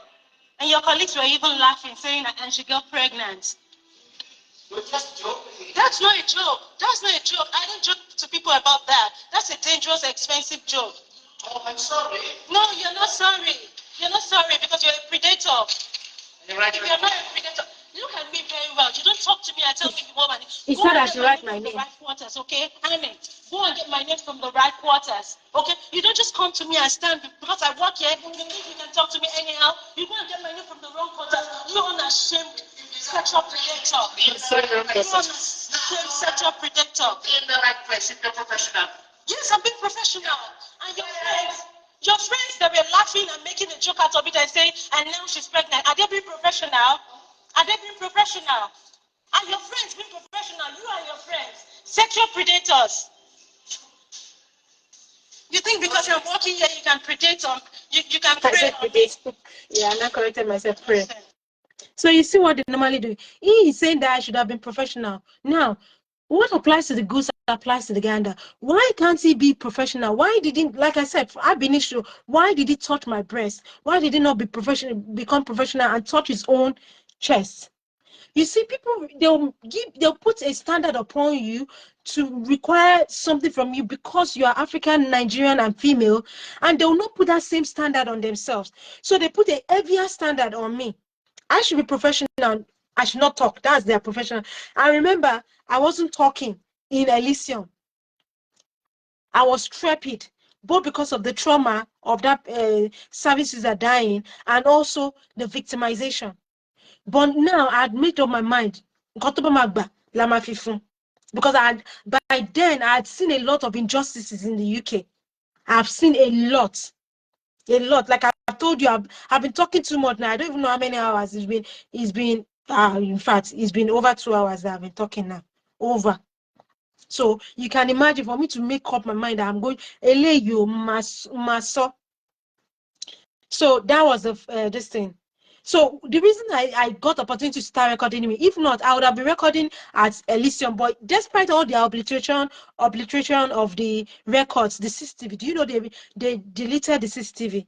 I was emailing Sean Ogara and say, and I was advised after paying consultation fee that I should request for the CCTV records. He said, which I had done before. I think I had done before.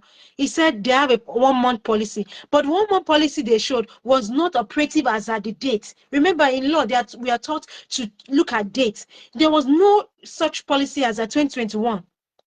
There was no such policy. The policy came out around 2022. That was the date. And the judges will not listen to you because they are Caucasian judges, and the companies are Caucasian companies, and the sexual assailants are Caucasians.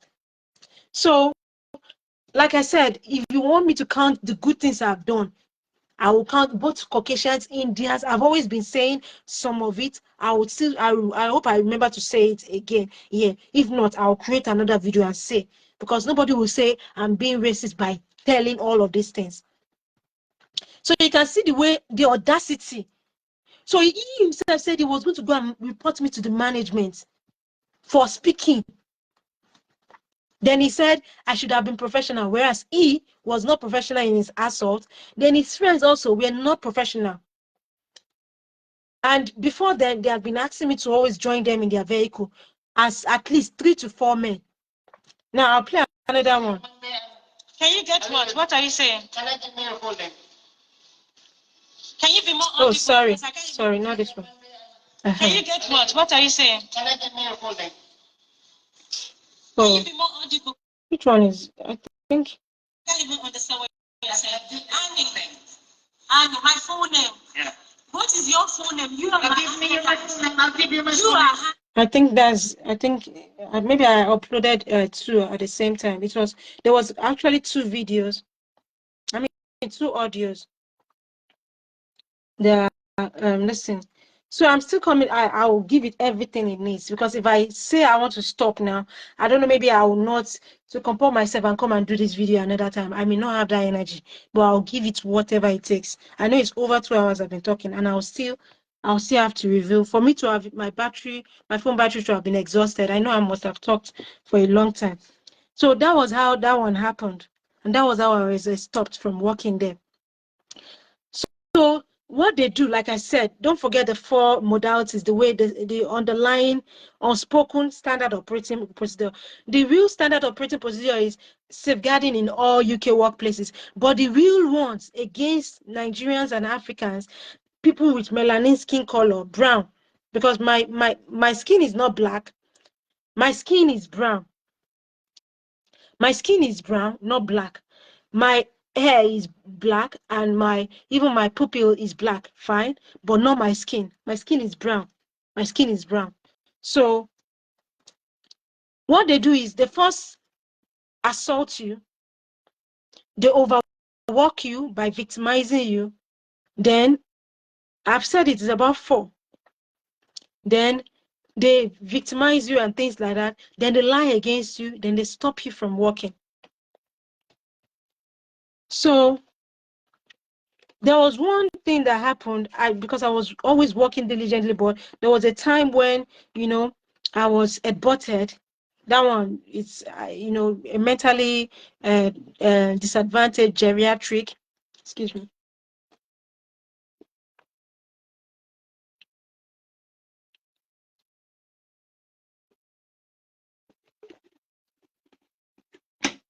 That was on December 24th, 2021. But most of these healthcare settings are always short-staffed. So and the way I work also, people always request for me until they start misbehaving. At some point, I even wanted to apply for COS, in order to, but most of the time they will now start all those sexual assaults are always what normally make me not be able to, like, if these people are assaulting me and victimizing me afterwards, why would I want to work with them as a permanent staff? Why would I want to work with them, apply for work for them, to work for them? Because if they can do that to me as an agency, then they don't respect me, my identity as an African and as a Nigerian. That's what normally dissuade me. So December, I was aborted by a geriatric who was mentally disadvantaged. Do you know that when I requested for even paracetamol to treat myself, to reduce the pain, because I had concussions and severe pain on my left forehead, then it was even darker than this. Do you know that the nurse would say no? She only gave me once. And afterwards, even an African lady said the nurse that ideally they wouldn't have even given me medication. She said they wouldn't have even given me medication. I was like, really? That was how I treated myself also. It was a tug of war. Now, I've talked about my addressing the sexual assault of December 5, 2021. I've played the recordings. Then hostilities against me commenced. After that, and if you think what he said there was just a mere threat, no. It was sent to all the annexes, I believe. And that was how hostility started against me. At least the faintest memory I had was was February 6th. I don't know, maybe this is the record I have.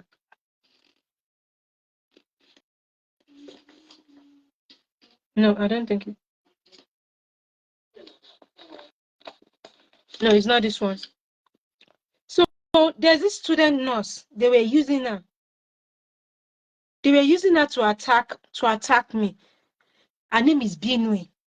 She had been attacking me for no just reason. And at some point, I thought maybe she was having, relations with one of the main nurses. But the practice I know was that student nurses were the ones in that particular facility, HPFT, were the ones who take observations, vitals for service users, while we carers do other things.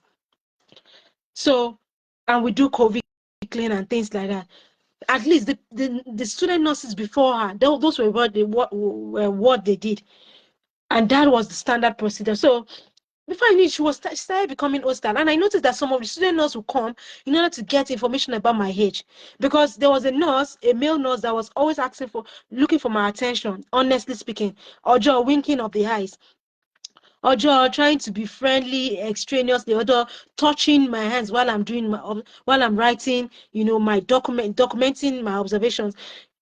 Just funny this, but I still did not take it against him until maybe he thought he could not buy my attention, and he thought I was giving my attention to somebody else, not knowing that that somebody else, male, had been hostile to me from the get-go, but because of workplace environment, I continued relating with the first hostile guy, who is like of Nigerian descent.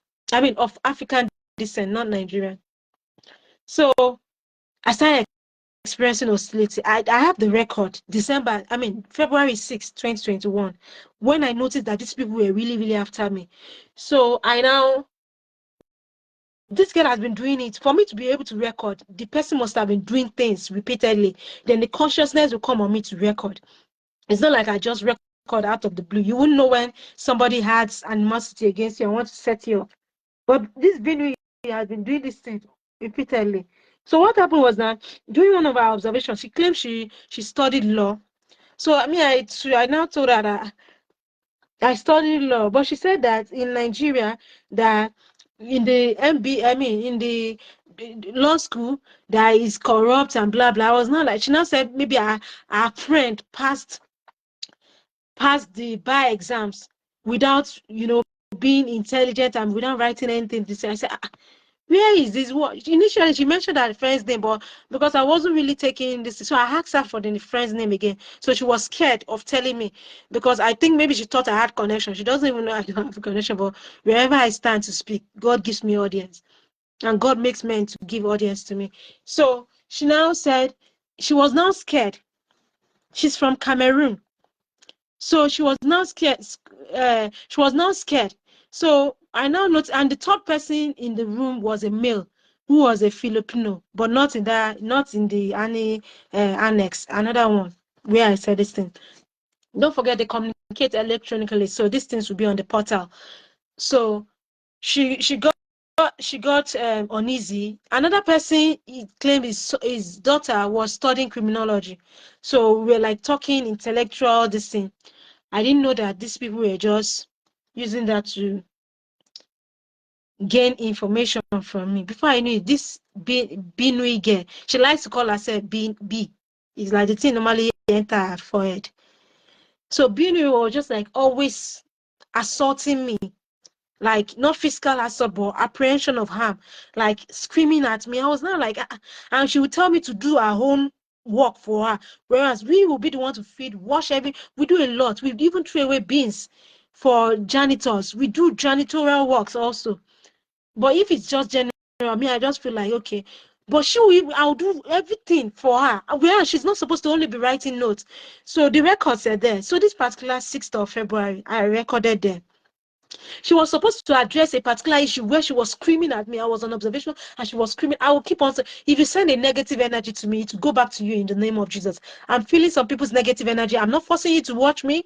Don't think evil concerning me. If you think evil concerning me, whether physically or electronically, it's going to go back to you. I'm minding my business. If you want to watch, but don't send negative energy to me. I can feel people's thoughts. I can, as the Lord God Almighty lives. So don't send it to me. It's going back to you and to your forebears. Don't send me negative energy. I'm speaking on my own. If it's in midnight, I finish, I'll finish when I this thing, and I'll finish it. Just say. So, like I was saying, we always like to, get attention and things like that. Not just attention. Maybe she was not delegated to do whatever she was doing. So she was screaming at me. She stood while I was on observation with a very sensitive service user who had a geriatric. She had prefrontal issues that if she can do something without even knowing that she did it. And with me, through God's grace, she was always calm for the most part. If she doesn't want to eat with any staff, even nurses, when I give her food, she will eat. She will pour hot water, hot tea on people. She won't do that to me. She will pour physics, not PHYSICS. I'm talking about excrement, like FAECES. She'll point on staffs. So they said that some staff stopped working there. I'm telling you, it was that bad. So, and during this period was when I was treating breast cancer, but I was holding all of these things in check. Whenever I talked about breast cancer, I said 2021, 2022. So, and I was bearing these hostilities both at home and at work, because this system, this establishment, and the deep states were against me, just for being a Nigerian, just for being an African and a practicing Christian. Excuse me. So so whether she was delegated, I don't know. One day she left the main door open, and for security reasons, you don't leave it open because the patients can get aggressive towards each other just by seeing themselves. So I now reminded her to close the door. The next thing she did, and I was on observation of this sensitive lady, and they regarded this patient so much. They don't play with these patients, honestly speaking. So before I knew, she was screaming at me as if it was worse than Oshodi Market, honestly speaking. Just like I said, that the library of the evil University of Hertfordshire was worse than Oshodi Market. It was, I've never seen a library like that before. It was noisy. In Unilag Library, you can't even, if you whisper and your voice is too, they'll tell you, and if it's too much, they can ask you to leave the library because they don't want other people to be distracted. In this evil University of Hertfordshire, they will scream, they will dance, they will stomp, they will do everything in the middle of the night, not even daytime only. In the middle of the night. It was that bad. They called the place study library, LRC. So this girl was screaming at me in the working place. If I were the one that did that, I would be the one to have been escorted. Every attack against me is going back to the sender in the name of Jesus, whether it's physical, whether it's online, in the name of Jesus. Because no weapon formed against me shall prosper. So she will be screaming. If I were the one, I'll be the one to be stopped. But because she was a student nurse who might have had connection with another male nurse. So one day, maybe it was that same day, she now did it to the extent that, I now had to record her and speak up by myself. Then one of the guys who I told you had been hiring me nurses, he bears a Christian name, Abraham Amos. So he now started taking sides. He now invited us to the office. I didn't know it was all plotted. How do I know it was plotted? By the time we had that meeting, I played, it was for almost 30 minutes or there, about 26 minutes. She never addressed the way she was shouting at me. And by the time we finished the meeting, Sandra Divine, Devin, compelled me to apologize to Binui. I was like, I didn't offend her. She insisted I must apologize because Binui had apologized. So I said, if she has been offended, I apologize. That's the same Sandra Divine that had to give me medication for the head button, just a paracetamol, just 2 tablets, so not a pack or not a, just 2 those. She was the one, and they said no more, they can't give me this thing. So by the time we were finishing the meeting, I had Sandra Divine tell Binui, well done. What is good about the workplace assault? There's nothing good about it. It's intimidating. It's an hostile environment. Workplaces should not be a place for a tug of war. It should not be an hostile place of war because there's challenges with the patients. You have to be sensitive. You do both care and mental health in that particular place. So it was demanding, and they were always short-staffed in that place. Lambon Grove of HPFT, Lambon Grove annex of HPFT. I'm saying all of this is so that people will know. Like, I'm saying it also because by the time I reported to the a place, there's a so-called, is it regulatory, a conciliatory body. They call themselves ACAS, ACAS. Sometimes I don't know what to even call them because I don't think they're working for the good of the abused or the victim.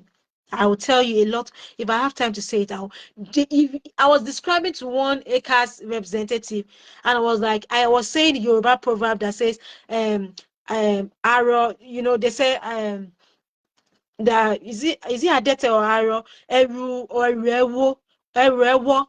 Arrow now said, okelewo wo sale.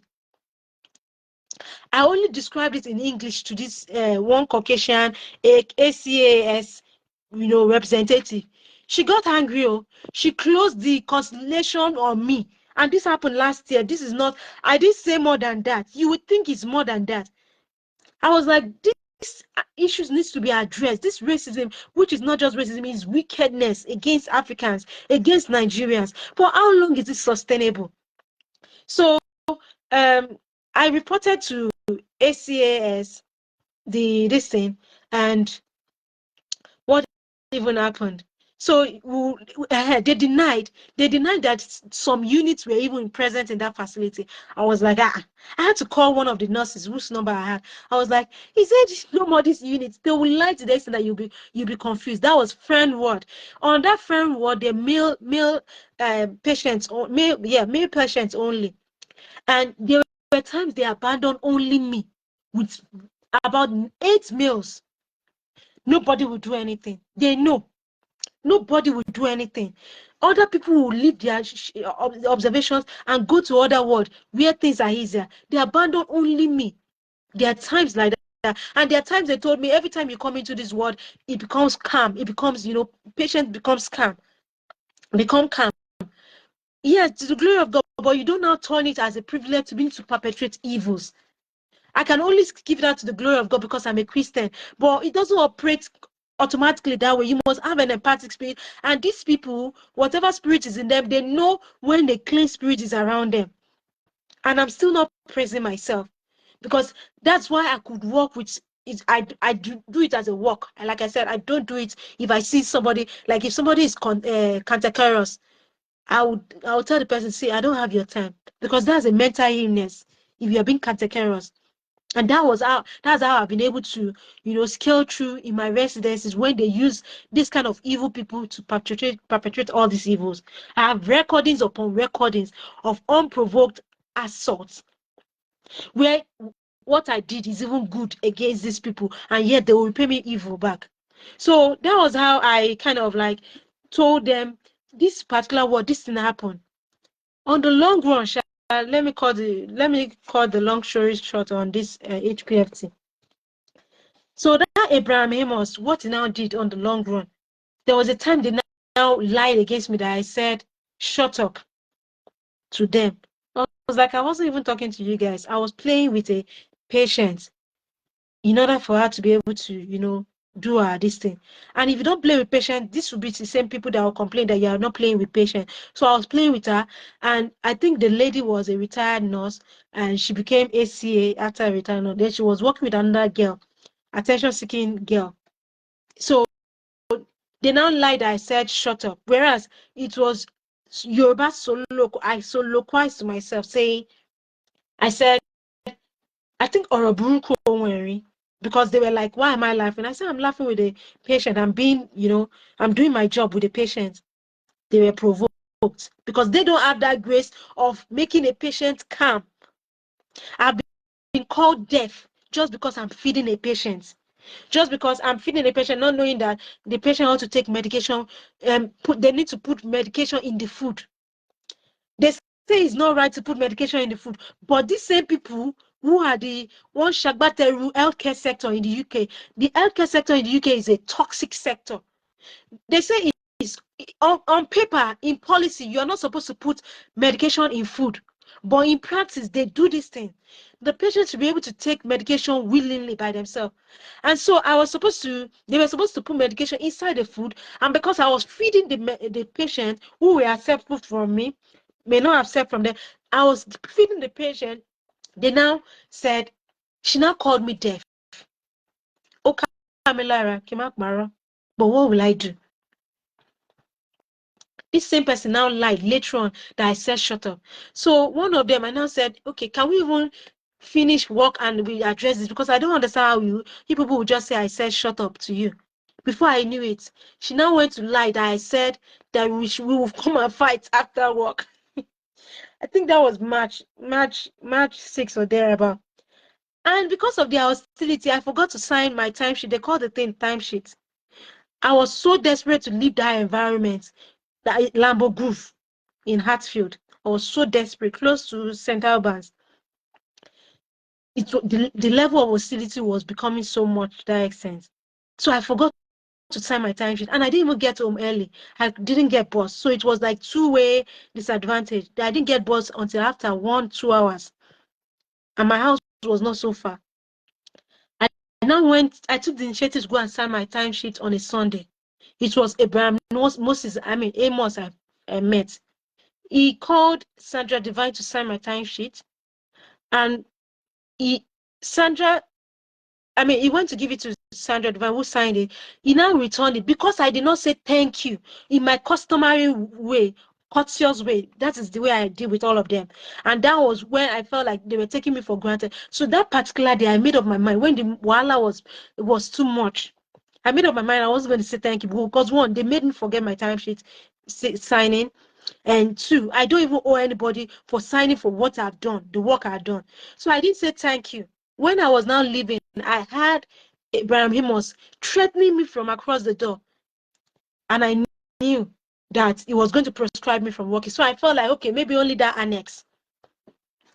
Before I knew it, that was how they stopped me from working all over all of the annexes. All the annexes. You would think that's all. So I was really, really, I felt really traumatized as a result. And I had to like, okay, for how long would this be sustainable? So my agency now tried to make me work in another place. And I said, see, I don't want to keep on experiencing all this sexual assault, because by then I started noticing the pattern of behavior, that this is the cyclical evils, that I started noticing all the evils that go on, how it's been, my agency then, PE Global, was like, I should just, that this one is a, this particular next place, working place that I'm telling you is going to be nice. Don't forget, I said an hospital was my dad's tenant before, and I never experienced hostility amongst the nurses. I stayed with them even till midnight most of the time when I was looking for admission. I will stay with them, keep company with them. I never experienced hostility with them. So I never expected I was going to experience all of that bad thing in the UK.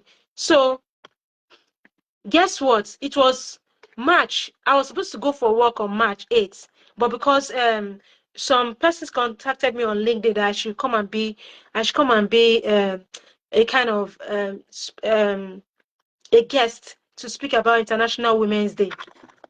So, and I had to, oblige them, and I talked about all this sexual, this, and I really talked about it. So I couldn't go to work on that March 8th. You won't believe what happened on March 9th, where Hertfordshire Community NHS Trust, that's another company, healthcare.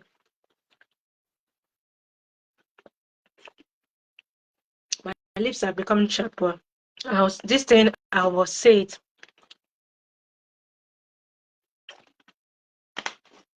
So on the first day, my first working day at Hertfordshire Community NHS Trust, what annex? Dainsbury Neurological Center. My first working day there. In the spirit of friendliness, I tried to be friendly. Normal. People who pretend to be friendly. People pretend they want to be friendly on the first day. But I wasn't pretending. I was trying to maintain good working relations. And my agency had told me, now my current agency had told me that they would that this particular place, they have good, so-called good record. But you won't believe, my first working day there, the so-called kitchen staff, a male, they hugged me without my consent, kissed me on my forehead without my consent. Why? Is it charmingness, or what will I call it? Or he has never had a voice like mine talking with him before. First working day, I was shocked and I was surprised. Because he looked like somebody of African heritage. He claimed to be Ghanaian. I don't want to say anything, but he claimed to be Ghanaian and he claimed to be Italian. For the most part, maybe except one person or thereabout, I've not seen a UK-based Ghanaian that has behaved okay. I've not seen. So I don't know. Initially, I thought it was Nigerian. So I said, "Oh, you look like people of Ondo people." So he said he was Ghanaian and he speaks Italian language. Maybe he was also an Italian citizen. I asked him, "What's your name?" He said, "Charles Alfodo." I mean, Charles. So, excuse me. So I got his number before he kissed me. I got his number and I stored it on my phone. It was when I stored it then on my phone that I saw him on Facebook. I now saw his name, whether it's Alfodo or Adolfo, Charles. So when he now kissed me on the forehead, I had to delete his number. because I was vexed, but I didn't want to show it because I know myself. If I get angry, like I'm saying, I made up my mind now. I'm going to do this video, and when I finish, I'll know how many hours, and I won't be surprised if it's up to 5 hours because I've made up my mind that this one I must say this one. Ọjọ́ tá bá rí bí níbí ń wọlé. Ta ló ń jẹ́ ọmọ apẹ̀rin níwájú ọmọ apẹ̀nìyàn? These evils are not sustainable. If you come to my country, Nigeria, and I treat you with honor, I know how they treat Caucasians, and they call them even expatriates in Nigeria. But who calls Nigerians or Africans expatriates in foreign lands or in European lands? Nobody calls you expatriates. Nobody calls you expats. We are the ones doing our land shake bubu akmonle. And even from Nigeria, it's not like it was from here I started relating with Caucasians. No, from law school, they will need help. They will pass by me. They'll be looking for the the DG. I'll be the ones to direct them. Nothing gained. I've attended symposium. My first major community project was done by a Caucasian Lebanese man. Yeah, finally, at some point he requested for extra attention, like female attention, but I didn't give it to him. So it's not when I came to the UK that I was relating with Caucasians.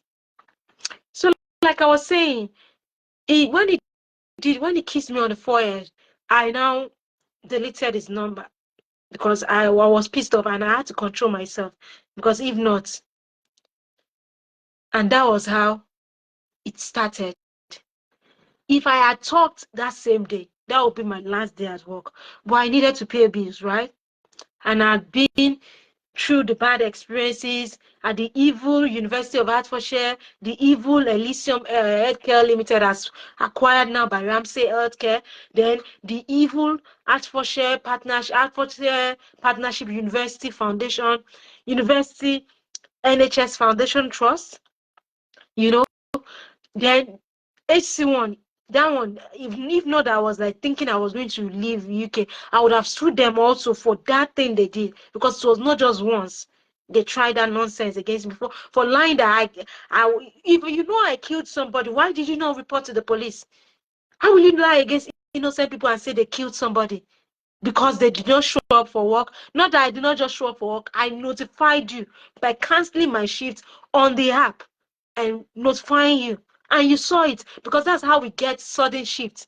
Sometimes they'll just put a shift 1 hour to the time of work, and we'll pick this shift. So if I gave you hours, why will you lie against me that it was true? Because I didn't come up for just one night. Somebody died, somebody that was supposed to die since, but I was taking care of the person, and that really showed, and God saw, because those are the prayers that God hears and God sees. I send you evil back to sender in Jesus' name. Like I was saying, so March 9, 2022, Charles Hatfield, first day at work, assaulted me. I had to hold it in. March 26, there's a Romanian registered nurse, female registered nurse, that started assaulting and bullying me, harassing me in the presence of people early in the morning. Who you are? I was like scared. Is she asking for my ID card, which was on me? Or it was COVID? So I was like, she now said I'm laughing. I said I'm not laughing, because that's the disposition I just tried to show that people are laughing at me early in the morning, around 8 a.m. at the handing over session. And she's taller than me. She came to where I was, not knowing that this lady even knows my name, knows my full name. So she was deliberately doing this thing to victimize me. So she now, after the handing over, I managed to say my name, a shortening of my name. Then after the handing over, she now told me my full name, Ashe, and that's my first time of seeing her. And she had me on record, because I was always writing the time I came to work, which I had learned to always do. Even if I was behind schedule, I'll write the time I'm behind schedule. She now complained that I should not be writing the time I came to work, that I should write the time in which my shift is supposed to start. Whereas that double standard is what they'll do somewhere else. They'll say you cannot write the time you're supposed to start if you come late. You have to write the time you came. So, I have to start in the same company, Hertfordshire Community NHS Trust, but different annexes. They will use different standards. Different standards. So she started bullying and harassing me. That fateful day, 26th of March, this Romanian RGN sent me back home. But before she sent me back, I was already even humiliated. I have to inform my agency. I didn't know her name, so I just informed my agency that there's this registered nurse that really embarrassed me today, that I'm not even this thing, not even the sending back home, but the embarrassment that I attended it in the presence of everybody. I kept quiet. The next time I saw her was 29th of March 2022. I'm not mentioning her name specifically because the judge had given her anonymization order. And whereas I applied for anonymization order because I exposed a childhood trauma that happened to me in that case. I had to. It had become so much that it's as if I'm a sexual slave or object before the United Kingdom healthcare work sector. I don't know, maybe it's happening in other sectors. They say it happens in other workplaces, but at least the ones I've experienced, the one I'm saying, I've had some in the news.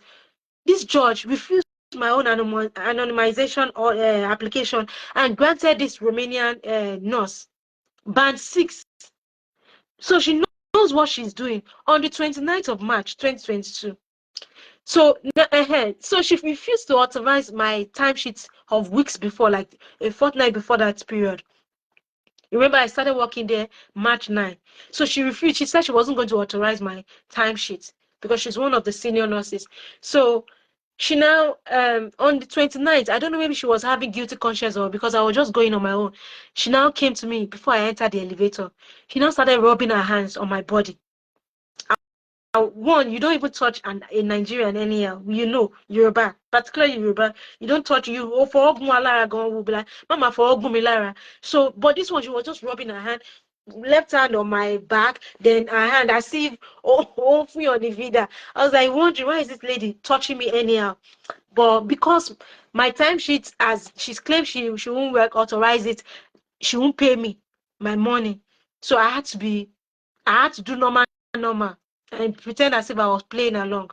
So she was like, I should go and meet my agency. I should tell them. I should write. So I had to create a new timesheet, write the exact time my shift commences. So I was entering the elevator, as I was saying, the small elevator. Then she came in. I was about to close. It was about to close before she now decided she wanted to come in with me. That was when I held in my shock and asked her what country is she from. Then she said she's Romanian.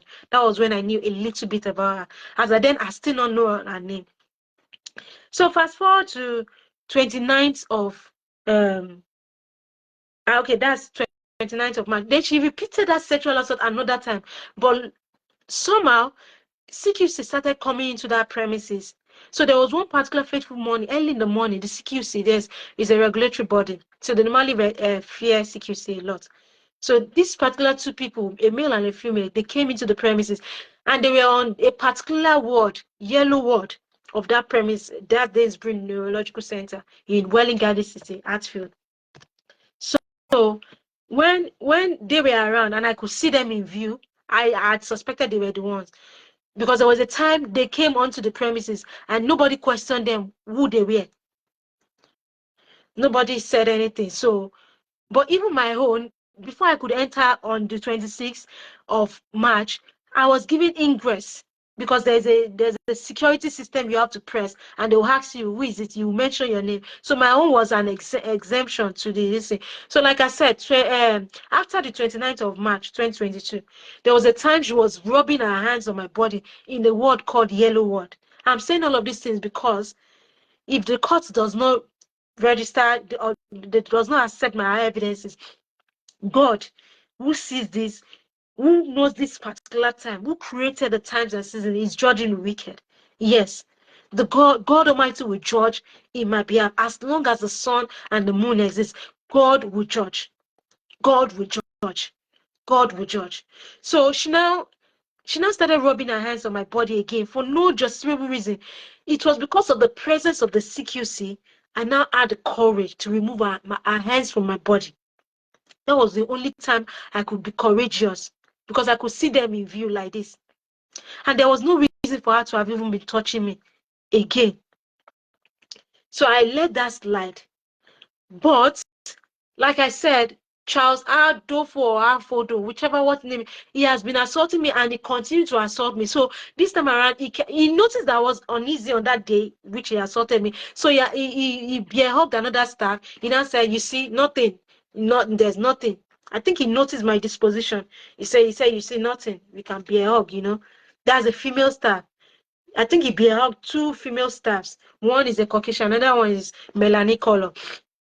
So me, I was just like looking, minding my business. I just kept quiet. But after then, he kept on pestering me for beer hugs. At some point, I reached a compromise. I said, I'll give him side hugs. He said no. Then when he noticed that was not working, then one day I was on observation in a ward called Red Ward in that same Dainsbury Neurological Center. I was on observation, one-to-one observation, or I was documenting on a particular room, room 3. And he asked me how to be so-called wife. That's one of the tricks they do. They will say wife. I say, and remember the Facebook I told you, I saw him with a child. So if it's with a child, then he must have been married, and I don't want to get into the mess of either divorcement. I don't know much about his marital status, but I saw him with a child on his Facebook profile. So I deleted his, number. So um so I declined politely his sexual advances, or whether a relationship or marriage, in a polite way, jokingly, politely but seriously. When he noticed that even wifing is not possible, then he started victimizing me. One day I was walking, trying to use the ground floor toilet around the dining, they call the place day room. So as I was approaching the place, there was another lady standing who is a Nigerian. So as I was approaching, he just said in the presence of the lady and said, he asked me for beer or chest to chest. I was like, breast to chest. I said, no. He now said, why are you being so difficult? I said, be careful. So I said, be careful the way you are talking to me, because if a Caucasian hears you now, they'll think it's my job I don't do. Because already we do kitchen work for these people. We clear the place for these kitchen staffs. HCAs do a lot of work. We do both our own work and we do other work. We do janitors work. We do the kitchen staff works in all healthcare sectors. There's a letter they produce now. Later on, I think I updated it in the former pin post I posted. They actually wrote a backdated letter to me that I should do janitorial work with my HCA work. I'll come to that later. So, and I say, if a Caucasian listen to you now or heard you, they will think I'm being inept or being delinquent. I mean, dereliction of duty it's been ascribed to me. They will not know that that you're trying to objectify me sexually. I didn't use that word though, but they will not know that it's beer hug you are requesting for. So as I said that, I kept quiet. Before I knew it, the Nigerian lady was not like, why am I frowning? And she doesn't even normally frown. I feel it's always hard, but she's a student nurse though. But and I asked her, do you smile? Kini ewa kalara? Because she doesn't even normally smile. Just that I keep communication with her, and we're from the same agency, but she doesn't normally smile. And I asked her if she's hearing this now. I don't just want to say her name because it's inconsequential. She didn't offend me, so I don't need to reveal her privacy. This thing. The people that have offended me are the people I'm revealing their privacy, and they don't have any privacy. Once you breach on my own rights, you have lost your right of privacy, and you didn't get any anonymization order. Charles, the HCT, Hertfordshire Community NHS, tried to lie that they got an anonymization order for Charles, whereas they didn't get an anonymization order for him. The judge never talked about him at all. Because as at the court, the tribunal I went to, they said the statutory time limit has gone. If I've tried to claim my rights even in normal court, but none of it is just, they are just sending it back. Whether maliciously or anything, all the claims are put on the HME filing has been sent back. one misguided reason, another legitimate, but everything sent back since January 1 till date. So, like I was saying, that was how he now tried another method, which is the victimization. I now warned him about that. Then one fateful day, June 10, 2022, I was supposed to enter the elevator. He was exiting. They told us before then, they now said we cannot use the small elevator again. I don't know, maybe this was pre-planned. They said we should always use the big elevator. I was now surprised. So even if the small elevator is free or so, I think that was what they said. I have to use the one that was recommended, or maybe one elevator was busy, but there was a restriction about one elevator. So I waited for the big elevator to work. As it opened up, it was Charles. That was how he wanted to grab me forcefully. So there's no point even greeting him. It's going to be an issue every time. Every time I try to exchange pleasantry, is all he wants. If he forces me to eat, is the remnant of his food is serving. If I show caution, I try to exhibit caution, he will say, I'm not poisoning you, I'm not poisoning you, because at least most I've been taught as a Yoruba person, we will say, I'm okay, thank you, out of caution. You say, I'm not poisoning you, I'm not poisoning you. I was like, which kind of or rather lele so. That day, June 10, 2022, he tried to forcefully grab me. And so I became so extremely scared. And I warned him, I said, it's as if you've gotten to, I'm going to report you to my agency if you don't stop. Is either I stop working or I report you because I'm tired. Already, one of my colleagues, I mean, not the same agency, but a girl had already stopped working in that place. I forgot the reason she had to stop. Something happened, and she told her agency she's one that she's even bearing my namesake, but she's from, I think, Edo. She has had a child now for a Caucasian. So she was like, she insisted something happened that got her provoked. That she doesn't have that. I don't think she was assaulted like I was. I don't think she was even assaulted at all. But something else happened.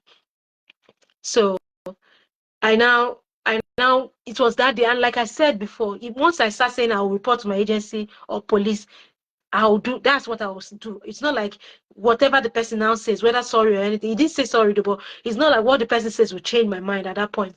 So that day I reported to my agency. My agency said they had forwarded my complaints. Do you know, on the long run in documents, my agency claimed that we were talking as friends, and I've never seen this agency person before. And most of the complaints I had complained to her previously at HPFT, she had gaslighted me and said that I was overthinking.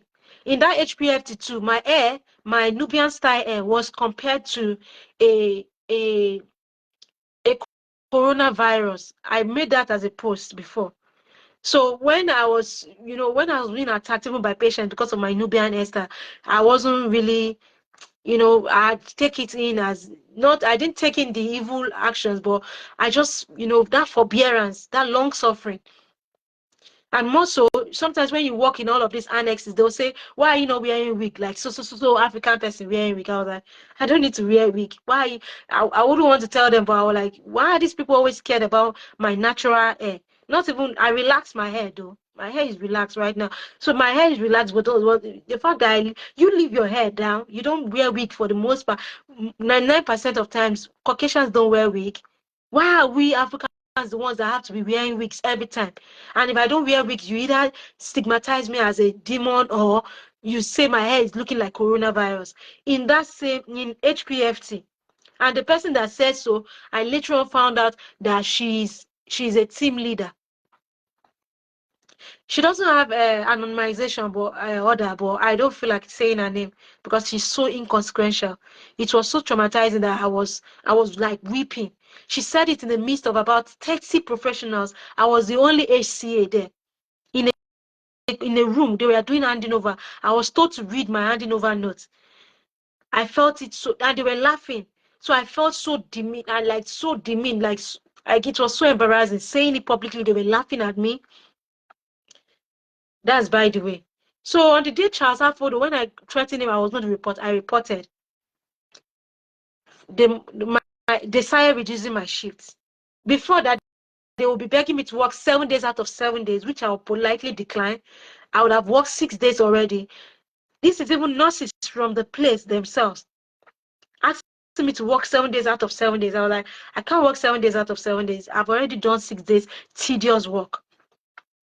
So they started giving me maybe one shift in 1 month. It was so bad. I was like, okay, can you just send me somewhere else instead of only this place? Why must it be this place that you want to send me to? Since you have different coverages. I don't know what was just happening. It was that same period I was experiencing abuses from patients where I said, there is no peace to the wicked, how God fought for me that same day. After when I reported Charles Hatfield to my agency, before I knew it, at some point I didn't see him for some time. But that was June 10, 2022, right? By July 12th, I have video evidences. I hope I think I have it here. They started using Nigerians against me. So this was what happened. Because when I noticed the gimmick, before then or between that period, I can't remember, student nurses, Africans, one girl, her name is Grace Akongam. She was later on, I still reconcile with these people because of work. Not on a good day, if I see her now, even though she must have become a nurse, I won't say anything to her. She claimed to be in-law to Ben Ayade, the former governor of, I think, Cross River State. And because of that, they use this thing as a form of connection. Most of these people, Nigerians that traumatize other Nigerians or victimize other Africans, they normally have connections. So it was later on she was looking for extra attention because she knows Ben Ayade. In fact, she exaggerated this Agba Jalingo issue. She exaggerated it to me. After what she did, she flushed. And we were working together with a patient, a geriatric. So the geriatric had defecated, and while she stood with the geriatric, I was with the geriatric also, but we had to use the incontinent pad on her, and so I was one, orchestrating, seeing to all those things, administering all those things. So I leaned down, I stooped to pull up the trousers of the geriatric. This Grace Akongam did not close the lid of the toilet. She did not shut it before she flushed the toilet. As I stooped, she just flushed the toilet in my face. And if you think that thing is an ordinary thing, my nostrils itched me so much to the extent that I experienced like injuries in my nostrils at every slighted this thing. Itching to the extent that I had to clean my nostrils with wipes. It was that bad. Uneasiness in my nostrils, and she never apologized till date. Even when it was as if I was reconciling with her because of work, she still exaggerated her position. I said, you didn't even shut the toilet, and you saw me stoop to help the geriatric. And that is what they do. They will use every opportunity to victimize. So there's another victimization they did. Now, later on, I suspected that this girl that did this one, I'm going to expose now, that maybe she was befriending Charles Hatfield. I can't establish that, but I suspected that there was a reason. I had reasons to do this. Because when Charles Hatfield was starting to victimize me from March 9, both Grace Akongam and this girl, who is a Yoruba girl now, were not even in the premises. This girl I'm about to talk about, the day she was coming to work, the first day, I was the one that was about to redirect her, but she wasn't listening. I think she had an earpiece on, and she missed her road. She came in 20 minutes late, even though we were going to work at the same time. I saw her in my front, and I wanted to ask her, are you going to the same place? That this is the way, but she missed that road. So she came in 20 minutes late, and I was delegated to do her induction for her, to show her around. So there was no reason for us to have any animosity. I wasn't lauding anything about. There's nothing for me to laud. What's the pride there in a lawyer being an healthcare worker? But it's not like being proud. It's not like being this thing. It's what's available. There's dignity in labor. It's sure what me brother to me, provided I'm not stealing, provided I'm not fraudulent, provided I'm not sleeping around with men in order to get money to pay my bills. And that's why I've emancipated this way. So nobody can say I'm sleeping with them for the sake of, paying this thing. In fact, recently I was like, I want to sell my land. Not even recently, since like 7 months ago, on 9, 10 months ago, 9. I've been trying to sell my land in Nigeria. And I noticed that when I tell people I'm trying to sell land, they'll say you should not sell land. I was like, at least about 3 people said, or 2 or 3 people. I was like, so what do you want me to do? And they won't provide any solution. Is it that a female should gonna be sleeping around? And you now say, which one is better? To be sleeping around and pretend as if you're a Christian, or to sell land? Is that not what Bible teaches, that you can, the widow woman that, her husband, what did Elijah tell her? Do you have anything at home? Sell, pay the debts. That's what the Bible says. But not to be sleeping around as if our body is worth more than this. And to corroborate what I'm trying to tell you, seriously, recently, do you know, from nowhere, like from not nowhere though, but somebody I never even expected bought me clothes. I'm telling you, I don't need clothes. My clothes, see, I have 2 big boxes, not even 2, 3 boxes of clothes here.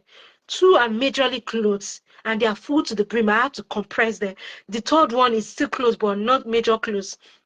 I already have clothes in my boxes, big boxes, very big, my magician boxes, and yet somebody from nowhere, not from nowhere, I'm just using that slang, like, but I don't know the person except for that day, and the person bought me clothes. The devil tried to, contaminate the blessings though, but I had to improvise with the wisdom of God. I won't go into more details except where it's needful. I had to improvise, and the person bought me costly clothes, and I didn't beg for it. And these are the amount he bought me, the amount of the totality, the cumulative, is what I believe some girls, even less than that, will sleep with a man for. And that's to corroborate what Matthew 6, excuse me, please, Matthew 6, 25 to 33 says, that we should not worry about what we shall eat or drink or the clothes we shall wear. That our body is more precious. I mean, our life is more precious than clothing. Our life is more precious than the food we eat, and our body is more precious than clothing. Yes, we might, be in need. We will not be eating 3 square meals or 3 triangle meals, but God will be faithful. Kakaki, well, how do they say this? Kakaki leshu, Ileasha, God will always fight for his own. God will always provide for his own. And I'm still trusting God for divine provision. That's why I was like always talking about this Senator Tokunbo Afikuyomi to pay me my money. At least if I see that one, I've tried every means for him to pay me my money. At least that one will cushion if I use it to pay 1 or 2 months rent. Because they've stopped me from working since January 2024. 2024, and they said the only means I can do is just recently I was told GR or something, and that is very expensive, whereas I had gone through another route not knowing that that's not the route I ought to take, and they said I have to, then again another option is for me to reapply, that though it might be rejected. Some people are even thinking maybe I apply for FLR because I wanted to buy time. I'm not buying time. I'm not one of those people that jackpot from Nigeria. No, I was on scholarship, and I'm not a greedy type. So I wasn't planning to stay in this country. They were telling me to do arrange connivance collusion marriage before then, as at 2020. I said no. Maybe that was the process. It was after I was insisting on no through the Nigerian person they use, a Yoruba person. When I repeatedly told him no, and I told him not to advise me that, because he also told me I can buy electronic gadgets and Japa leave this country, that's UK, for Nigeria, and buy it on contract. And I said, no, I'm a Christian. I can't do that. It's greed. Maybe when the establishment and the deep state noticed that was when they started the high punching thing. Because that's the thing I can just see to this. So like I was saying, this girl, there was no issue for her to have been aggressive onto me. Then everything that happened that day, the connecting dots, the common denominator showed that this thing was pre-planned against me.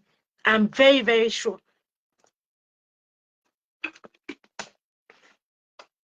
Just like when she stole my beanie. Her name is Oluwadamilare Adeoye. She's a female. Men bear Damilare, but this one, she's a female. So when this thing happened on July 12, 2022, about the time when I reported Charles Adolfo. So this picture, I had to take this picture of the corridor of Dainsbury Neurological Center because I know this thing is too. I didn't warrant this thing. It was after I was assaulted.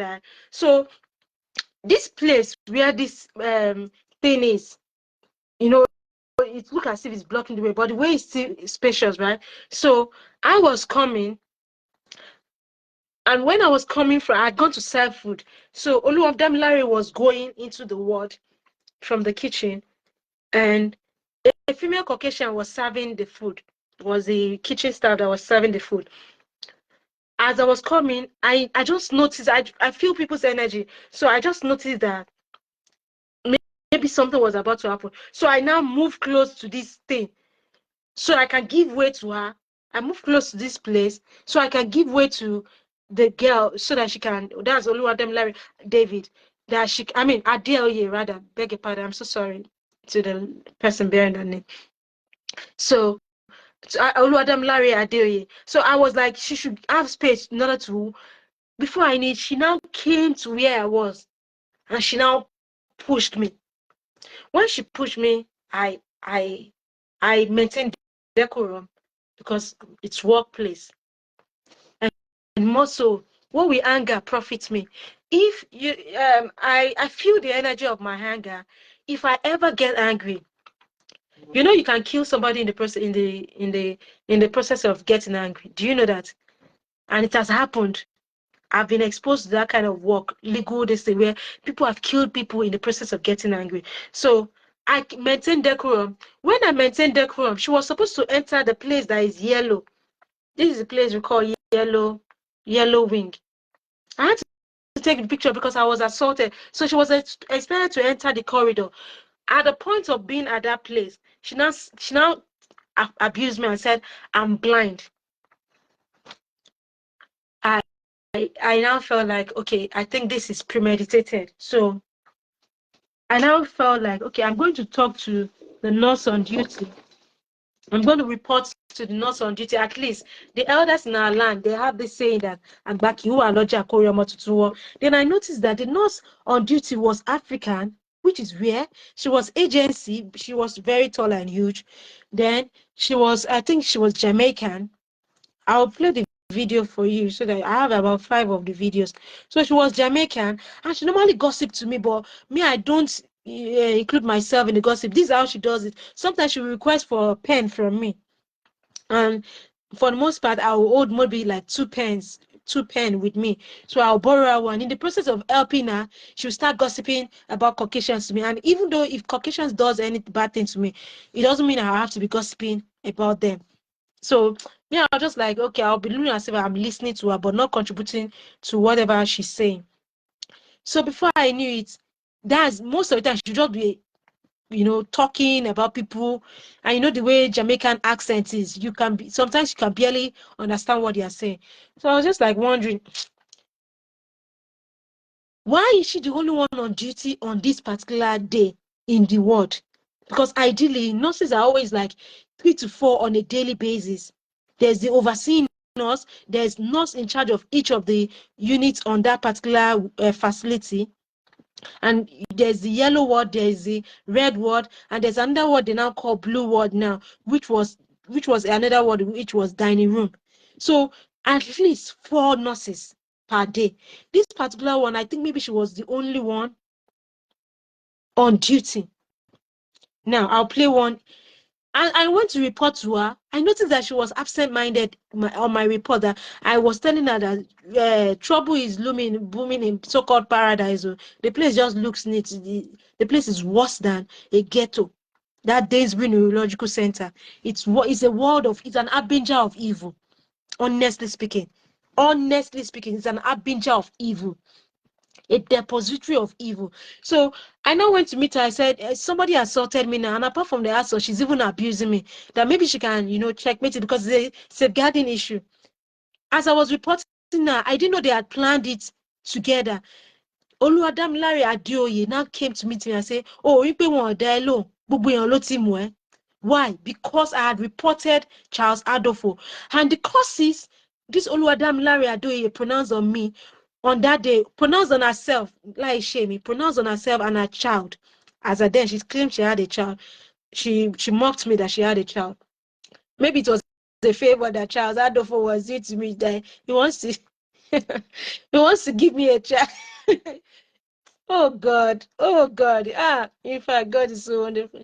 So she caused me so much that she caused herself in Jesus' name. She caused herself and her lineage. And recently, I was suspect maybe this Oluwadamilare Adoye is related to one of these bloggers, because that's the same way these bloggers normally cause people that don't even have any issues with them. And and the way she looks like one of these bloggers, that is normally causing. They'll be calling on the name of Jesus too when issues arise, but they normally cause. And she looks like one of these women, but I can't really connect it, so I won't say. But if any blogger is hearing this and knows it, they will know. Or maybe she's related to, because the causes. And she speaks some Ijile Yoruba that, I felt that day I felt like this girl must have visited Babalawo before. She was the same person that stole my beanie.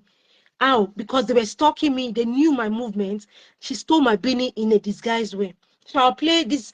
This is traumatizing for me to have heard, recorded.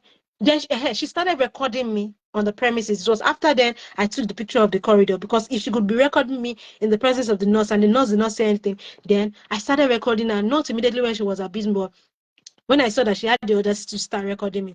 So I now took my phone out and started recording her also, mostly her voice. I don't think if her face just showed, maybe it was in the process of this thing. So I started recording and I went back to the corridor to picture the corridor space, how spacious it was, and to narrate how the thing happened. So this is the video. Did you hear? Let me play it. Owó lò ní ọmọ sí èpè yẹn kó máa bá èèyàn dìran ìwọ ni kò kọ sílẹ̀ ìwọ ni kò kọ sílẹ̀ ẹni tí ò kọ sílẹ̀ gan ń ṣẹlẹ̀ sí láì ẹni tẹ́ pé ẹni bí wà ìwọ ló máa mọ̀. Did you hear? So she was like, we will know who you are. This was this in July 12th. Because what will cause a new staff, not a new agency staff. She was working for an agency staff, but the way she was doing these things, they gave her the leverage, the preference, because there was a time she single-handedly handled a geriatric patient who was supposed to be what we call 2-to-1, two staffs to one patient and a male, and she took the patient from the room to the toilet. And I was like, we were supposed to do this together. You will not believe, she went to report me to the manager. Instead of the manager, who is a Caucasian, to lay the standard procedure down that is 2-to-1 as recorded by the occupational therapist, is supposed to be 2-to-1 in order to prevent falls. Do you know, because of the fact that I had reported Charles Afodo in June 10, which I didn't see him at work for some time, he resumed work later, but because I didn't see him at work for some time, they now use that to victimize me, flushing toilet in my face, sending me backdated letter. On June 28th, I received a backdated letter from Grace Akongam, sent to me through the Romanian lady that was assaulting me, but the two names on the correspondence is there, the one I uploaded, and it was bearing the name of the matron and one of the managers. They backdated it to April. They didn't even write a date. They just write April 2022. So they wanted me to be doing janitorial work in order to victimize me. So this was what was the profit of me saying no to the so-called marriage of Charles Alfodo, because because I am not giving in to the sexual gratification. There was a time a doctor was chained in this facility called Dainsbury. I noticed there was this family, this couple rather, though they are Caucasian couple. As I'm going to work, they will greet me. They are always coming out, so they will greet me, and out of courtesy, I will respond. At that time, there was a Caucasian doctor in this Dainsbury. So there's a reason, because me, I joined 2+2. I connect the dots mostly. So I just noticed one morning, I now saw this couple that has always been greeting me. I now greeted them jovially. You will not believe, it was stark quietness. They didn't even respond. Loudly, I greeted them loudly. I was so embarrassed. Whereas there are some people, they will greet, they will not answer them. That's this couple. So I was embarrassed. I think I told my namesake, the female namesake. So because of that, I stopped greeting them because my voice was just too loud for them not to have responded, and it was embarrassing. It was when I got to work, I noticed that that doctor was not working there anymore. I don't know what happened, but it was around that period. I don't write dates of this except when something has gotten to the peak. So I don't know what also was happening then because they were overworking me. Sometimes I'll be the only one in charge of 10 rooms of patients, and in these 10 rooms there are some rooms that are double persons in them, at least 2 rooms in a particular wing. You will do the weight of everybody, you will do the COVID clean, you will do, they now say you should do another thing, COVID swap. I was like, and I'm still taking care of them. I'm doing the one serving them food, I'll be the one to clear the plates, I'll be the one to do change their pants. I had to tell them I can't do COVID testing for these people. It's been too much workload for me. So they were using me beyond this thing. Now, what warranted these courses? Nothing. No, I think I ought to play where I'll try to check it. There was a place where she was like saying, you see, nobody's talking to you. This one is a continuation of that, but this one is. You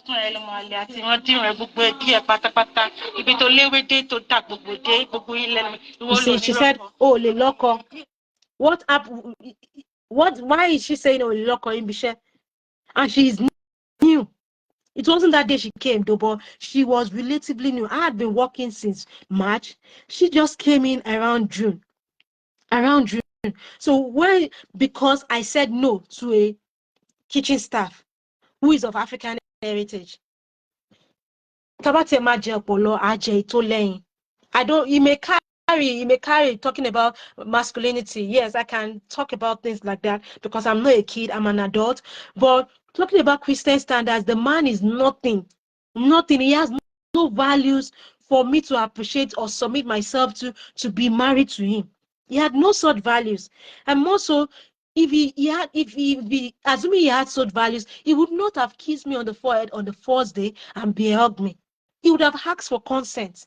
If you treat a woman right, you will see the right reaction from the woman. You will see a positive thing. So that was where I started to talk to her. This girl is saying some things that are really, really showing that it shows. And later on, I found out that it appears she was having, something special with the man. She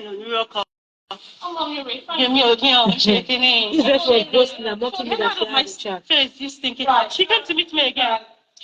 Now, the nurse that did not say anything to me when I was reporting this Oluwadamilare Adeoye now came now. This was later on. When I sent this video to my phone, it's just the first one playing. This was when the nurse now came in. Do you know who she wants to send back home? It's me. Whereas this girl has been cursing herself in Jesus' name, not me, in Yoruba language. And they were hearing, you can see, there's a Caucasian whose back place I, showed. I don't know, maybe these videos are just there. They have it. I've served them, but they will never acknowledge the truth. In fact, the sexual assault of the Romanian lady that will later on happen, the third one, which I could not condone, which was so demonic. That one, I'm being told that she's supporting me. Supporting me for what? They'll come and tell me in court. They've tried to manipulate a lot. They've used their Caucasian judges. They've done everything. Just listen. Go. No. You see? Otherwise, I came to report something to you before you started. You see? Before now, I've said I was going to report to the police. Nobody was saying anything. She now said she will come again to report. This is the last bit. This was the last bit. Then she now said I will go home. This is the person that gossiped to me about Caucasians, and she's the only one on duty. So it was planned. You can see there's a Caucasian. Nobody reported this thing, and I couldn't have reported because even the one I reported, which was the Charles Afodo, I had experienced a lot of victimization. I was made to sign the document that I'll be cleaning. So I put a proviso in it. I said provided is paid, and they know it's not paid. So I only did the bare minimum. I did it, but not to that extent. So then again, the flushing of the toilet, then the hostility. This girl will do the wrong thing according to standard procedure, but she'll be praised by the manager. And now this causes. So ideally, if I were the wrong person, at least this Caucasian would have reported me. They report people a lot. She would have reported me. They would have called us to order. Nobody addressed this thing. Nobody addressed this thing officially in the United Kingdom. Welling Garden City, Danesbury Annex, Danesbury Neurological Center Annex, Welling Garden City, Hertfordshire Community NHS Trust. That was where this happened. You see? You said the two we don't cross paths. Okay. So that was supposed to be the last one. So I'll play the ones that preceded it.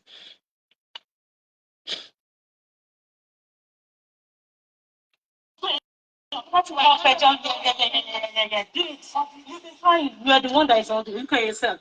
So she assaulted me again while I was reporting to the nurse, but I didn't retaliate. But I think I brought it on record again. That was the second time, and I said, if you assault me the third time, I'm going to report you to the police.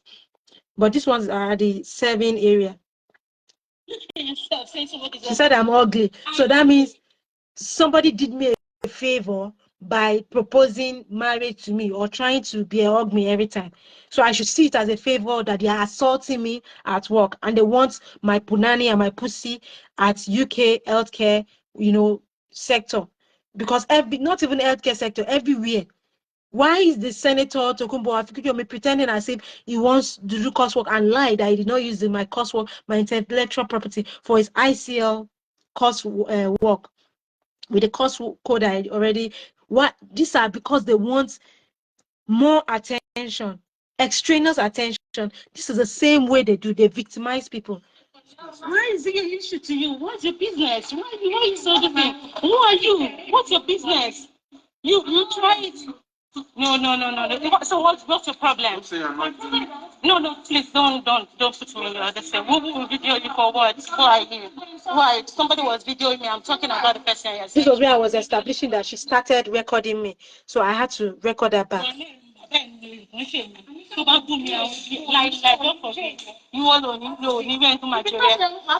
me the other time, did you not? You did. Your hand, your palm. So I was responding to all of our courses because by God's grace, Mola Shelenu, I'm a child of God and I don't like saying negative. But if somebody says negative things against me, I don't let it stay. Yes, there are times you maintain decorum, but there's some it has gotten to the peak. Like I said, there was a time somebody in this house, said something against me. I can't remember what I did afterwards, but I didn't really, because it was unprovoked. So I was like wondering, what's all this? Do you know, I started having bad dreams until I went on my knees and prayed. The Holy Spirit now told me to pray about it, and I prayed about it and send it back to sender. Now, so I don't normally allow people say negative. You might think it's petty. I'm being petty. I'm not being petty. These are traumatizing things to me. In the UK.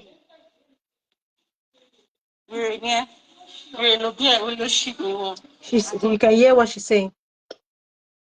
So that's another one.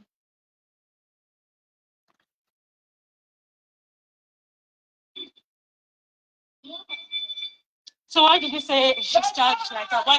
I heard your voice. Listen, stop it. Spirit is guys, stop. I don't want it anymore. She's saying I'm childish. Guys, y'all can start that outside. Their patients there. Otherwise, I'm calling the police. That was why I told you. That was why I came to you. But you said I'm this. So this was where I was repeating, because at that time when she was saying that thing, I wasn't recording her. So she was like saying that nobody is caring about my complaints, which were legitimate, genuine complaints to safeguard, you can't be working in a toxic environment where they just want to be cantankerous and want to hold you to ransom just because you're a woman. And this person is a kind of, later on she will want to hug me. I'm telling you, this Oluwadamilare Adeoye, after she stole my beanie, she still wanted to hug me publicly one day. You will not believe. So even though somebody do evil to me, they still feel that they are entitled to be for me to give them that approachability, that they still feel that they can gain that approachable this thing with me. So it's not like I'm a kind of I'm a terror to them physically, that they cannot approach me. I'm still approachable because they know I'm tender-hearted. Let's do our job. Try to get on with. This was in the later part. where she had made all of these things happen, because I'm still going to play another video.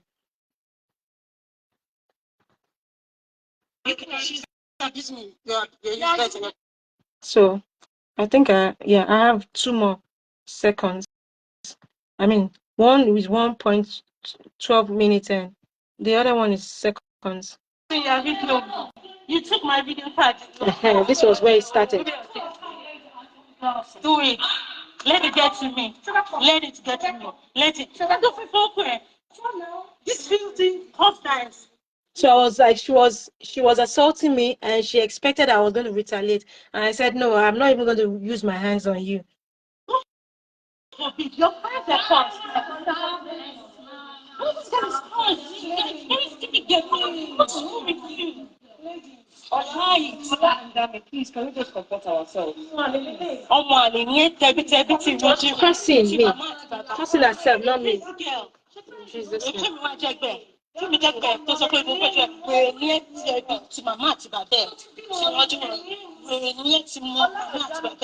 the United Kingdom. Now, she did this on July 12, 2022.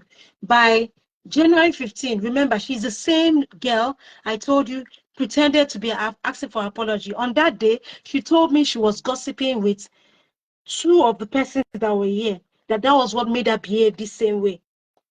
The one that talked now as if she's intervening, there's a girl, she's a Yoruba girl. She told me that they were gossiping about me. I said, why? But you know, I've been kind to you from day one. I was the one that did your induction. Assuming I was answering in a very sharp way, you would have told me, you would have come to meet me since I was approachable. That was it. I didn't know she was even going to steal my beanie. Maybe they wanted to use it for their evil, demonic machinations. She's abusing you. You're useless and your family are useless.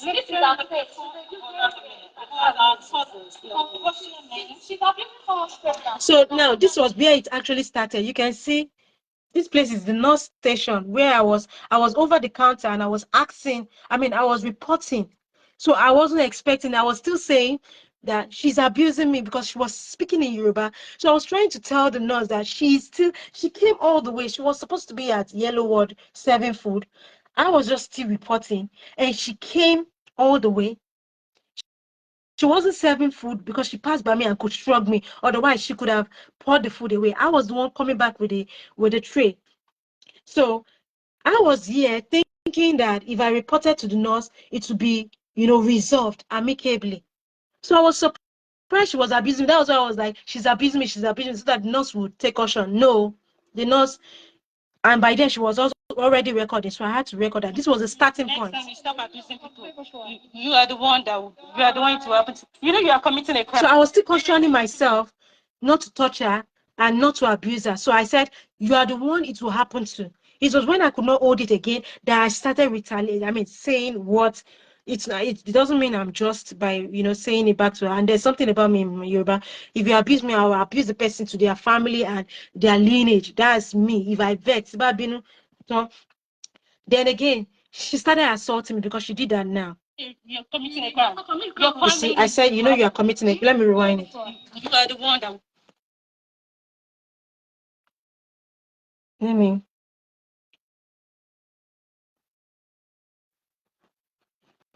She's abusing me.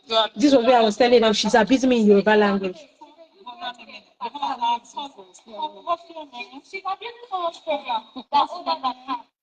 That was the first time I said that word. Your family is useless, because she said I'm useless. You are the one it will happen to. So I wanted to I now say you are the one that it will happen to. You realize you're committing a crime. She hits me again here. Do you realize your family are the ones that are mad?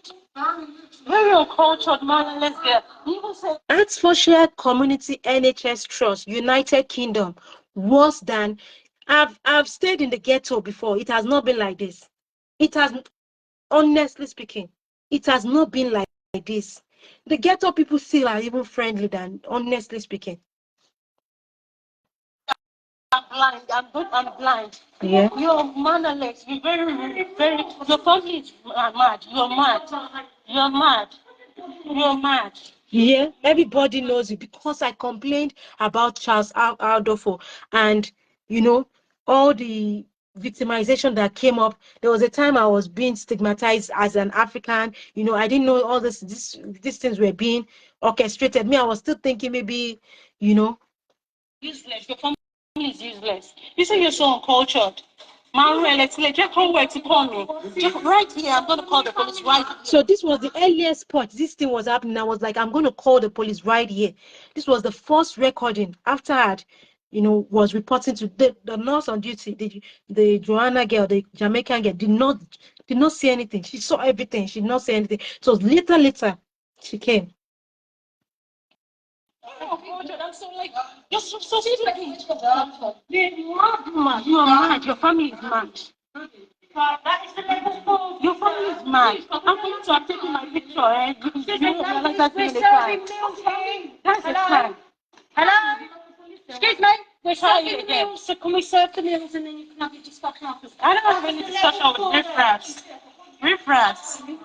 Okay, imagine at work, nobody reported this thing officially for them to have taken it up because it was orchestrated against me. So they thought I was going to be at fault. They thought I didn't have my anger management in control. They thought maybe I wasn't emotionally intelligent. So I was assaulted twice. I didn't retaliate. And that's, I've been telling you, and that's why I keep on encouraging people don't retaliate, because you don't know what the devil is planning. You don't know, one, what the sickness of that person, what their, ailment is. Two, you don't know what the wicked have connived. So maybe they had planned that if I had, retaliated, she will now retaliate with a greater force, and who knows what would have happened. Somebody might have lost their life in the process. Police will be called because that was what they wanted to do. Ideally, I wanted to also call police because I was fed up. Already I threatened Charles Aldofo or Afodo that I was going to call the police. So since then, I had made up my mind, but I wasn't prepared for this thing because this girl, I did her induction for her. With respect to my accommodation that somebody was owing me £700. That's David Amatusi. Here is part of the listing. I saw him somewhere in connivance with Bumblebee. My £700. What's happening to David? He didn't respond till now. What's happening to my £700?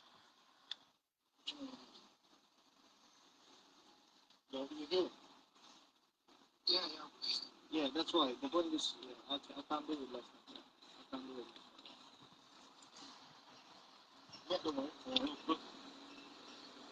it.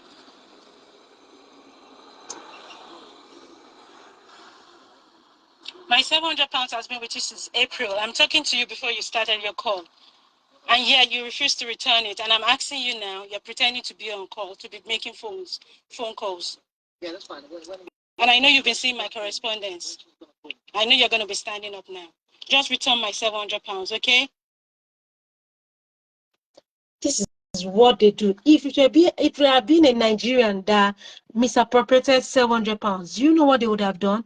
They would have deported the person. They would have, put a crime number to it, charge the person. That's where you'll be hearing sentencing here and there against a Nigerian. But how dare you still as a Nigerian in a foreign land? Excuse me, please. So that's when I have opportunity to record, when I, went an occasion warranted. So that was how I experienced serious hostility. Nobody reported it. Caucasians were around, at least one was around. Kitchen staff, because it was pre-planned. Why? How dare me report a kitchen staff that HCA will even work for? Ask any true HCA. You will do the work of a kitchen staff. You will do the work of a janitor. But these janitors and HCA, and kitchen staff will never do your work. They will call you wherever you are to come and do whatever they want you to do. So all of these things happened. I not condone, but I had to bear long for this. Now, on January 16, 2023, the hostel nurses, for whatever reason, they now started becoming a bit friendly. And if somebody is friendly, me, I will not start saying, why are you friendly? I shall maintain same, decorum. So there was this particular nurse on January 16, 2023. They now become, she's a Caucasian. I now noticed she now stooped over to me while I was writing my notes, observation notes. In the place, they call the place dining room, is a word for a patient. It's not a main dining room. So for patients. So I noticed that she stooped low to me. She spoke in in her English accent, but she said it in inaudibly. And the way she stood close to me, I would have headbutted her, or our forehead would have, not headbutt with aggression, but our forehead would have touched. So I took the initiative to turn my ears and say, "What did you say?" So the reason I'm saying this is because this thing happened, and the next day something happened. So they were planning to put their forehead on my forehead. She is a best friend to the person who did this evil thing to me, who was giving an anonymization order to the judge, or so to say, whether she's best friend, but they were close. I don't know. They are nurses, the two of them are nurses. I don't give a hoot about their relationship. I don't know.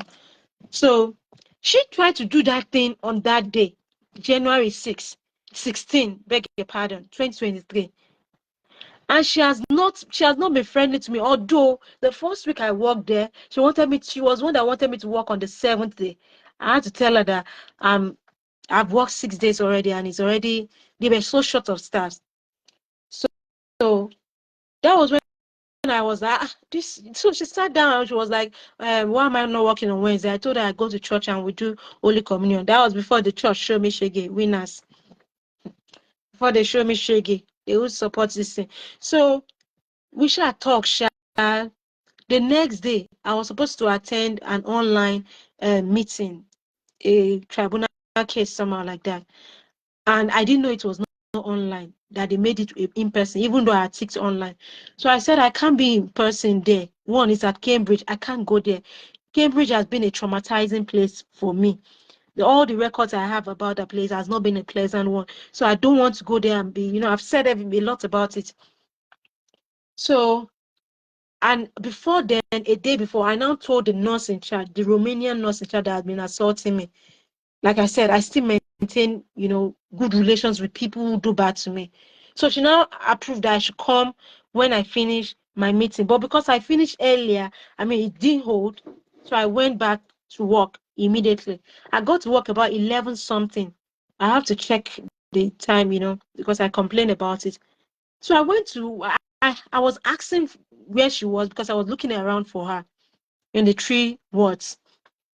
The yellow ward, the red ward, the dining room ward. Not dining room place, but dining room ward. The dining room gongo is called day room.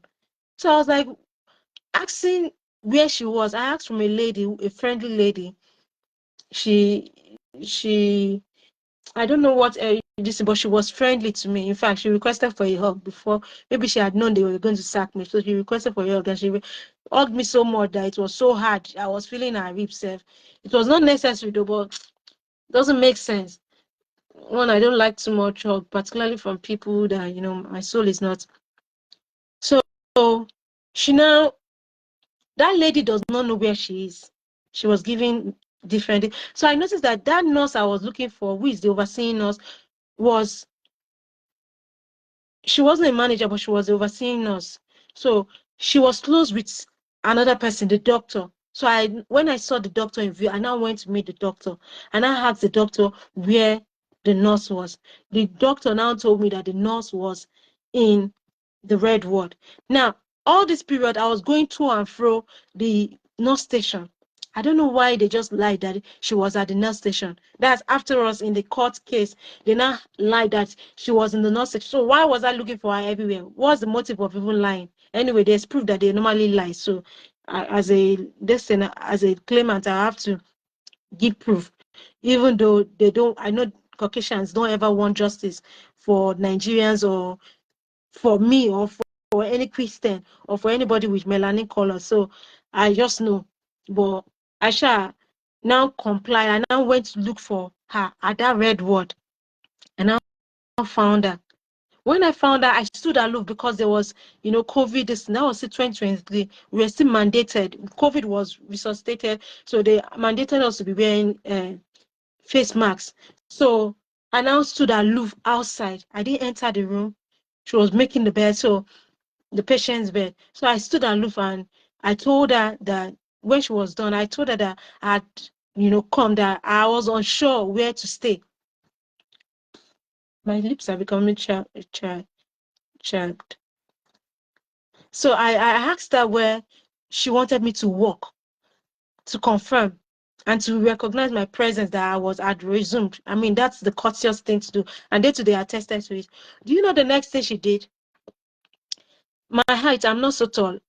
I feel like I'm tall because people that say they are 5'9", they are shoulder length to me. Maybe it's my neck I don't really have, or is, but people that are 5'9" claim, they claim they're 5'9", but we meet shoulder to shoulder. So me, I don't think I'm that tall like that, but she should be in a 6 this thing or thereabout. She was taller than me, and she's not petite. I'm not. I just look as if it's big. I normally wear not too big clothes, but I wear big clothes. So you would think I have. If I wear fitted wears, you know I'm very, very slim. People even mock me sometimes until maybe they see my backside before they now like, okay, I have something to compensate for my slim this thing. So when I asked her where I should be able to work, guess how she responded to me? Because they feel like Africans or Nigerians who work as agency are their slave. Or maybe she was doing it for voodoo, because a day before, which was January 16, one of the nurses a Caucasian nurse had wanted to do that to me. I was one that took precaution and said, what is she saying? And still, I didn't get what she said, but I didn't want to overflog it because nothing made sense to me. So she now, instead of responding to me, she now pinned me down with her two hands on my shoulder. So I couldn't really escape. I felt like maybe that's it. It's been long she assaulted me for some time. More so, they've not been giving me shift before then as such. So we've not been in too much contact. So she pinned me down on my two shoulders with her two hands. I can't be suddenly hostile. And she rested on me. It was a distance. So if I moved, she might fall down. Before I knew it, the next thing she did was to place her forehead on my forehead. And that was what's just, I could not bear it anymore.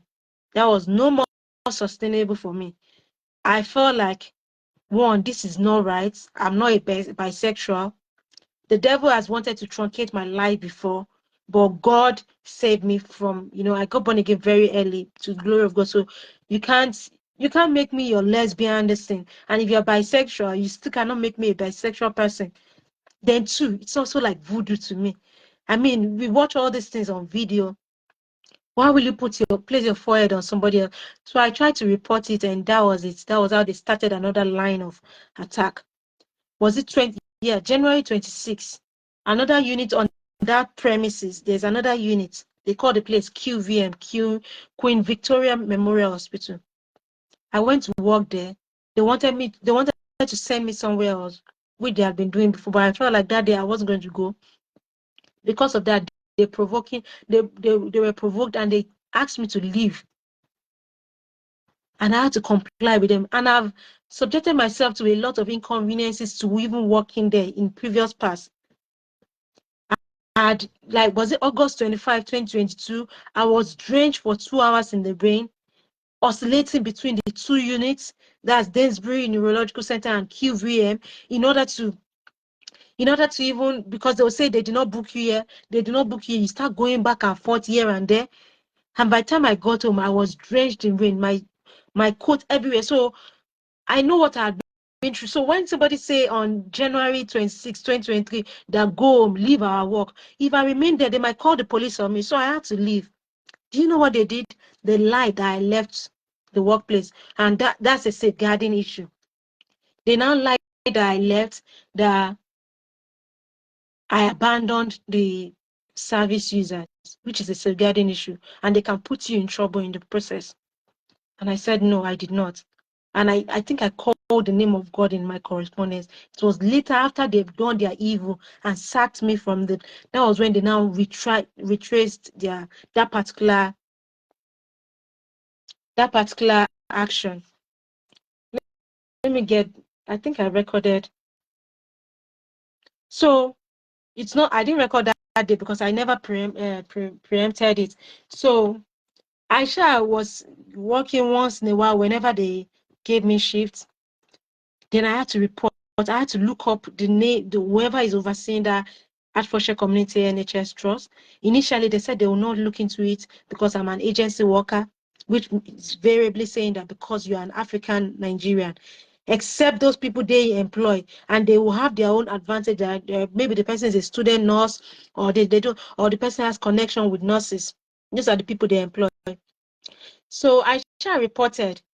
When I reported, they now finally announced, oh, maybe that's why this lady has been using me as a sexual object since all these days. Because you can't tell me I should not know about sexual assault. I'm not a kid. I mean, I'm not a kid. Do you know? I'm not a kid. I've been through a lot. If you read the document of the course, I wrote it down there for which I was denied anonymization. It is in there. I've experienced a lot. So I think this is okay. I think I recorded it. So on February 3rd, on February 2nd, we had an online meeting.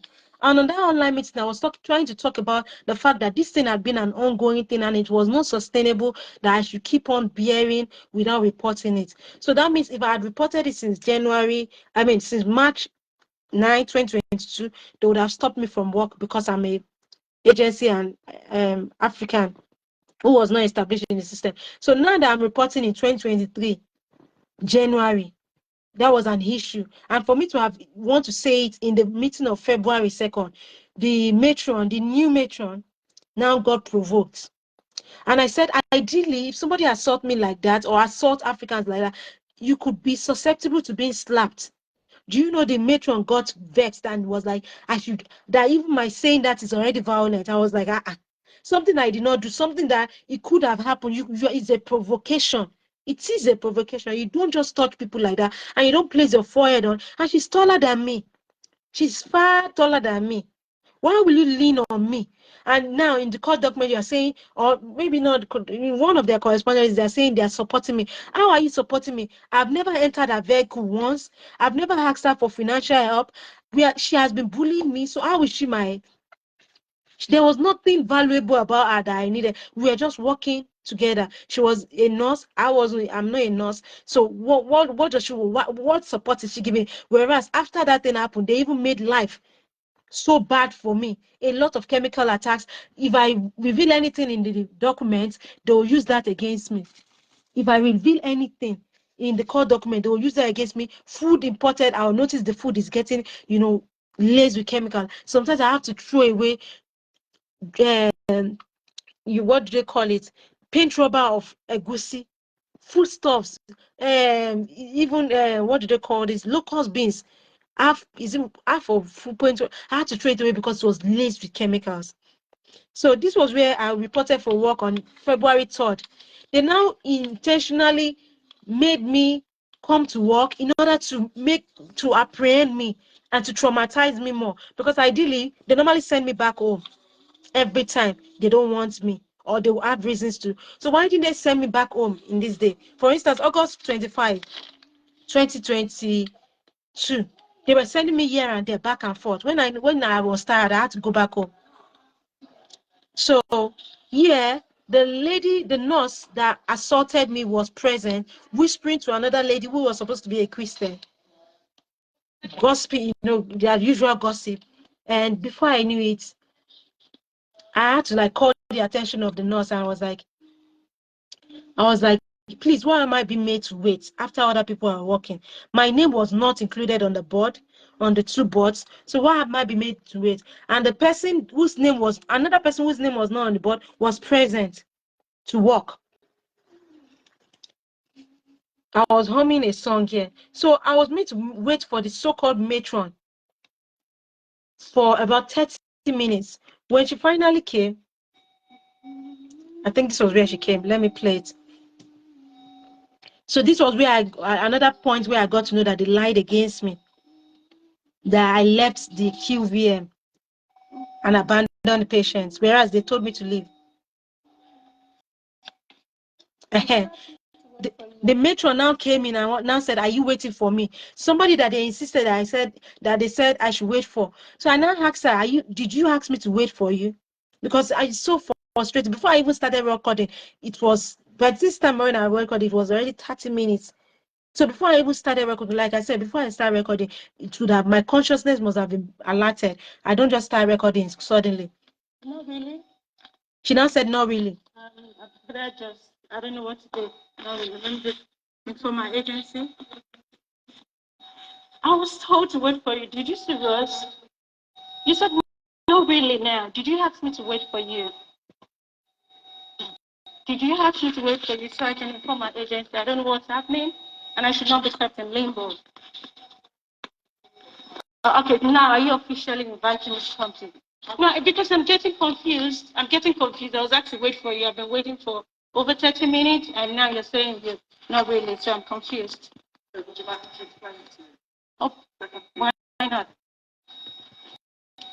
So they thought I'll be trepid because of the way I've always been decorous and, helping and, being supportive. There was a time in QVM, when she was the manager there, this lady that talked to me, "Are you waiting for me?" She was the time she was like telling me, "Do you mind being a nursing assistant?" But I didn't know much about it, so I told her I don't have the financial this thing. I didn't know it was a form of indirect offer, but because they see the work one does. But the next minute, the thing is this: they will pretend to be friendly 1 minute, the next minute they will become the very hostile. So that did not even make it old water for me to even think too much about.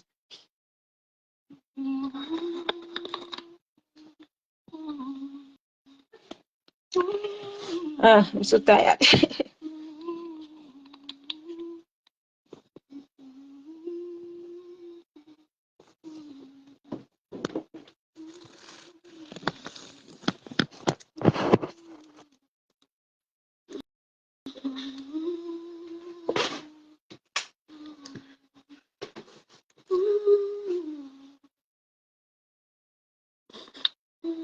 So she said she was threatened that I was humming against her. She wrote it in the document that I was humming at about, just humming, so that to deflect from the feeling of trauma that these people have inflicted on me.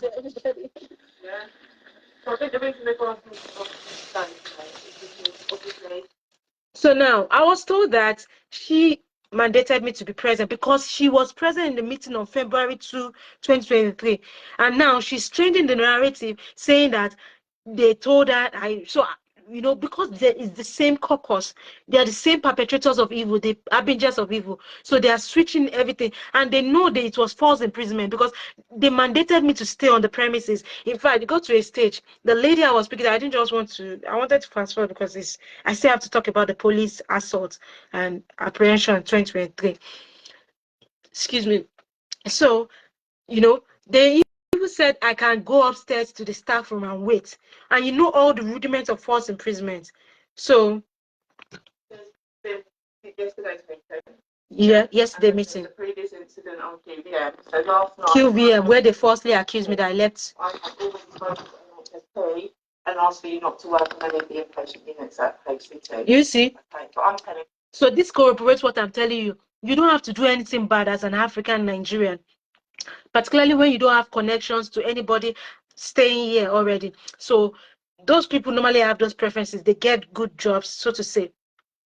They get good jobs and connection because they will feel it in that they have family members, and those family members will also might be their referees. So you see here, she said, because of the meeting yesterday, one meeting, I was complaining about sexual assaults, harassment and hostilities and bullying, which if it were a Caucasian it happened to, it would have been a bone of contention. But because I'm not a Caucasian, and who gave me rights, whereas we treat them right in Nigeria or Africa, at least I know of Nigeria, we treat people right, not just Caucasians, we treat visitors right.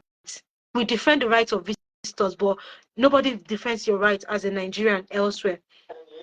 I'm sorry that your agency hasn't informed you of that, but we don't work directly with PE Global.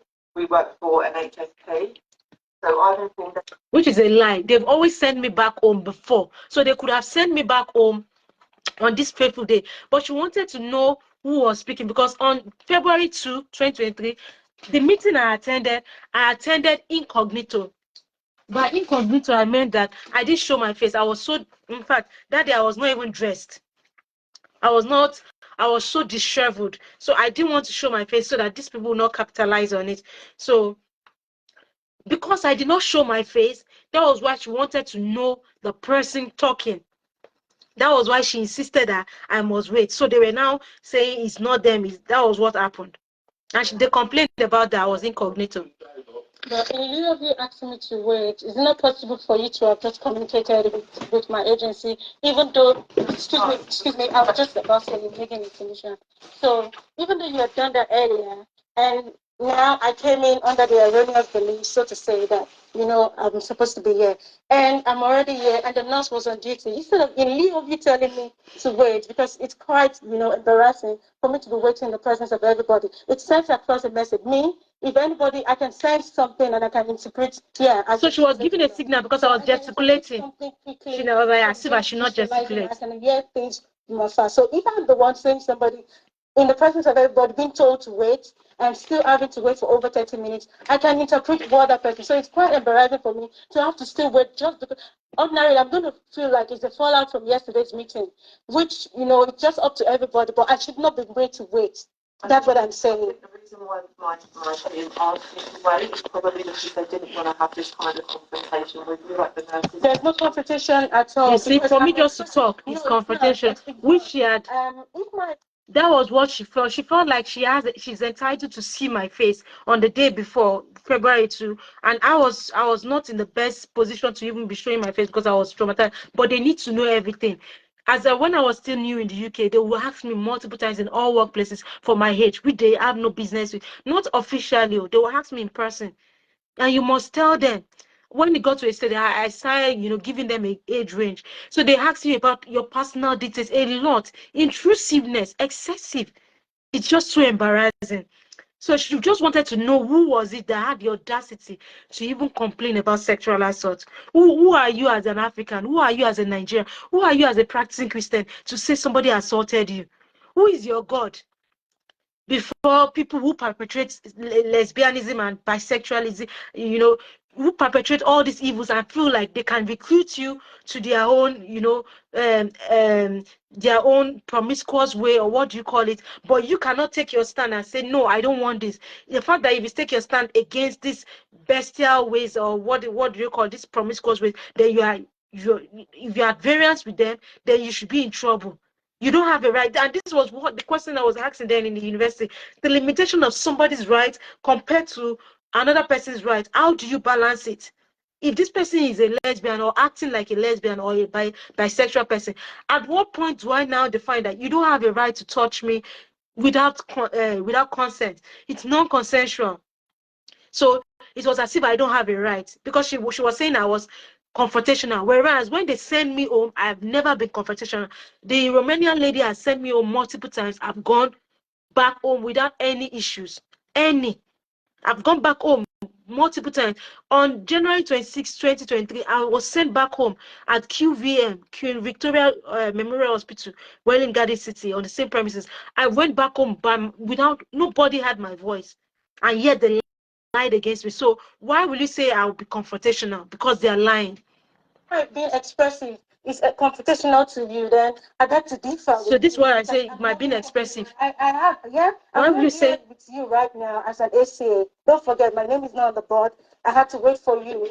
So as an ACA, I'm not here as an ACA. I'm here as a human being right now speaking with you. So it's not being competition. I'm expressing myself. And I think that's an intrinsic value of every human being. It's an innate value. We have a right to express ourselves. I've not abused anybody and I've not talked rudely to anybody. I'm only expressing my innermost emotions. So that's all right. I knew this was going to come to it, and that was why I told her at 8:30, maximum 8:45, I would have left, because I can't be made to be waiting in limbo. So that's all right. So that's perfect. That's perfect. I tried to communicate last night. You can still communicate formally. I don't make me I don't communicate with Keith Global. Okay, I've communicated with NXC, which is why there was the miscommunication. That's all right. That's all right. Thank you. So in the documents where they were making the report, She said my humming was even terrifying her. A lot of my person, I'm very sure my identity self, as I'm doing this video, when they come across it, because they spy on my Facebook page. There are a lot, and I'm not scared. Why? My hands are clean.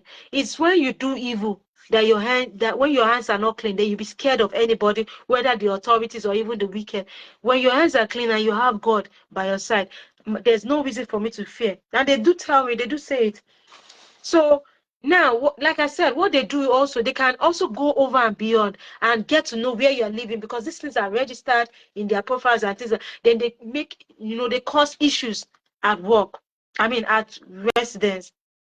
So, I've talked about doctors. I've talked about blood. I mean, I don't need to go into all of those, details of 2022. Doctor blood, false hypertension, so to say, proneness to hypertension and tablet.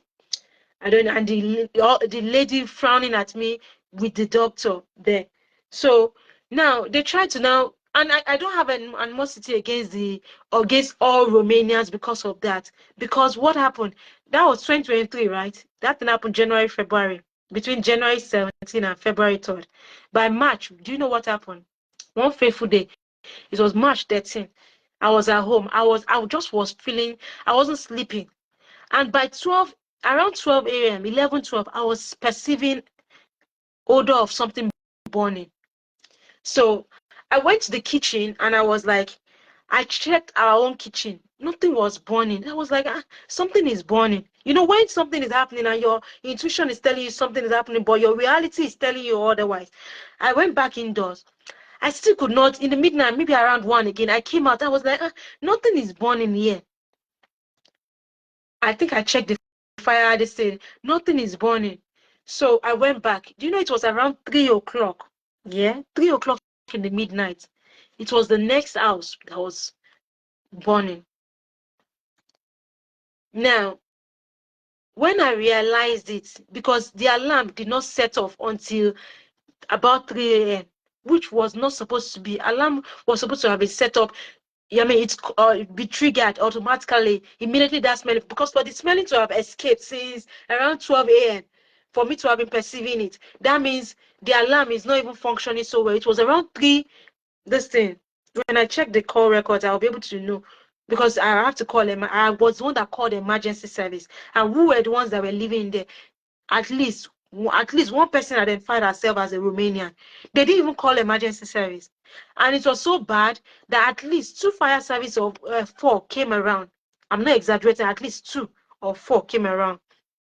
Between 2 and 4.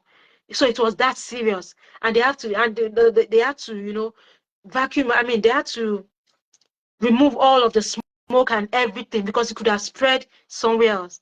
In the middle of the night, I was one that called. When I realized that they were Romanian, initially I wanted to have that, but I just remembered the word of God and was like, I did it to the glory of God. And the implication of that fire is this. I don't know how it operates, but it's not impossible. I was told the landlord then, who was also another kettle of fish, he's a Muslim boy. He has Costco in his head. He will come and he will say no man is supposed to be allowed to even visit. He will evict Nigerian ladies because they allowed men, their boyfriend, to come. And then he himself will come in odd hours and see myself, my partial nakedness, and ask me if I'm going to gym in around 10, 11 p.m. And I just look at him and he was supposed to be fasting. That's another kettle of fish. I don't even want to talk about him, but he said that the old house, the old buildings in the lane could have been burnt, and before you could see any space was about 9 buildings. At least there was one before our own. Our own was the second, then on like that, and there were 3-story buildings. The ground floor, I mean 3 floor each for the most part of this. So imagine what could have happened. But am I looking for self-guard or identity or identification? No, because my reward is of God, and most of the people I'm even doing it to, they don't appreciate good things. The good things I do, they repay me back with evil. So there was no point even looking for man's approval. My approval comes from God. The records are there. I called my number. The number has been blocked now by the stupid network I've been, using since 2020, paying on the contract SIM. They just blocked my line 2024, late last year. They blocked my line, and I tried to recover it. They didn't even allow me recover it. Very stupid network. I will never patronize them for any reason. God forbid, and I'll never recommend them. So I called the emergency listen. I was the one that called. The people that had the fire issue, they never called. So I don't have any animosity. So if I complain about Pakistani, it doesn't mean that I'm against all Pakistanis. I've helped Pakistani who was having cancer. I've helped Pakistan. I was one that bought bitter leaf juice for the person. I mean bitter leaf leaf when it was still being bitter then in the United Kingdom, and I asked him to use it to remove his lymph nodes, and it did work. Within 2-3 days, was going for a picnic. I've helped Indians. Not that most Indians have not been, they have been good to me. Most of them that I've known, on the long run, they are always doing evil. I don't give a hoot whatever anybody says, but at least, if not at all, any instance, I remember that I went to buy 2 chicken from, is it 2 half chicken or so, from a peri shop in Hatfield. I paid for this thing. The receipt was generated. I went back home. The money was not deducted. I only discovered when I was checking my bank account balance, and I noticed the money was not deducted. Because I bought it on a weekend, I had to go back, was it on a Monday, to go and inform them, because I had to make sure, and I called my bank to make sure they did not actually deduct it, and it was not a pending transaction. I had to go back there and pay for those 2 chicken. The man, did he do me any favor? No, but he still acknowledged my honesty. He said some Africans will just go there to eat and they will abscond. At least I was able to show Christ to that person. It was one time I went to buy another chicken there. I noticed they were being dirty, like not they themselves cooking, but an Indian came to patronize and was spitting around me. Was spitting. I was like embarrassed that in this place where we are eating. So I had to, since then I barely, yes, I've been talking a lot. I will talk because it's time to talk. And I have to say it in one piece, because if I mix it up in, like, I may not say it, I may be tired of, setting up a camera and saying I want to say something. Talking is not my hobby. I like my privacy so much. So that was 2023, right? I called on fire services, so I have no issues. In that same 2023, in May, if I check the dates here, let me check whether in May, I think, yeah, that one happened in March 13, 2023. That's the fire incident. The Peri one happened in 2021. Yeah, where I read. So there's no issue of somebody saying I hate maybe countries. Otherwise, yes, Yoruba was one causing this thing. Will I now say I hate my own tribe? But I would definitely not appreciate that girl, because repeatedly she has done evil. She's an epitome of evil, even though she's a Yoruba girl. So on May 23, 2023, I think during my break or thereabouts, I was going on my own at workplace, in a public place. It was an hospital environment though. And as I was going, I didn't even know that the family of this person was around. There was a geriatric female around me, Caucasian also, maybe coming or going, and maybe her footstep slided and she fell down. Since I didn't know whether her family was around or anything, I was one that called the emergency unit. Not for any recognition or anything like that. They came. It was there. Later on, I got to know that the daughter went to reverse. She went to reverse a vehicle and was coming back. So if I have animosity against anybody, and I had to caution the people we were with together, that don't touch her, because if you touch her, the rule is that you might be incriminated. So I remember cautioning somebody in order not to be in trouble. So that was how so I don't have any animosity, but we didn't appreciate anything like this. No, because wickedness will always reside in the heart of the wicked. But the good will always continue to do good. It might not be easy, but that is the resilience, that's the power, the good. Or nobody's good. The Bible says nobody's good, that only God is good. But at least the kind-hearted will always still do. Because you can't just metamorphose from being a kind person to an evil person. The Bible even says, a good tree does not bear bad fruit, and a bad tree does not bear good fruit. A spring does not produce, salt water, and vice versa. So that's that. And to the glory of God anyway. Now, let me talk about this almost second to the last one. So I because I was stopped from work.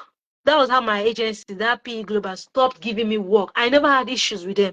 Now, what they now try to do most of the time is that there is a 2-year rule. Once you're working with an agency, there's a 2-year rule that they cannot sack you. And by then, I was almost getting to 2-year rule. By then, I had worked like 1 year, 4 months. So I think that was one of the mischief they tried to do. So they'll try to make you a criminal or something. They'll try to make something to make trouble for you so that you don't get to the 2-year rule and you cannot claim any rights with them. Now, all the transport fare, I spent a lot of transport fare, £2,000 more, because my agency promised that I was going to get back from HMRC. As I'm speaking with you now, I can't even access the HMRC app. I was appealing. They said they were going to give me my money back, so to say that they were going to generate a code for me. They generated a code for me. They were just being hostile. That's the HMRC. They did till now. They're owing me about £2,000 and they've not refunded till now. And there's a timeline I was told, and that timeline was from 2023. Imagine we are in 2025 now, and about £2,000 is with HMRC. That's His Majesty Revenue and is it Customs or something like that. That's my money is still there, apart from the £700. That is, it's just so infuriating. So so frustrating. So maybe it was a 2-year rule they were trying to stop me from reaching, because already I was already in 1 year, 4 months, and I was already doing my work very well. It was my work I was focusing on, not trying to give my body to somebody as sex. And more so, if my enemy had given, not me in Jesus' name, if my enemy had given my body to others for sex, they would, so to say, give you a leverage to work. That's the temporary thing you get, the incentive, this temporary incentive you get for befriending somebody at work, a male figure. That's the incentive they get. So you can, if I'd been, befriending that maybe Charles Affodo, I can harass somebody else at work and nobody will question me for it. I can say another staff is ugly and nobody will question me for it. Whereas if I don't have such relationship, then you dare not tell somebody that they are ugly, because are you the one that created them? What leverage you have? But these things happen. A staff will be telling another person they are ugly, you look ugly at work. Not even the one that was sent to me here on video. Another one, you tell another innocent person that is not even having issues with you, that the person is, you look ugly repeatedly. So that's the leverage they have once they're befriending maybe somebody, whether it's doctor or anything like that, or maybe they're befriending a nurse or any staff of whatever. That's like the girl, the Binui I told you was harassing me. On the long run, I was suspecting she was befriending somebody, and another person wanted to befriend me. Let me just put that aside. That's by the way. So I'm going to talk about now June. So I was having issues paying my bills because my agency has stopped me from work. So I could not, the place I was living, because of what happened in April 2022, I had to just look for any accommodation. The one I saw was so costly. The cheap one, the person did not quickly respond, and by then I had already paid for my rent. So I couldn't quickly move out. So because my work was stopped, I couldn't afford my bills. So I was like paying in installments. So I started, proactively looking for accommodation. By then, I could not even call my parents, my dad and mom. So, because I was troubled because of what I was going through. About 3 weeks or thereabouts, I couldn't call. So, on long run, I just felt like I better look for a cheaper accommodation. And I think the one I found was in Luton. These people were so, Luton where I'm living now, these people were so desperate for money. I found two.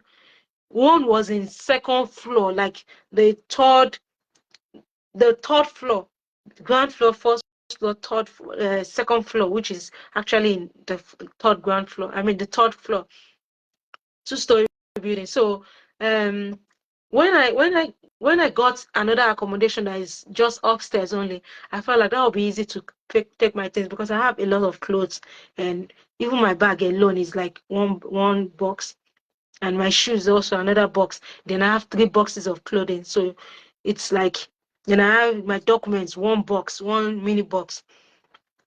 So I felt like, okay, an upstairs only will be better. So, and these people were so desirous of money. That was how I paid. And since I don't hold, grudges against people, they were Pakistani. They pretended to be smiling and things like that. That was in April 2023. I brought in my food stuff, imported it. I don't know how the connection, or I don't know, because these people are always talking. I mean, the UK establishment and UK government and the deep state. So I just noticed that hostility started. One, I'll be passing, I'll be hearing Islamophobia. I was like, because they were always entering my room. The landlady and the son and this thing will always enter my room. And what will I do? They will tell me to mix my property with them. I think I've said this in passing. They tell me to mix my belongings with them. At some point, I was even, indirectly pressured. I had to borrow them my slippers because they were not wearing slippers. So I felt, because they had been disturbing me to always be mixing my property with them about 20 times or thereabout. I was like, I can't mix my property with you guys' property, because there might, in my mind, I was thinking there might be issues, which eventually happened, because they were, surreptitiously doing this. They had an ulterior motive. So sometimes I'll just be passing and I'll be hearing Islamophobia. Does these people think I hate them because, I'm putting a little boundary sometimes? Like, I want to use the fridge. They will say we should mix things together. I'll say, please, can I just be here, marked a column, freezer, things like that. So, I try to do everything right. I comply with their law. They had stringent rules. You can't go out without telling them. You can't come in without telling them. You know, a lot of things. You can't open the door. You can't answer the door. You can't invite any man. You can't invite any visitor. You can't wear slippers here. You can't eat so thing. You can't drink so thing. Although I'm not an alcoholic, but a lot of rules. A lot. In fact, she even said my wake. There was a time I baited 5:30 in the morning. She complained that I baited in the morning. I said, why? She said, because it disturbs her. I was like, well, what if somebody, in my mind, I was like, what if somebody is going to work? So what I just noticed that appeared mysterious, that every time she's around, I don't have shifts. It has never happened before, between the time I was there and when I left. If she's around, the landlady, I don't have any shifts at all.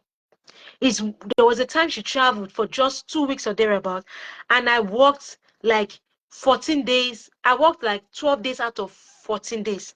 It was so busy for me until they now, ganged up against me and lied against me. How did they start? So, like I said, they wanted me to mix my belongings with them. Then I kept my things in a different place. I had soft drinks which was given to me, and I kept it in the fridge. I'm not a foodie, like I do say. So, but when I eat, I eat. So, um, I kept it in the fridge, not drinking it, but and when this woman returned back from her traveling, they now used that occasion to drink the the Fanta I kept in the fridge without asking me. And it had been in the fridge before the woman came back from her traveling. So that person used that opportunity to drink it. Who was the person? The son of the woman. Because he told me. I didn't just know that they were going to, foment trouble. I would have recorded them, because I knew they were recording me at that point. His hands was in his pocket, and I told him, I know you are recording me, but they can't produce that record because they messed up in that record. So on June, I think it was June 7, I now tried to address it, because the father of the house said I should always contact him if there was any issue. She had issues with her husband, and for reasons best known to her, she would be confiding in me. She would invite me to her room. I was reluctant, but she was trying to insist that, call me, nothing will happen. She will now say, sit down. She'll tell me about her husband. I'll try to, like, as a Christian now, you have to be peace, seeking her. So I say, you can reconcile with your husband. So before I knew it, the husband was coming more frequently, there were more. So the husband would tell me if I have any issues, I should tell him no matter what. So I just felt like, okay, since they had started taking my things, and before then also in my room, when I go to work, I noticed that somebody was entering my room, because what I placed in my room, I could see movement. I know how I place objects in my room. They gave me a gift for whether it's Ramadan then, 2023. And I don't use things quickly. So I kept it, not using it. They were expecting me to be using it immediately. So I kept it for the raining day, that not usable day, for the day that, I kept it that maybe these people would, I don't know what will happen in the future. Let me just keep it, not using it. So I kept it in a basket in the room. I noticed that the position of the basket changed because there's a way I normally put it. That was when I knew that they were entering my room in my absence. They were entering in my presence though, but they were entering in my absence. So I now put a notice in my room saying, do not enter without authorization. So that even made the containers of the person, the son, change towards me. So if I greet, he will not answer. And when I start greeting somebody, the person is not answering, I know something is happening. So when they now stole the Fanta, I now chatted up the man of the house who was always coming frequently. He doesn't live with them as a then. I now chatted with him and said, sir, somebody took this thing. If they had told me, I don't mind giving, and I chatted with the wife too. I said, I don't mind giving it out if they had told me, because I was now becoming concerned that they were going to start stealing more. Before they even took the Fanta, the wife of the house was, this phone I'm using to record, as it looks clear like this, as at then, you should imagine how it would be even clearer. She was trying to appropriate my phone as her own. She told me that she was about to take my phone because she thinks it's, whereas Kote Ejora, my phone, even till now, people still say it's costly. I didn't use my personal money to buy it.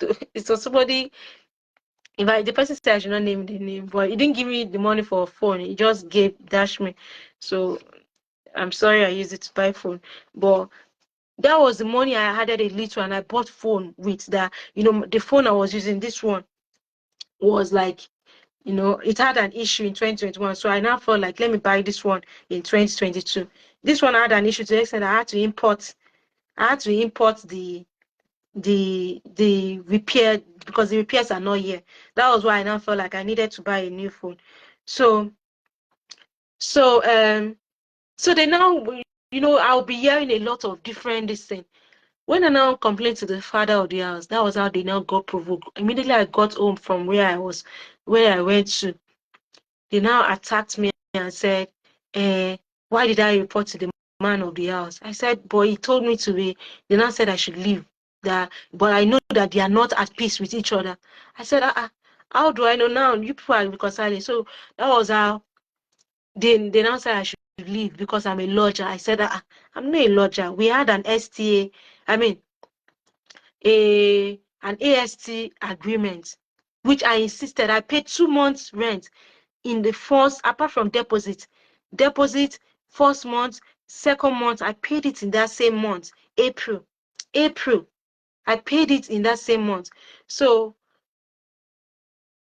I said, I can't leave because I'm not a lodger. You have to give me what they call Section 21. So I think maybe they consulted, they are this, and they now, on the next day, June 8th, somebody just knocked aggressively and abruptly on my door. Hurriedly. It was the son of the house owner. His face was showing in this video. It was coming up. You see the video in the pin post here. He came. So it was not, his name is, what's that his name? Said Rohel Biaziz. He now issued me the Section 21. Like as a lawyer, we issue documents, but papers don't smell of his own accord. This is paper I'm holding now. It's not smelling. The paper was so smelling that he himself, his eyes was squinting, and he hurriedly handed it over to me. Immediately I received it, I started feeling burning sensation as I entered my room and closed the door, thinking it was a paper. Before I knew it, because I had never experienced it before, I started having burning sensation. I started touching, I didn't know, I was touching my ears, touching my nose. Before I knew it, everywhere was burning. I now realized it was a paper, this person. So I had to put it in a nylon.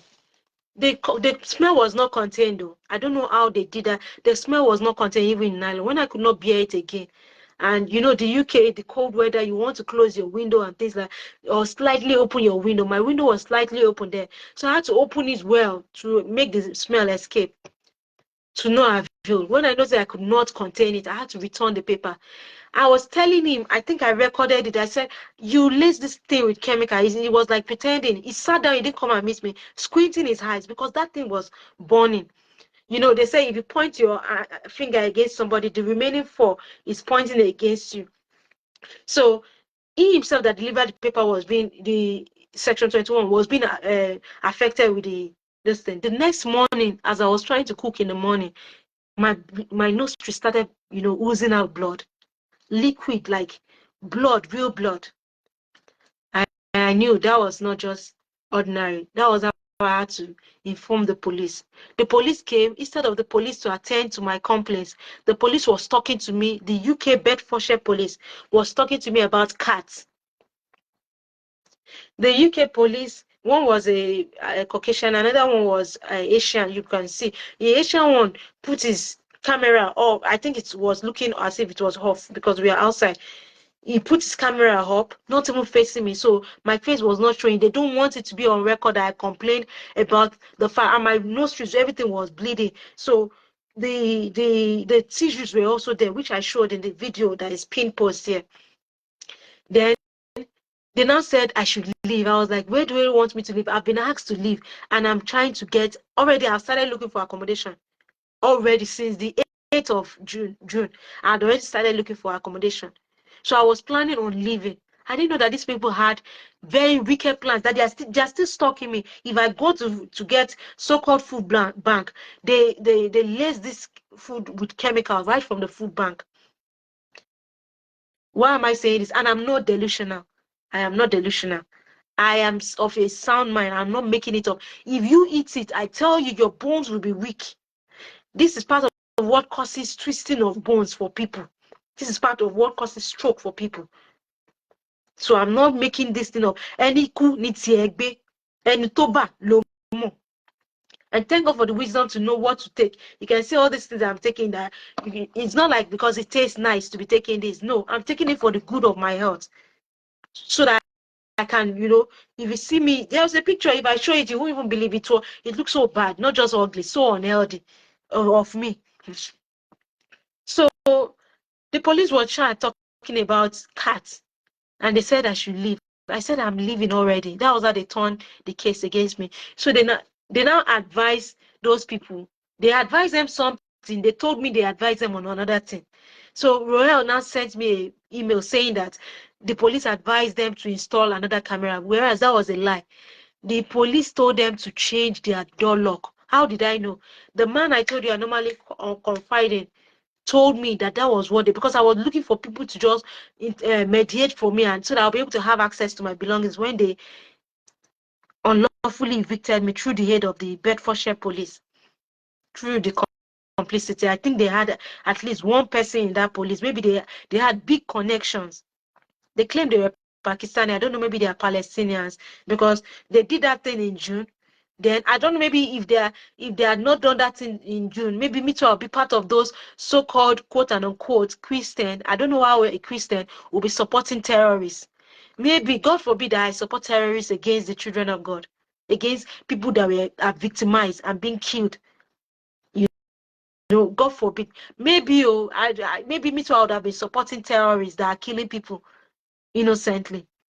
God forbid I even support terrorists against the children of God. So that was how the police did not do anything, and they said I should leave. I said I'm leaving, but they should not attack me with chemical. The kettle of the house, they stopped using the kettle of the house. I was hearing some things that they said, oh, they've done that thing. And I noticed they stopped using the kettle. I used it in part. I fell sick, and I noticed my soup that I was cooking also, I was falling sick from the same soup I was cooking, which ought not to be. I normally cook my food healthy. At all, Naim, but I will cook my food healthy. It might not be too costly, but it will be healthy.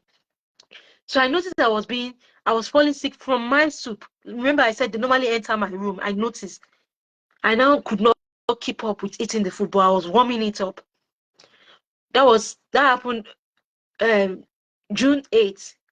June 9th, June 7th and June 8th, that happened. June 9th, I went to hospital for treatment. The hospital, A&E, Luton and Dunstable Hospital, that was another kettle of fish. The doctor I met there is an Asian, maybe of their own type of Asian, this thing. He didn't do blood pressure for me. He didn't check my vitals. He didn't check my heart rate. He didn't do anything. He asked me about this thing. I told him what happened. I didn't mention their nationality, but because they have all these connections, they knew I was going to go to the hospital.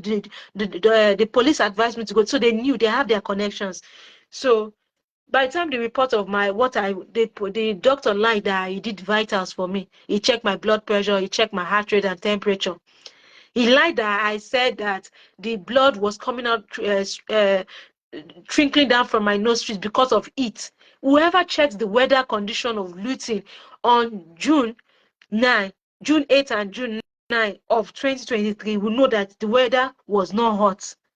He wrote it in the document. They retrieved the document from me, but before then, I took a picture of it.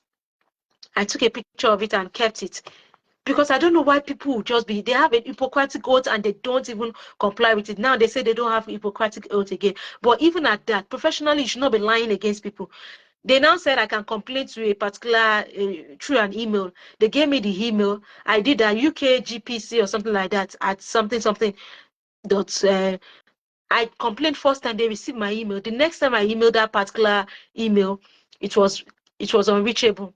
It was blocked. So they don't want to receive my email. They had already registered my email and they had blocked me because I was trying to get the accurate. I said this man did not do my blood pressure, and he lied that it was heat. So that was when I knew that the conspiracy was much than what I could phantom. Then I was like I kept on looking for accommodation. Before I knew it, now the heat now came in later on. The heat now came in around June 12th.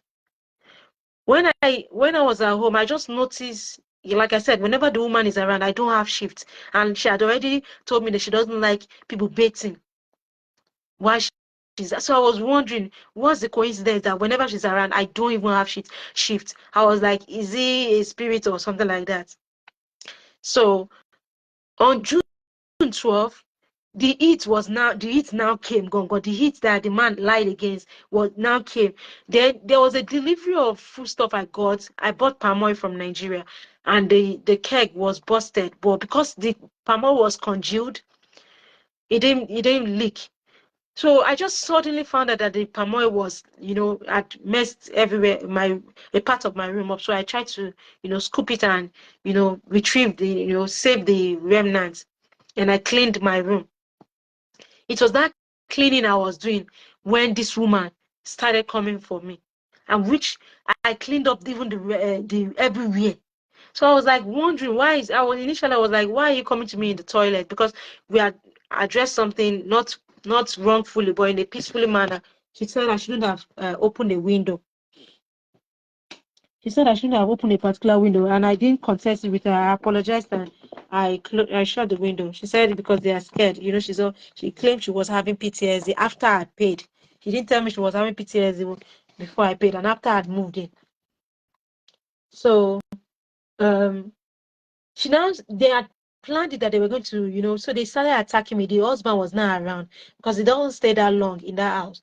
So then he was not around. Before I knew it, and there's something in the UK, they'll be using the word like darling, my love, but they'll be aggressive at you, they'll be attacking you.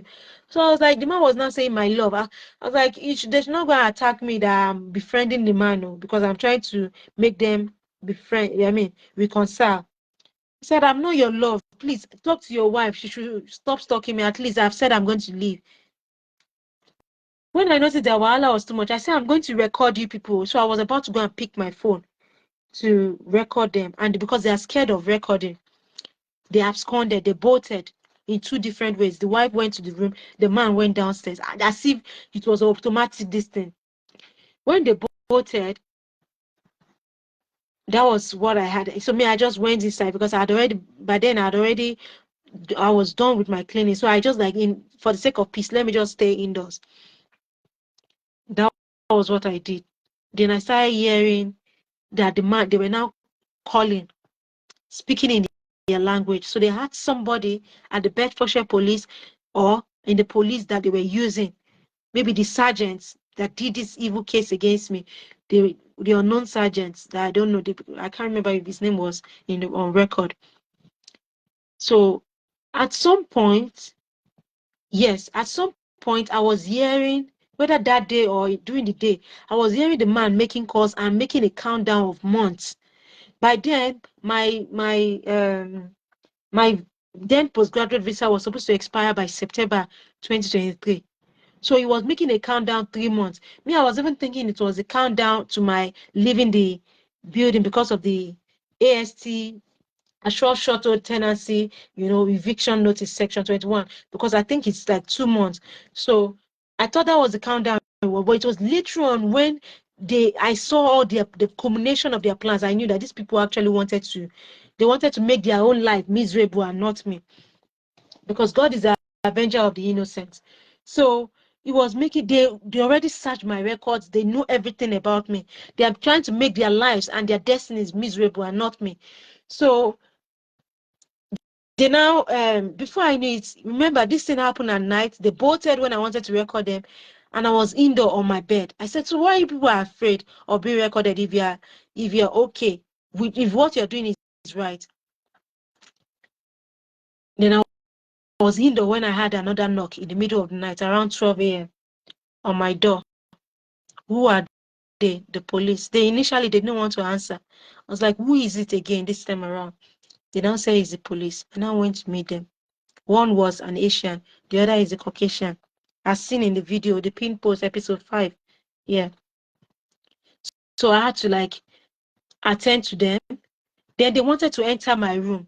And I can't continue to have these experiences with the UK police because I've experienced enough discrimination from them. So I just had to tell them, sorry, I can't allow you to enter my room because I have not had good experiences with you guys. They were insisting. They said, okay, we should go downstairs. We were about to go downstairs before they changed the narrative and started, asking me questions on the spot. Because I was willing to go with them downstairs. I said I was going to sit on the stairs where I can always attend to them. They sure wanted that unnecessary attention to look for trouble. And you can see I had to stand up on business, on my rights, my human rights. I am not less of a human being because I'm an African with melanin skin or a Nigerian. No, I'm not. And I'm not black. My skin is brown. This is the color brown. Yes. Nobody would define color. I was taught color from childhood, and nobody is white. So I now told them, I spoke up for myself, and they said I assaulted the woman. In the video, you will see it in this pinned video. You will see it that they said I assaulted the woman. It is there. But on record, they said it was the man I assaulted. How can I have assaulted the man? Whereas you can see the man was at home, the woman was at home, and the son came. He came upstairs. His face showed because I had to start recording the police. So he came to show himself. You see, the parents did not come because they don't like to be recorded. They don't like any evidence against them. So the son did not even know I was recording, so he popped off. He tried to say something. He noticed I was recording, then he bolted also. They don't want evidence, truth against them. So how come they said I assaulted a female and I did not assault a male that day? But in the record, they said I assaulted a male, a man that has more ribs than I have, and is more masculine, and I'm petite. It's just this clothes that is making me look big. So how come I assaulted the man and the three of them do not, 3 against 1? I'm the only stranger there. So that was how I felt like, oh no. That was how the police took me away from the house. By the time we were leaving, the police wanted to take hold of my key. I said, I'm going to drop it at the station. That was how they assaulted me, and my wrist had lacerations. Because I was like, why will you take my keys with them? And the man requested for the keys. So they were doing the biddings of the man, Mahmoud B. Aziz. They were doing his biddings. So they noticed that they were going to be taking side too much. So they collected the keys because an African woman had to come and plead with me in the middle of the night and say, these people will do they might, because I was almost passing out. I was screaming like, you can't take my keys from me. This is my keys. They had handcuffed me backwards and they were still saying I was going to harm myself. And the keys was not, so that was how I felt like I can't release my keys for these people to make me homeless. I didn't even know that they didn't. Already from the video, I could realize that it was the door that these people, they had changed it even before then. So before 12th of June. So they have planned this thing. They had changed it before 12th, June 12th. I was hearing it indoors, but because I've been told don't go out without return, so I didn't go out. So, and the video now showed that they had changed the door. It was then I realized. So that was how they took me in the van. I think it is a practice that the police had to sit down beside you in order to listen. I was the only one at the back. Then also because one of them was driving and the other one was driving, the two of them were in the front. I was the only one at the back, which might have been a safeguarding issue from the way the report was written. I said no, nobody was with me at the back. It was a lot. When we got to the station, the front desk admin officer, who is also a policeman, could not see a reason to hold me in custody, which those two young police people wanted. And their sergeants. So they didn't see a reason to hold me in custody. So I mean, the man rather did not see a reason to hold me in holding custody. So he said he can't do this. So initially I was like, all these things is racism. So the front desk admin officer now said, if I ever allege racism, that is going to lock me in custody. I was like really? So myself, I don't want to be homeless now, so I had to keep quiet. While I was in my 90, which was showing showing the shape of my nakedness. I don't want to be too graphic, so that there were policemen passing around. Policemen, one was even a melanin skin, and they were laughing at different points. So my keys were seized. Things with my phone was seized also.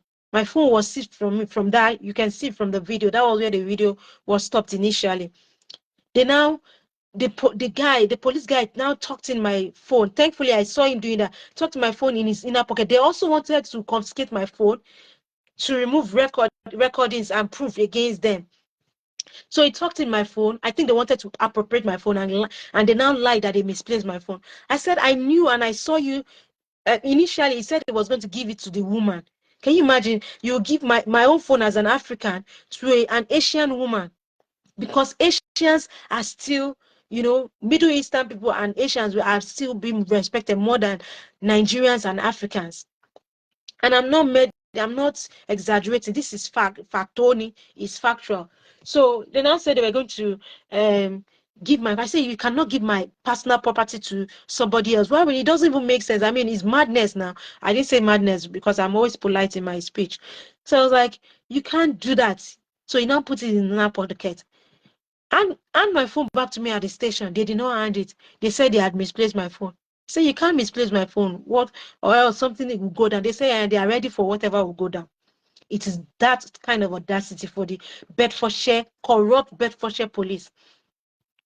So when we go back to the house, they were the one that, remember, I didn't have access to anything, my phones or anything like that. This thing happened impromptu. So I was supposed to go back into the house. The man that has never slept in the house since I was there was there in the house. That's the husband of the woman.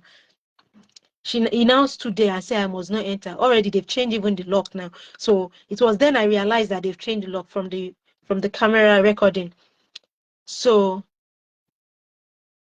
it was later on when I was watching it, because I still went back to try to use the door. That was first time I recorded. They realized. Then when I checked the recording, I now saw that they've actually changed the lock of the door and not extra CCTV. So when I was like, I have to sleep, you can hear me talking that I have to sleep. That was where they said I was guilty of breach of public peace. Where is the public? I was on a private property. I want to sleep. Let me go and sleep. As I'm talking to you, that my lips are chapped. Like that was how that midnight too. And except that, I'm going to show you.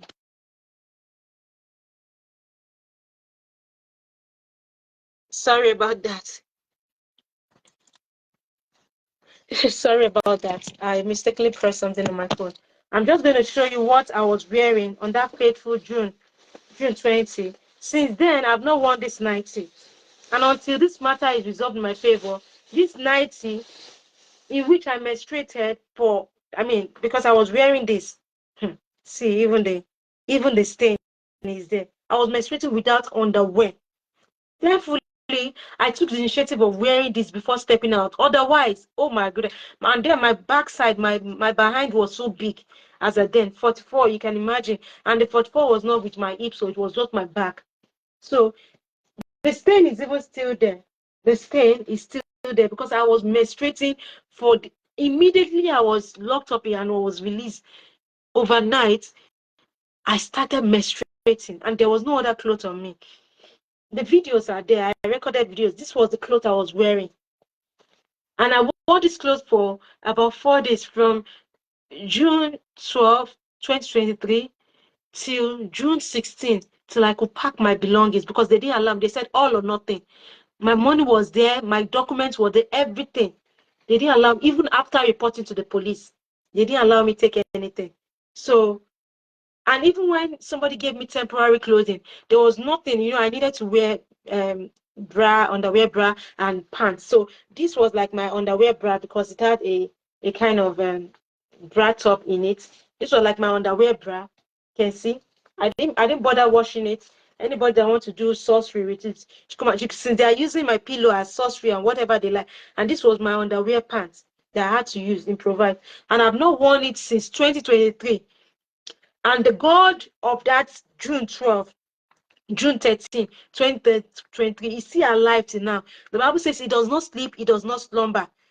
And God will, he says, vengeance is mine, says the Lord, I will pay. That God will pay against both Hertfordshire police station and every corrupt police in all the world that have been victimizing innocent people and particularly practicing genuine Christians.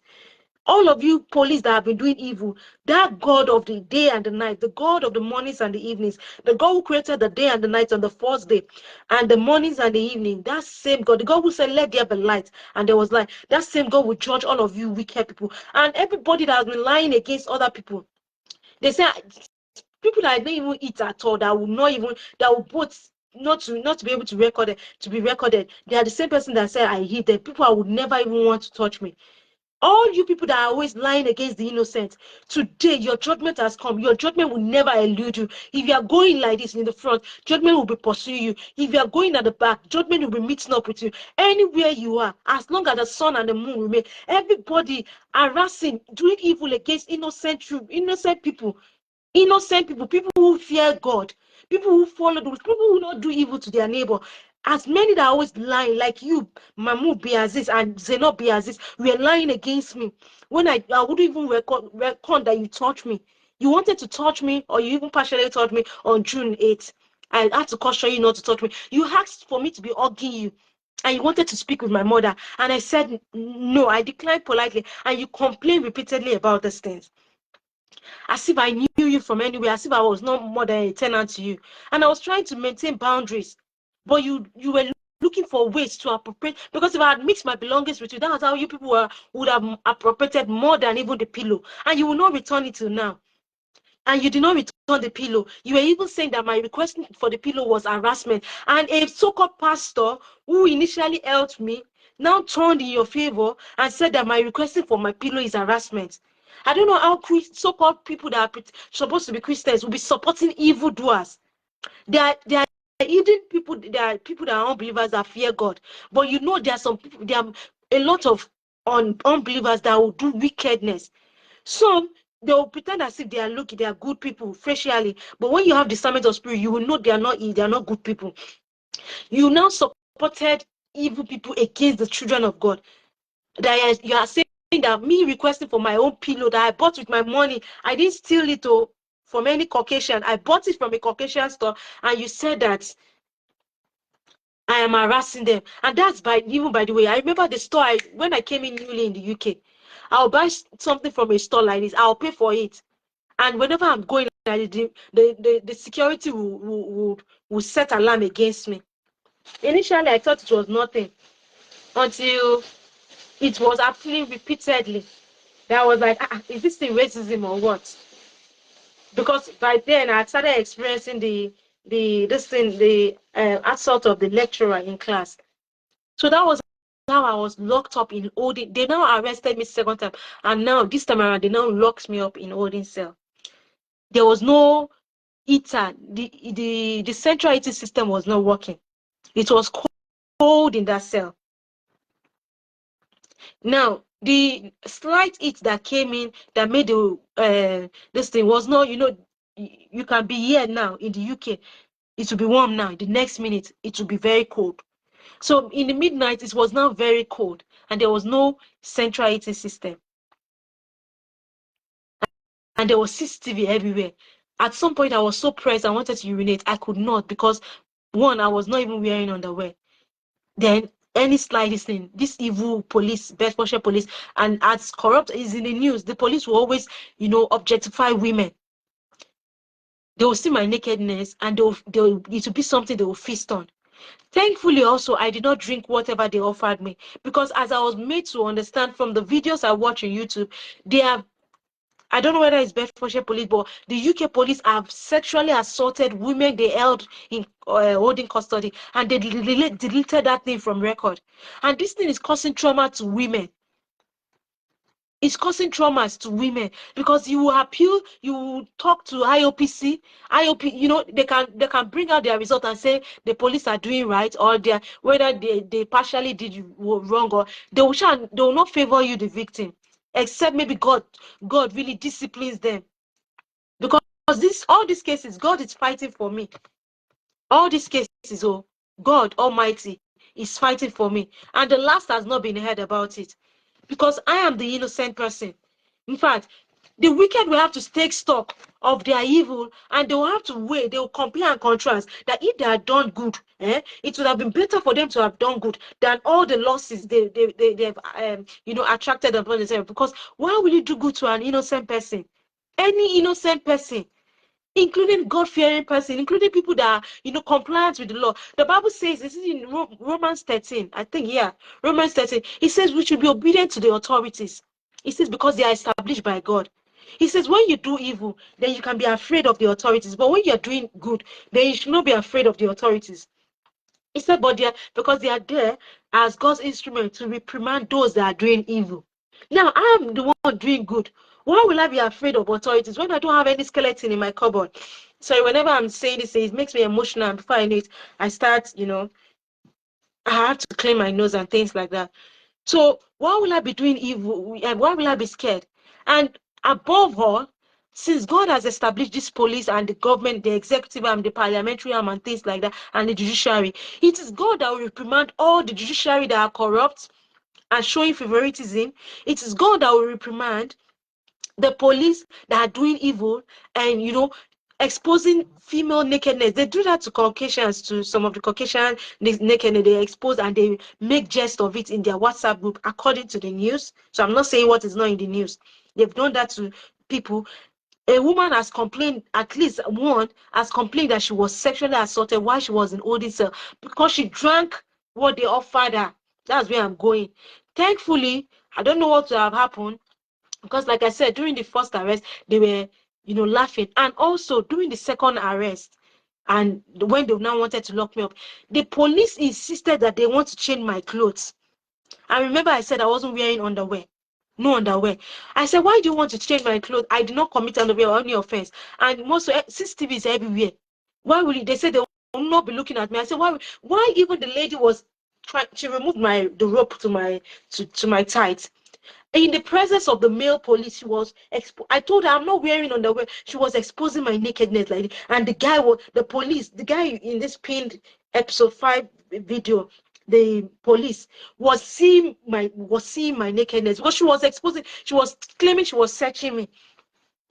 She was claiming she was, even the way she was searching me, she was searching as if she was, bisexual or lesbian. I don't know. Why are you searching me so much that you're even, my nakedness was being exposed? She pulled up my gown, or my, the mini gown up. I was like, you are exposing my nakedness. And there's CCTV everywhere. And the guy was standing aloof there. Then afterwards, they said I should come and change clothes into, is it jail clothes? Jail clothes that may not even be my size. Two, it can never even fit me in Jesus' name. Mama wa, not me. I said, there's no place I can, do this thing outside of CCTV. You cannot see my nakedness. I said, then I now told her, because I was crying about that time. I said, I have heard about what the UK police have been doing to women. You have been exposing women's nakedness, and you've been recording it, and you've been putting it on WhatsApp, and you've been mocking women. I said, I don't want to be. It was when I said that was what now brought them back to their consciousness. Even at that, I still had to do one or two things. That was the only saving grace, because thankfully I had seen, if I had not seen that, that was how they would have used my, because even on a normal, I'm dressed up, people are assaulting me. Imagine now being naked. They will take my picture and they may not make fun of it, but they'll use my nakedness as a form of loss. There are people that can gain orgasm from the fact that they're looking at you. And I'm not making it this up. There's sometimes I don't like talking to men on phone, because I've had experiences even from Nigeria. I'll be speaking to a man like this, even lawyers. They'll be masturbating. Then when I don't even know, I would like wondering what's this guy doing. Hey, don't cut the call. Madness. Honestly speaking, if not, I'm not just talking about men today, but honestly speaking, except that the Bible says that women sin more than men. Honestly speaking, I feel like men sin more than women. Honestly speaking, because most of the evils that are happening in this world today is men that is orchestrating it. It's men that is orchestrating it. You might say it's man that is woman that had the first fruit, and the fruit of knowledge of good and evil that God said, but it's man that even betrayed Jesus. The women that were with Jesus, even the one that 7 demons was sent out of her, she was the first person Jesus appeared to. In reality, men, they are the ones doing evil more. But the book of Ecclesiastes says otherwise. But men you people are doing a lot of evils, because most of all these things I'm complaining about is men mostly. You want to make women your sex slaves, particularly African women, Nigerian women. And that's why in Nigeria now, the hookup culture is an issue, because these people, they'll come to foreign countries to study. At the point when this is the evil they experience at work, they'll be sacked, and they don't have that resilience. Maybe they don't have that resilient spirit to always, be patient and apply for another job and go to another. They'll feel like, where would they start from? Maybe that's where they give themselves in to start sleeping with the Tom, Dick, and Harry. And that's why in Nigeria now, they can't even trust most females, because it's always hookup culture, always one thing or the other. So that was how the June 13 one started, though. I went back to the house, not knowing that they had locked it. It was in hindsight, in retrospect, I found out in my video that they had locked it. I tried to open it. I noticed that the door, everything was changed. I called, though, now so it was Ingbati. That was how I started calling different people to help me to mediate. I called the church, that church. I would even travel from Hatfield to go to Winners here in Luton. If I had known that I wouldn't have even been going far. That was how, another embarrassment from the church. Church did not believe me. Pastors did not believe me. They believed Muslims. I'm not saying you should not believe Muslim, but it was glaring. The evidences are there that these people are the wrong. Why are you supporting evildoers? They are innocent. I've talked about the Muslim guy who is a God-fearing person that is always for the most part, my referee. At least that's what I know about him. I've talked about that. So I'm not saying all Muslims are, and I'm from a Muslim background. And I will still continue to show compassion, but that does not mean that there's some no-go areas. When a Christian is speaking the truth and a Muslim is lying, you cannot choose as a pastor, as a so-called Christian, if you are truly a pastor or a so-called Christian, if you are not just a church goer, you can't choose to believe the Muslim more than the Christian. If the Christian is speaking the truth, which I was, and I showed proof, it was an embarrassment from Winners Chapel. It was an embarrassment. I won't say more than that. So I was left without an accommodation, without a place to sleep.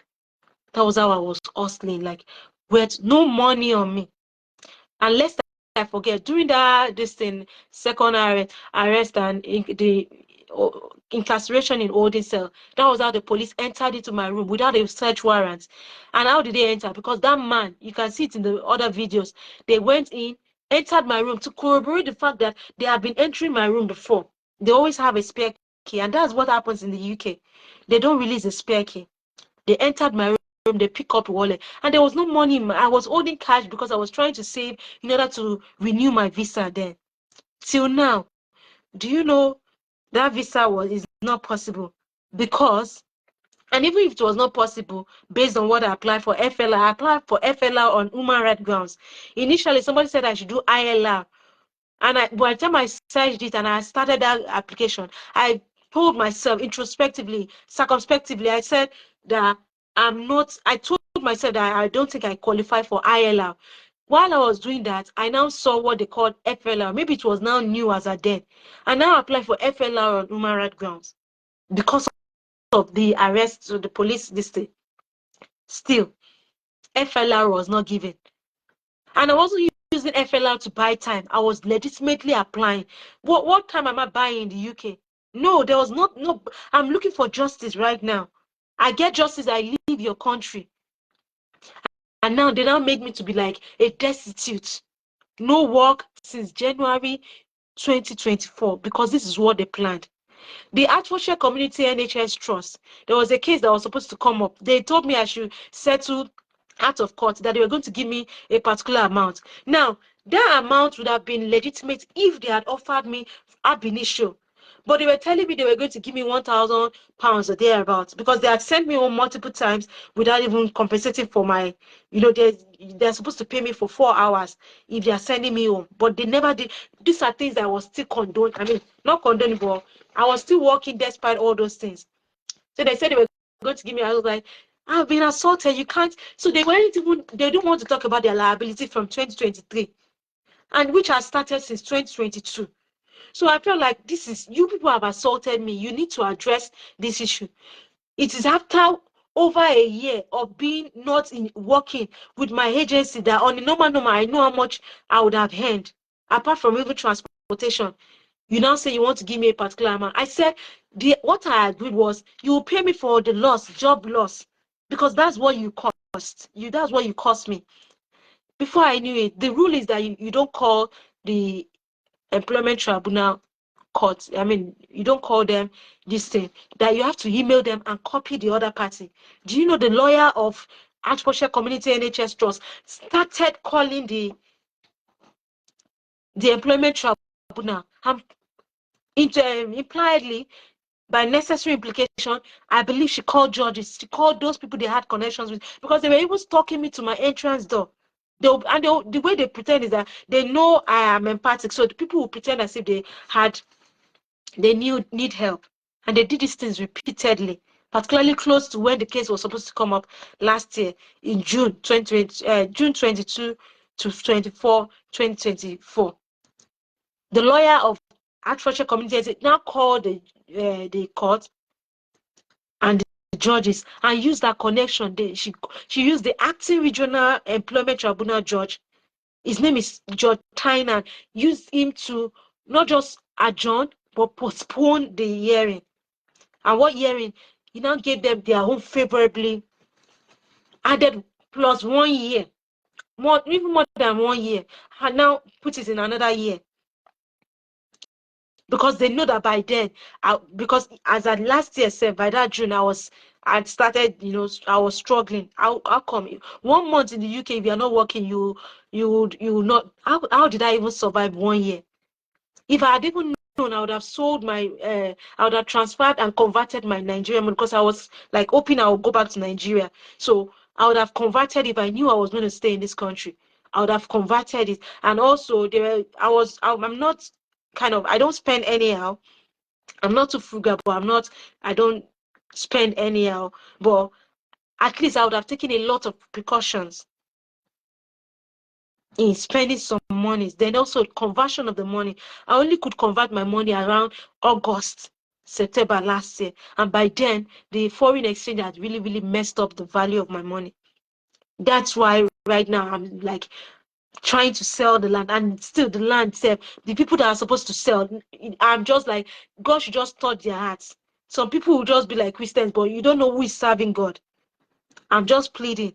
Like, if I contact the person too much, the person will be angry. If I contact the person, not like give space, sometimes 2 months, 3 months, it will be the same story. The person will tell he has not done, he has not been able to do anything. That is not like he's forgetful. He's a friend on my Facebook, this because I got to know him in the lawyers group. I said I was assaulted twice.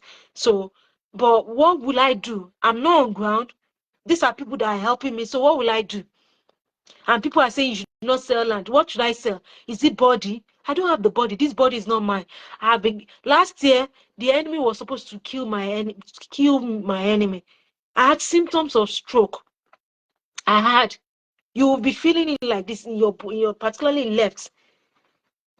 Even my pictures, it was just God. God taught me what to take, how to take it, and that was how I'm still alive till now. And at some point, before I had the voice of God when I was a teenager, but I've not consecutively had the voice of God in such this. It happened again in 2022, December, and I had the voice of God last year. At some point, I was thinking maybe it's not the voice of God, like because most of the time I've had the voice of God is like I'm always in one particular position on the bed or wherever I'm laying. So, but this one that happened last year, it was like I wasn't in that particular position, so I felt like it was the devil speaking, or maybe it was an angel. I don't know, but I was terrified. That's what I'm saying. God's voice that I've always heard is terrific, but not terrifying. I don't get scared, but I don't. I might shiver, but it doesn't come with the fear. So it doesn't come with fear. But this one the last year, it was like I was like. It was too much. It was too much as if at one point I thought it was the devil or something like that. So the chemical attacks was too much. The physical assault was too much. Like I said, they used Nigerians to be assaulting physically, embarrassing me for things that are not my business. If a Caucasian house is not properly managed, they will use that against me as if I am the one at fault. Drainages are bad. In houses manned and owned by Caucasians. I might want to correct that. Washing machine is leaking everywhere. The drain everywhere is messy. They will take the vexation on me and physically assault me. And yet, through the self-control that I've learned from the fruit of the Spirit, Galatians 5, I won't retaliate. Then God avenges me. Ask them.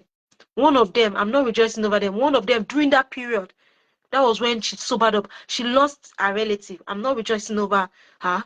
There's nothing. I lost my dad in 2023. So after I was assaulted by that Romanian nurse, female nurse, the last one that I lost my dad in May of that year. So that was even extra trouble. And when I was arrested unlawfully, it was less than a month.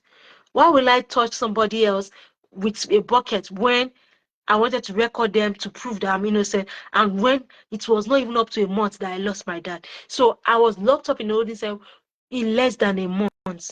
I started menstruating after my release, homeless. Since then, the chemical attack has continued till date. It only reduced to some extent. That's why you can see my face. Before, it still come. They still do it once in a while. This thing, and it affects my health. Even inhaling it only is injurious. I'm saying it to you, even the evildoers, whoever is watching, whoever evildoers is still watching, I'm saying it to you. And remember the emails I've been sending you. I told you, for every chemical attacks you attack me with, whether I talk about it or not, I think about it or not, as long as you attack me with chemical attacks, the judgment of God is coming upon you instantaneously, as the Lord God Almighty lives. And the wickedness of the wicked will never be atoned for. In the name of Jesus. Because my hands are clean. I have never done evil to you people, whether there is CCTV camera or no CCTV camera. I will never. I've never stolen your things. And that reminds me, since that 2023, that those things are happening. That was how my things, my belongings. Okay, this may sound petty, but it's just an observation. So in 2022, I noticed one of my cutleries was missing, but it wasn't one of the ones I brought from Nigeria. So I brought in, I don't understand. I brought in golden spoons, those fast food ones we have in Nigeria. In the ones I saw in the UK, I didn't see as beautiful as that, and they might be even plated, not original. So the ones I brought were fanciful, and I've seen occasion where some people will just come in and want to pick it up. I don't want to go into details of that, but this one, okay, the date I used to remember it was that the Prime Minister of UK called for. Okay, something happened on a Sunday. I was coming back from church. I saw somebody hurriedly coming out of the house from the back place, a Caucasian. But I didn't see any meaning to it. But I didn't pass that same way, so I went on my way and used the main entrance. It was that happened on a Sunday, coming back from church.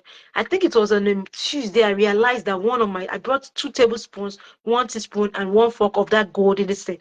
So I was like, that was when I realized that one of the tablespoon golden spoon was missing. Why? I don't know. I realized that on Tuesday. On Wednesday, the Prime Minister called for rapid elections for July 4th. But I think the news broke out mostly on the Thursday, which was May 23. I think he called for that rapid election on May 22, but I got wind of it on May 23. So that was when I just noticed that this was the week this thing happened. Like I said, I don't really record what people do to me, except maybe I'd continue to see it as a cycle. And after then, imagine you use spoon for your mouth now, which is your head, pillow for your head also. My head, the Romanian nurse put her forehead on my forehead, another thing affecting the head. Then on January 15, 2024, the day I received the refusal from the UK Immigration Home Office, that same day was the same before I even was conscious of the email because I wasn't online. That was the time Oluwadamilare Adeoye, the girl I did the video, now stole my beanie. That's a head warmer at -3 degrees. I was on my own. So that means they were stalking me. And if they were stalking me, that means she was working with the establishment and the deep state. She was working for them. Because how does she know my movements? And by the time she was trying to talk to me and hugging me, I was like, who is this stranger hugging me? Who are you? That was when she removed her head woman. And I saw her face. I was like, are you the same? Why did you do what? Why were you cussing the other day? Even just when she said she will explain to me, blah, blah, blah. It was in the evening though, but that period was shorter days and longer nights. So it was darker at that period. And I went to do my groceries. I was going back. If I had known, I would just tell her, okay, be going. I've heard you. And leave a fake apology to her. So I was like, okay, so I'll know the reason she did that because that's what they say in this country. Why did somebody do that? And I'd written that in my witness statement in the case of against Hertfordshire. They said that these people have been harassing me and doing a lot of evils.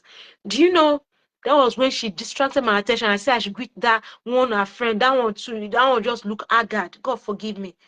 I think she's the Nigerian. I tried to be decorous, and greet. That was how she was. I was with a bag, a nylon. My head warmer was there. And while I was greeting the person like this, I saw Oluwadamilare Adeoye talking in something in her, stooping over and, talking, like cowering, like she now was talking into her, warmer, into her, coat, winter coat. I didn't really quickly, I was like wondering, you know, maybe she's just bending over for, you can't tell. She was trying to talk in my head warmer. And they had why was it that same day I received the denial letter of the immigration? It might look as if it's nothing. Coincidence, right? How many coincidences? Why is it the same week when my golden spoon, tablespoon, which I'd seen, I'd had an occasion in 2020 where I noticed somebody was coming for inspection of maintenance, and I was the only one in a flat, and my spoon was on the cabinet, and he was just looking at me, looking at my spoon as if there's something special. Yeah, the spoon is nice, but particularly new when I came in. But that notwithstanding, that was when I was like, something, are you trying to take my spoon? Even though it's a Caucasian or what? I don't know what he was looking at, and looking at me whether I was doing. So that was the only signal I got. But why is it that my pillow was not returned to me even when I requested? And when I requested, they said I was assaulting, harassing them. The police who arrested me for being a human being did not see a solution to it. They said they will buy another pillow for me. I said they should return it. It's not a consumable. If it's a consumable, I can say they will buy it. Even the Fanta, they didn't return it. They claimed they returned it, but it was with them. They didn't return it with my belongings. So the Fanta can be returned if I want to collect it. Then 2, that's another one. But my pillow should be returned for what it is. It's not a consumable. Return the exact pillow. This is 2025, April 2. Now we are now in April 2. Return my pillow. They did not return my pillow. They did not return my pillow. So why did they not return my pillow? They had something to do with it. For what? And that was how my beanie also was missing. No, not missing, stolen by Oluwadamilare Adeoye in a pretext to be apologizing. Whatever voodoo you are doing, you will know Oluwadamilare Adeoye, whether you are related to any blogger who is in the United Kingdom or Ireland or anywhere, or you have any connections anywhere, God is above your connections. The God who can speak all languages, the God who created all languages, the God who understands the language of the wicked, the God who understands the hidden thoughts of man, the darkest, deepest thoughts of man, would destroy every wicked that has been doing wickedness, voodoo, enchantment, and sorcery against the children of God and against innocent people, God-fearing people. The God Almighty will expose all of you, and he will bring his judgment upon all the wicked. Your judgment is at hand, as the Lord God Almighty lives. Me or told me, baby. And I don't have any other God except the God of the Bible. Except the God of the Bible. I'm not bowing down to any other thing. But the God of heaven and earth will judge all of you doing wickedness, planning sorcery against children of God, against the innocent ones. Because I don't know what I did to you guys, that you're doing sorcery against me. Voodoo. I even had to tell other people, even the people I told, even the pastor was like, how were you so careless? And this is only Madam Larry. I think she was like hugging me, and I told her I don't like hugging. She was like, she's sorry. I should apologize to her. So I said, I'm not apologizing to you. She handed me back my nylon, my shopping bag. Why did she pick it up by herself?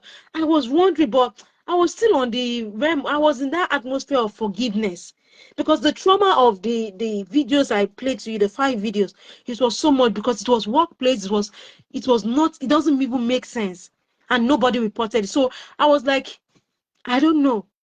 I was in that realm of forgiveness. The Bible says forgive. I didn't know that the wicked will never repent. And that is why the punishment of the wicked would never cease. It will continue as long as the earth and the heavens remain, as long as the sun and the moon rises at their season. The punishment of the wicked would never cease because of the blood of Jesus and my innocence. And all the evils that have been perpetrated against me, all the voodoo, wherever my beanie has been, wherever my pillow that I bought with my money and my beanie, I was using that beanie since 2019, and it was never missing. For you to have stolen it in 2024, it was, and not just 2024, that day was the day, that evening, that period, when I checked the time, was the period when the Home Office declined my application. And when I got home, they were laughing at me at home. How did they get to know? I was hearing gossips about immigration has been denied. How did they get to know? How did they get to know? Then the beanie also. I was hearing some gossips. Whoever, you will know that God judges between people. He does not look at family. I don't know who you are doing all these evils with, but you will know by the time the wrath of God fall upon each and every one of you. For me to have talked this length, almost 6 hours, I don't know how long I've talked, but for me to have talked this length, you should know that God really means you people. And I never had the energy to talk. On a good day, I eat self, I don't have the energy. Not to talk of even now. God will judge all the wicked. Judgment is coming upon the wicked. Gbogbo ẹni aṣebi, gbogbo aṣebàjẹ́, in the name of Jesus. You are pretending to be Christians, you are church goers. Ibi ìtànjẹ, ibi ìbàjẹ́ láti bá yín, ibi ìbàjẹ́ ní ogun ọ̀run ti bá yín. From henceforth, the wrath of God begin to fall upon all these pretenders. This Oluwadamilare Adoye girl, she has a profile. She will write Yahweh. I had to tell her that she should repent. I didn't even know she was, claiming to be a Christian, because, like I said, I thought she was into her ballets. This thing. These are people that, they are not Christians. They are just church goers. I got her number, not knowing that she had already stolen my beanie, and she denied it. But that was the same day, the same evening, at that period when I received rejection of the Home Office, my application for FLRO on human rights grounds, only for me to be told now that it's to buy time. Buy which time? Why will you say I apply for FLRO to buy time? So everybody, that was it. And before I knew it, there was one work too I did in one place called Northampton General Hospital. That judge, I said, postpone this thing. That judge, he attacked me in this case. I told him to recuse himself. He didn't answer. What happened in that case? I went to work in this place. I've been working there before. I've been working with this particular agency also for over a year. No issues as such, even when I was being physically attacked by patients. So, and when they raise false allegations, because I'm diligent, it does not hold water. So, this Northampton General Hospital, very far place, like to and fro, I think it's over 64 miles or thereabout. And I'll go. So one day, they now assigned me for the first time for night shift. I now went there. When I went there for the first time, I met this thing. They were saying they know me from sorry. I said no, because I was wearing, I think I wore either this blue wig or this blue braided wig or the golden one. I think it was this blue one I wore for that day, but I'd worn the golden one before then. And because these things are unique, people notice it, and then my stature is also unique. So she was like, I think she thinks she has seen me before. That's the one lady there, ACA, but staff ACA, not not agency. So she was like, she has seen me before. I said no. She said because of the braid. I said okay, it might have been me, because I know this particular twisting braid is I've not seen people with this particular tiny twisting braid, and this one that I'm wearing, because the lady was so good in Abuja. So I said, okay, maybe it was golden one you saw or something like that. Before I knew it, there was a blood they should have taken to the pathology center in the same hospital. I don't know why they didn't take it there. So, and they ought to have taken it since a day before, because the lady I now resumed that shift with had seen it, and that means she has seen it before. It's 12 hours interval. You can't resume for a shift without 12 hours interval for safeguarding reasons. So for her to have been complaining about it, that the blood had been there, that means it had been there the previous night. So I now volunteered. I was an agency staff, and I volunteered. I was under another agency. I've tried to get work somewhere else. So I volunteered. I was going to take the blood. I shall notice their reluctance. They didn't want to, So I now kept quiet since they were not willing, and maybe there's a safeguarding issue, or there was something else they were thinking about. I now noticed around 11 p.m. or thereabouts, or 12. I wasn't checking time. One of the nurses now came to me and said I should go and drop the blood at a pathology center. I said I don't know the place. If she can describe to me, so she described to me. And before I left, I had to tell her. I don't know, out of caution. I told her, please, can you tell others that I went to drop the blood so that they won't think I left? That thing was still in me, so that they don't lie against me. She looked at me. She said, what do you mean? Because she's a nurse. He said, what do you mean? And now came to my consciousness that I'm speaking to a nurse. But even at that, I still wanted to tell her to help me, tell others so that they don't lie against me. I didn't know that they were still going to lie against me despite my goodness to them. I got to the pathology center. Nobody was there. It took me some time to be able to decipher that I ought to have dropped it, that if it's infected blood. And the way they were treating it was as if it was infected blood. I didn't even understand. So by the time somebody came out, Isha had told me it would have been, I would have dropped it, because I kept on pressing the bell. So nobody was answering until later. So by the time they came out, I dropped it. I went back to the unit. Thankfully, nobody lied that I left the unit without this thing. So the unit, that particular unit of, they call it our top ward in Northampton General Hospital in Northamptonshire. Our top ward, night shift for the first time, but I've been working in that hospital generally. That was how I realized that the ward was so cold. The central heating system was not the contemporary one. It was manual. And that means that it does not fluctuate, it does not regulate according to the temperature. And one of the patients told me that because she said she was a staff in that hospital before she became a patient. So I didn't know they were going to cook up lies against me. Our break time was supposed to be at designated time. And so they said 1 hour, 30 minutes per time. Now, the Caucasian lady that said she has seen somebody like me before with my special airway went on break, overspent her time, and nobody complained about it because she's a permanent staff. I wanted to go and say maybe I'll call her and so that I'll be able to have my break. They said I should leave her alone, that when she's ready, she will come. If I were the one, they will report me that I overspent my break. Now, I noticed that in the middle of the night, the nurse just came out from nowhere. Another nurse, there were about 3 nurses. 2 appeared to be permanent, and they were Haitians. The third one appeared to be an agency. So one of the nurses now came to me and said she would call me Annie. I was like, what? Annie, like her? One, it doesn't make any meaning. Anike is Anike. So I was even wondering, in the middle of the night, my name should not even be an issue. You know, by then you're working so hard, so you're tired. So I was wondering, why is she trying to abbreviate? And most of it's middle of night. It doesn't make sense. It doesn't align with the work at that time. There was no need for her to be calling me.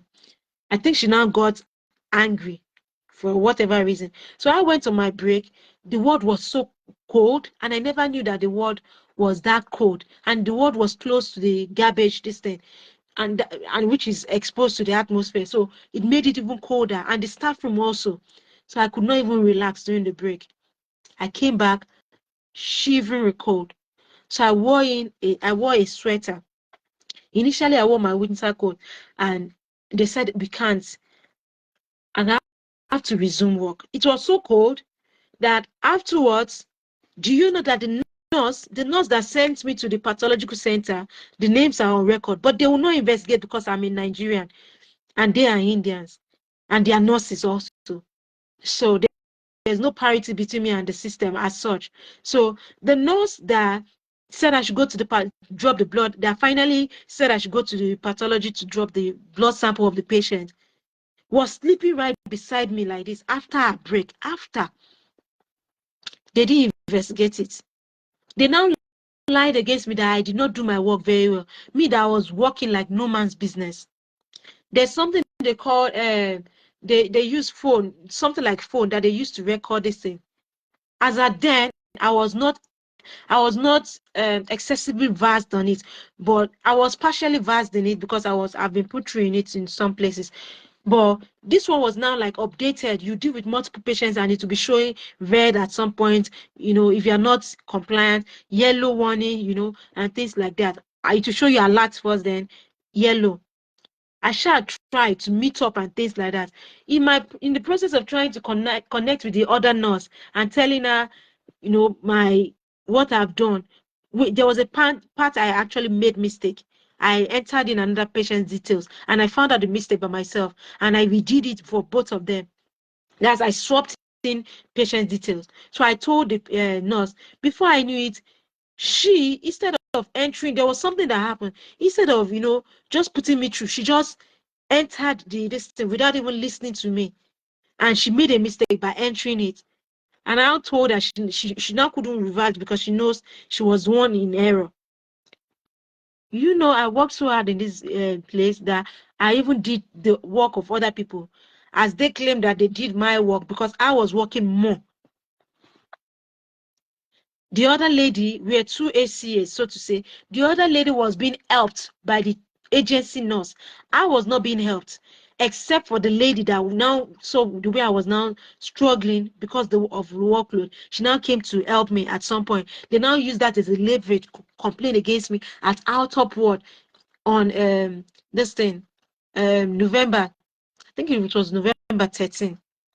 I don't even want to mention what happened. That's November 13, 2023. I don't even want to mention what happened in October. I think it was October 1 too, in another place. in 2023. If I have to mention that one, thank God, it's good to be diligent. And the word of God is all encompassing. It will teach you diligence, it will teach you honesty, it will teach you integrity, it will teach you, financial, it teaches a lot. It was that thing that saved me.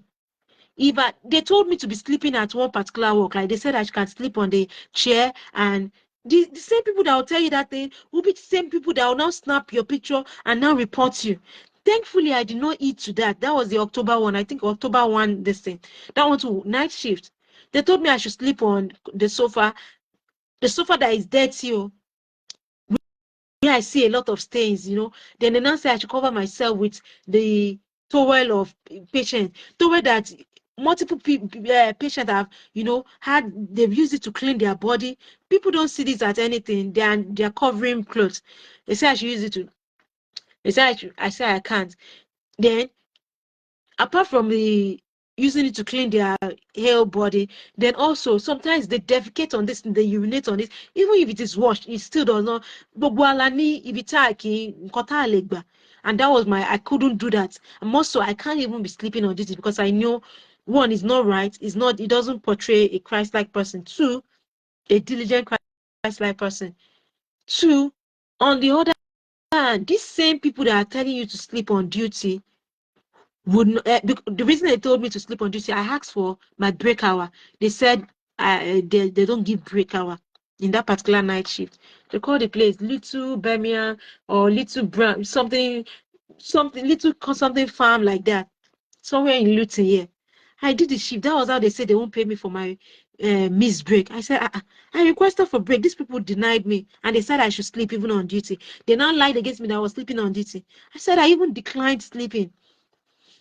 Excuse me. I said I declined sleeping. If not, they would have had record of it. It was such a tedious work. So there was a lady that will always beep every second. Literally speaking, I'm not even exaggerating this one. Then the Northampton General Hospital happened. Now, when I finished that night shift of and I finished after the allotted time, I was at the bus stop waiting for the bus to convey me back to Luton. The bus was not going to directly. I was going to get to the bus stop and, take a train or something. There was a way. Yeah. There was a way I was supposed to travel. So I was at the bus stop, a Caucasian who told me that she was an agency nurse at that Northampton General Hospital approached me. Like I said, these people will always behave as if they need help. And as an empathic Christian, practicing Christian, you want to help people. You don't start thinking that, they are cooking up evil against you. So she said her phone is not working, that her phone is not showing, that I should help her call her phone number. That was how I go beyond myself to help her, so to say. I didn't know she was trying to steal information from me, Geraldine Murray. Because after then, she was following me everywhere. She was advising me even without I didn't complain about out of, like I said, I worked hard there. So working is not a bad thing for an African and a Nigerian.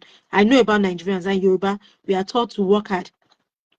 Most Nigerians. So we work hard. So working is not an issue for me. What is an issue for me is hostility and harassment at place of work, and sexual harassment too. Subjugation and slavery.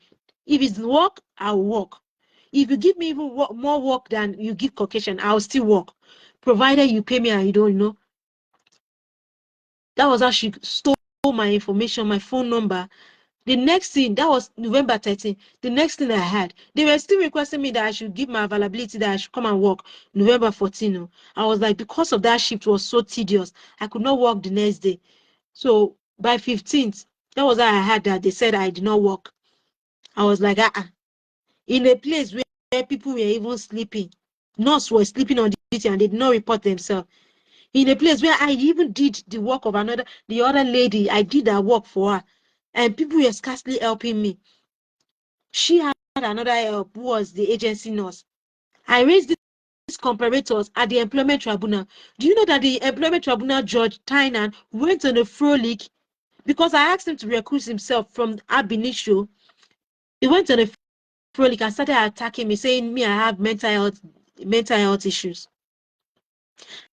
I feel depressed, but it doesn't mean I have mental health issues.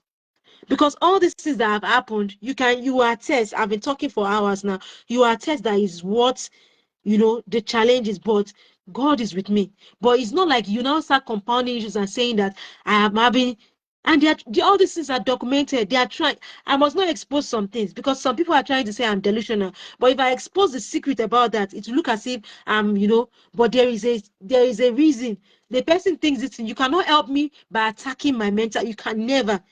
I feel depressed. Yes, I have a medical report to that. You cannot create a medical report for me that I'm delusional. I did not tell you I'm delusional because I actually menstruated 4 times between July 31 to September 22. I menstruated 4 times in less than 2 months. So don't tell me what is not. You are not a woman. And so you cannot tell me. And afterwards, I noticed that some of my neighbors were having that issues. That was when I knew where the source was. Because as at the time I had this medical appointment in September 17, I still did not, it was not a conclusive proof that I knew that this was where the issues were coming from. Because after then, I now menstruated again suddenly. It was then I now took precaution. When I noticed it was not affecting other people, I now took precaution of what the source could have been. And since then, my menstruation had become regular back again. It's the glory of God. And tí ò bá fura, òun ní tiẹ̀ gbé. So that's all what I will say. I think that's basically it. That's how the devil has been attacking themselves, so, and not me. You will say, why not report to lawyers? Why not? I did everything. Like I told you, people have been complaining about UK lawyers. You will pay consultation fees now. You pay consultation fees to UK lawyers now. And the next, when you contact them, even while you're contacting them on your consultation fees, they are hostile to you. A guy told me this thing in 2021. By then, I had not even had an encounter with lawyers. I had not even had an encounter with any lawyer in the UK. It was after he told me this, he was having issues with his so-called, is he arranging marriage now? Not really arranging. The lady brought him from Nigeria only to suffer him. He's bearing a popular surname, but I don't know if it's related with this popular surname in the legal profession. If I say even the first letter, people will get it. Even people that are not lawyers will get it. That was how the lady he so-called married to almost made him a destitute. He was now looking for a female roommate. He thought I would be the one for existing. So I felt like, and he was looking for a relationship and still a female roommate. So I felt like, no, it's not possible. So I contact lawyers. In fact, I contacted one lawyer that was being, advertised in the so-called evil wicked versus University of Hertfordshire. I contacted that lawyer that was being advertised then. They will invite her for this thing. They're only selling her as a industry, as a plant, And she was the one I contacted in 2021 for my immigration status. She was the one I contacted in 2023, but she was so hostile. I paid another consultation fee again. And she was so hostile against me. The proofs are here. I was like, she just dropped the call on me suddenly, about 3 minutes, 4 minutes to the call. Not more than 4 minutes. She now said the call is up to 1. I said, no, the record, the proof is there. She said in her own phone. How can the record be showing different record in my own phone and your own phone? It's not. And also, she said 30 minutes consultation. By 4 minutes, you had dropped the call on me. It was not network. And she insisted that she wanted to see my face. So I allowed her to see my face. I didn't know she was going to, stigmatize me in the process. Because already, like I said, all this information are being circulated, online, in the internet. Sometimes people just treat me strangely, as if they know me somewhere. I knew that sometimes people will take my picture for no just reason. And this has been happening since 2019. I'll be in the library, like, people put phone in my face for no reason. For no reason. And I'll know. Sometimes I'll have to daringly stare at the phone. You want get it. What you see after is you dealing with it with God. So this woman, I was on phone with her and she was just like, she'll become hostile. when I noticed, she had experienced that hostility with her in 2021, the first time. This 2023, when she did it, I was so embarrassed. I just felt like I better could just continue with my application. So when the Home Office rejected my appeal, my immigration this thing in January 15, 2024, the same day Oluwadamilare Adeoye stole my beanie at -3 degrees, this woman now contacted me because I used that address as an address because I had used that as a consultation. She said I shouldn't have used. Said, okay, I'm sorry. Then she now, you know, it now became an issue again, apart from the 2023 communications that was an issue, which she created. So that was why I felt like, okay, I think I've had enough. So I talked to another lawyer, or before them, thereabout. Actually, I talked to 2 lawyers. None of them told me that, and the other one was a Nigerian, UK-based lawyer. None of them told me that I could have applied, or they could have helped me apply for, that I should still be working until my appeal has been decided. It was only last week Friday I got to know. I've not been feeling too well since, but it was only last week Friday I got to know that they intentionally did this thing against me so that I will not be working at all since January. I don't know how far that's true, since January 2024 till date. I ought to. The man said I should have even been working. I think this man is an Asian. He provided free legal services to me because they are, if I say it, the people, he provided free legal services, sure. They have their adverts everywhere. So he now told me that I ought to have been working, that maybe they intentionally did that. I hope they don't go and be victimizing people randomly because they can start victimizing. Lawyers in this country are scared of the government. And at some point when people are like, I should become a lawyer in this country, I felt like then that means even Nigerian lawyers, there are some that are still independent. It's not all of them that are the stooge of the government now. At least we still have human rights in Nigeria. Not here. You hardly see human rights lawyers here who will stand up for the betterment of the public, or no. You hardly see. There's nothing like carte blanche in the United Kingdom legal profession. It's not operative. This man advised me and said that was what ought to have happened. It was from him I got to know. Imagine the 2 Nigerian lawyers, female lawyers, never told me. In fact, one of them was extremely hostile. The other one was induced. I think I've talked extremely too much. Even my lips is evidence of that. That was it. Because what I experienced, this was the same way my lips was dry when I was going through all of these trials. Mostly. At least I've experienced how many? 3 unlawful evictions between April 2020 to 2023 June. The last one was the last straw that brought the cameras back while I was supposed to be mourning my late dad with less than 30 days. And we all know what that is. A burial I could not even go for. Something that I don't even know, it's another kettle of fish where even the polygamous this thing are claiming all of the property. All of these dramas that come with Muslim polygamous homes. That's another kettle of fish again. So that's all of it. I have the recordings. I'll try to upload them on my Telegram page with my full name, just the way it is on Facebook. And they've used a lot of means. They've used Reverend. I talked about Reverend Father Grantley.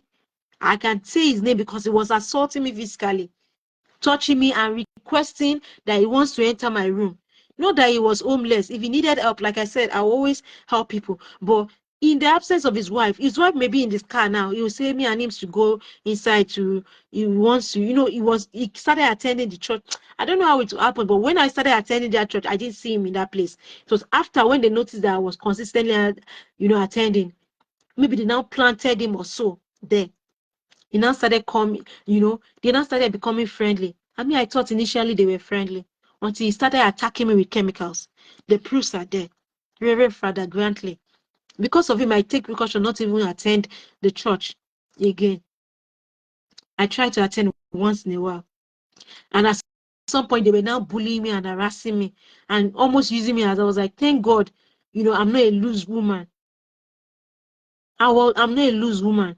It was so embarrassing. Even the wife started, I was like, does she know that the man was assaulting me and wanting my special attention, wanting to enter my room? I shall address everything. I sent it as a text message and I uploaded it. I remember I uploaded it, but I redacted his name. But now I'm saying everybody's names that have done these evils.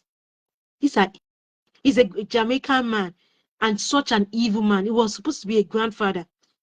An evil man to the core, attacking me with chemicals. I got so petrified that there was a time he told me they needed help. Their house was like a dunghill. So they needed help and they wanted to be clean. So I was doing tedious cleaning. Honestly speaking, it was like a dumpster.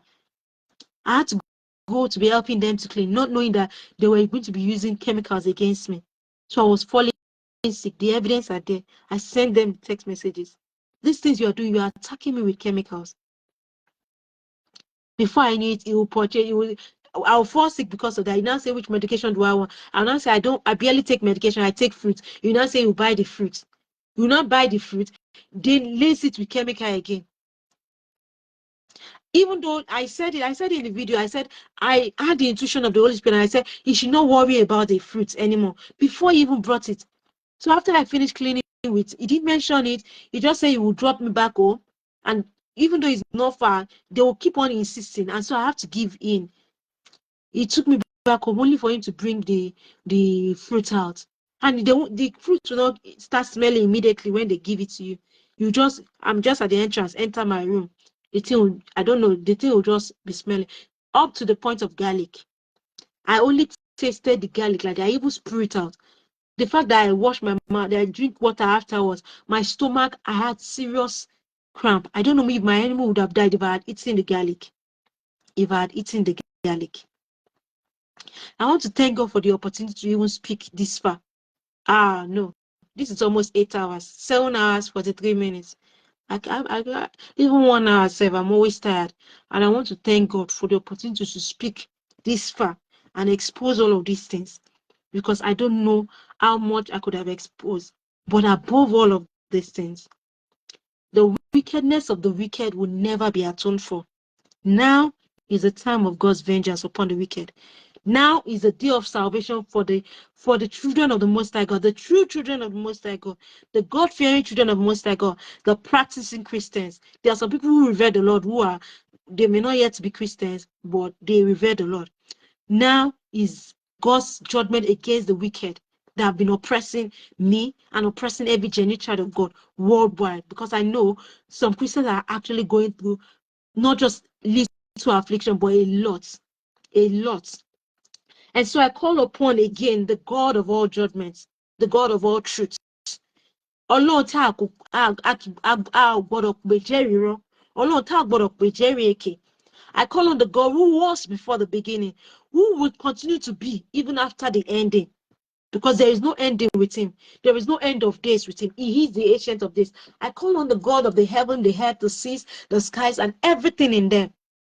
I call on the God, the age after age living one, the God of the angel armies.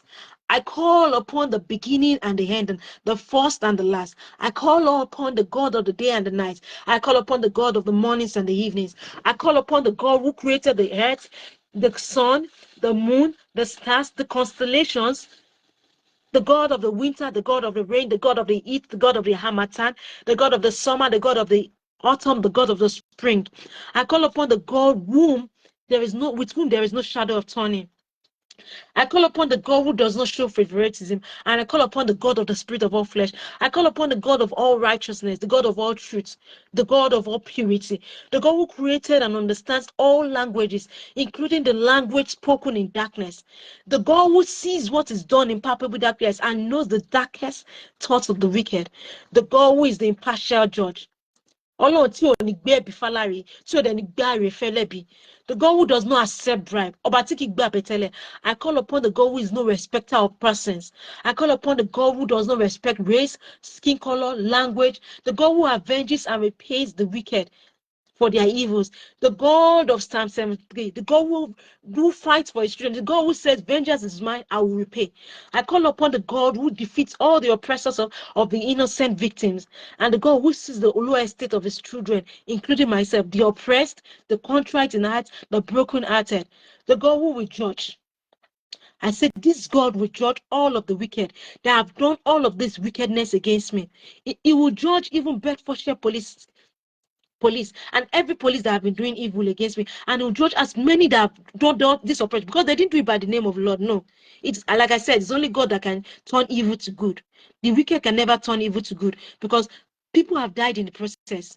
So you cannot say they meant it for good to make me stay in this country for till now. No, my enemy could have died in the process. I could have died through the chemicals attack. I don't want to go into nitty-gritty. I've not even said some things. You might think I've said a lot, but I've still not said some things. I won't say I've still not said some things.